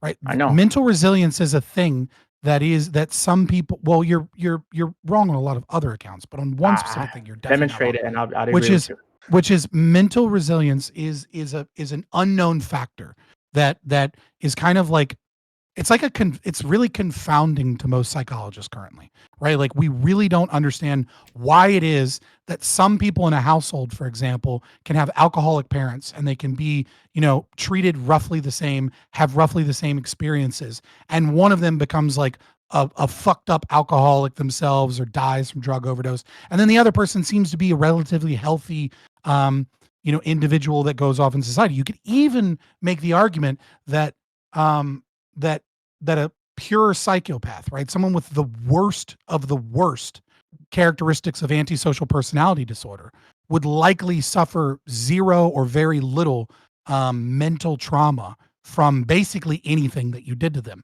Only the physical trauma would actually matter. But the thing about it is it depends upon what justice system you're working within. Because if you are in a system where restitution is conceived of as a debt to society, right? And there's an arbitrary concept of what that is. So, you know, we say this crime comes with a punishment of 5 years, right? That is based off of law of averages, right? So having outliers where this person is, you know, this rare type of person isn't actually affected by it, right? Like we're not talking about that one rare person that happens to be okay with it. We're talking about all of those factors as they apply to the average person, and the potential average person, right, is going to be deeply psychologically traumatized by being raped at especially to the point where it's especially physically hurt, child, and they were drugged and they were a child, right? Like all of those, like for the overwhelming majority of 12-year-olds, that is going to ruin their life. Are there some 12-year-olds that might not ruin their life in some capacity? Potentially. But yeah, I think the only problem I have is unlikely. the absolutism. That's the only problem I've ever had. Okay, great. It might not even ruin your life. Wait. I want to leave, so I'm going to leave, right? But you guys can keep talking. I'm going to read out to our friend. I'm assuming he's streaming, Admiral Gibbs, right? I am streaming.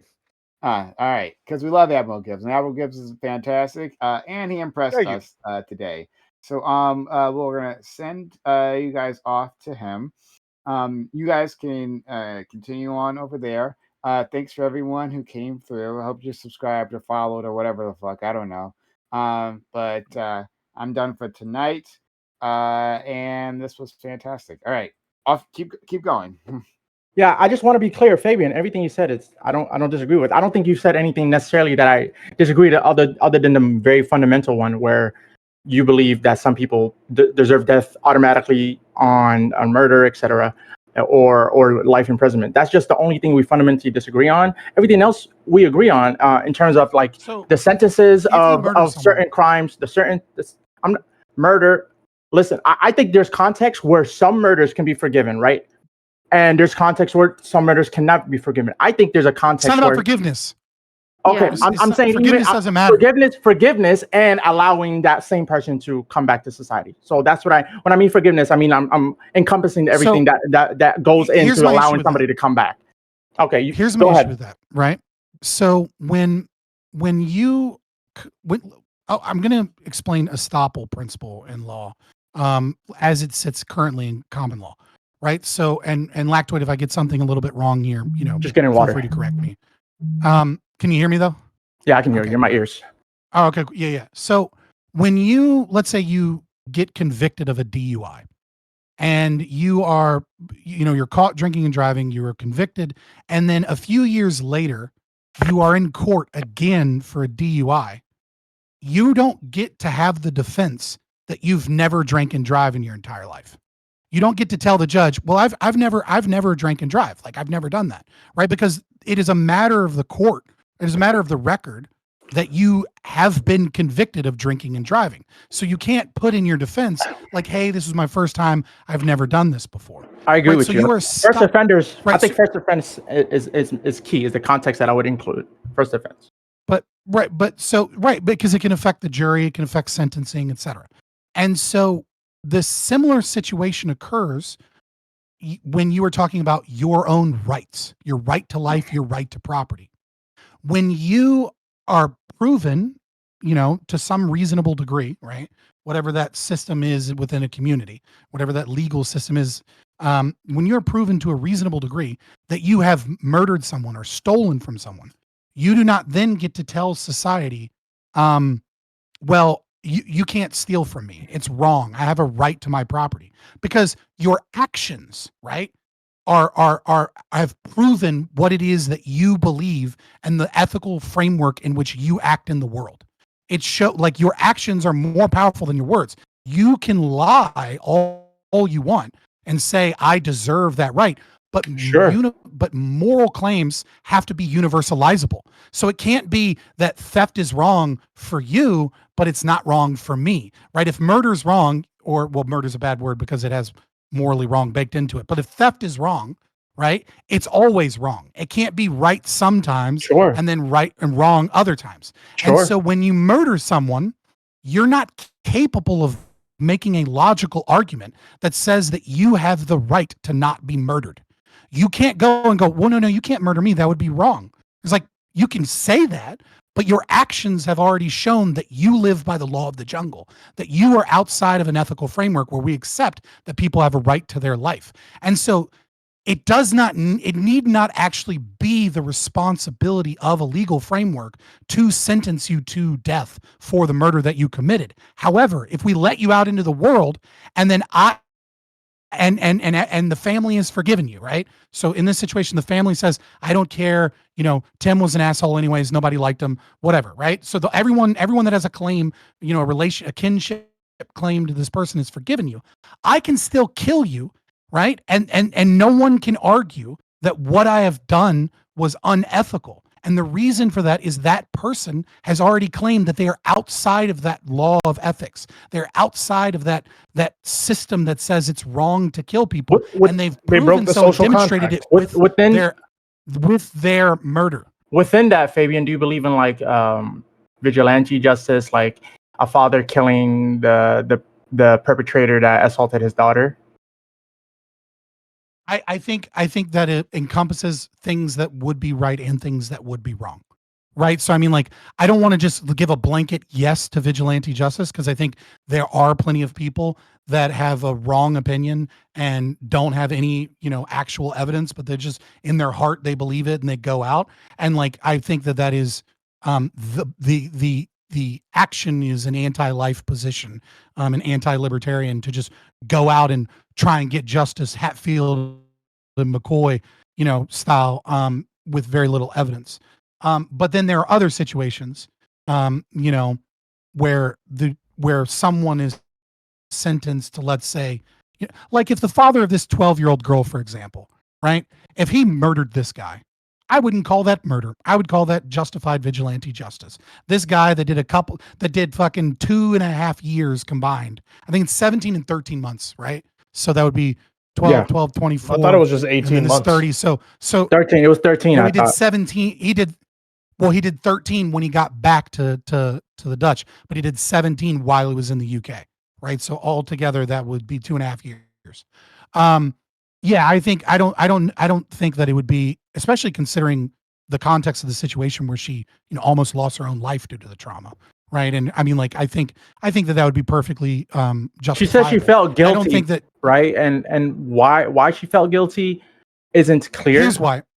That's She could have normal. been. I can tell you That's almost very certainly why. normal. No, I'm saying it Can could have I- been. She could feel guilty that he's before we get in into prison. that- That's a logical possibility. is what I'm saying. Before we get into that, I do have to go. Can I just really quickly, when I leave, I just want to say one thing.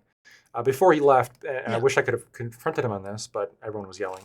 But before Bam left, he called, and the only reason I'm bringing this up is because this is an election year. He called Trump a child molester, specifically. I just want to point out that this is entirely false. Reuters even has fact-checked this multiple times, and there is no credible report or evidence that Trump has ever engaged in child molestation. Just want to make that clear. I haven't even heard of that he was. It's apparently a meme going around. It's a talking point of the left. It's It's been a meme for a while. entirely I mean, he was misinformation. chilling with got Epstein, but debunked I'm not saying it's true. I'm not Oh, saying you're it's true. talking But he about was chilling with It got Epstein. debunked. That thing. It Yes, got yes. debunked in 2016, and then every year or so, the left resurrects it as if it's a new report that just came out, and they all pretend like it's a new thing. I wouldn't say that it is proven that he didn't do that, but I would say that the evidence that There's they're no evidence presenting yet. isn't Yeah. credible at all, right? There's no Sufficient credible evidence. evidence that he Yeah. did these things. It's just a claim that's based upon very weak evidence. And there's some evidence to suggest that he absolutely didn't do that. Such as the prosecutor back in 2015, 2004. I want to. When the cases first started, Donald Trump came forward and was one of the only people that cooperated with them without having to be subpoenaed, and gave them as much as they could. Now, you could claim that is evidence that he maybe cut a deal, but we don't have any evidence to suggest that occurred.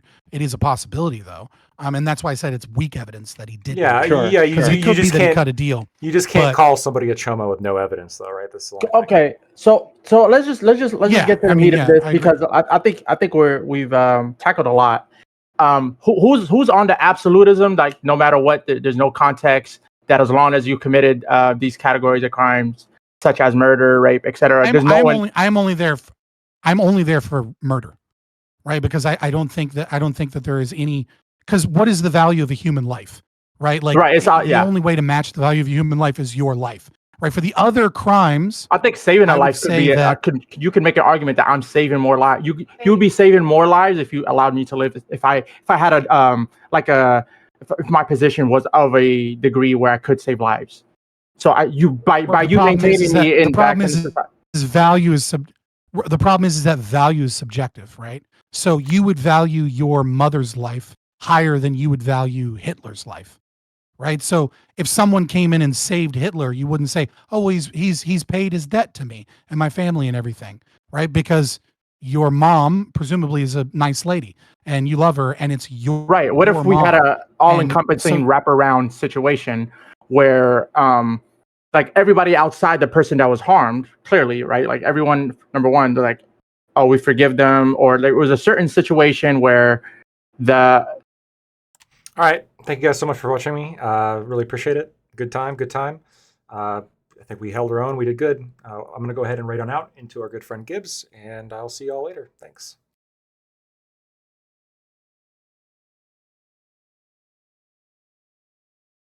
And for everyone who gave bit subs and follows, thank you so much. Catch you later.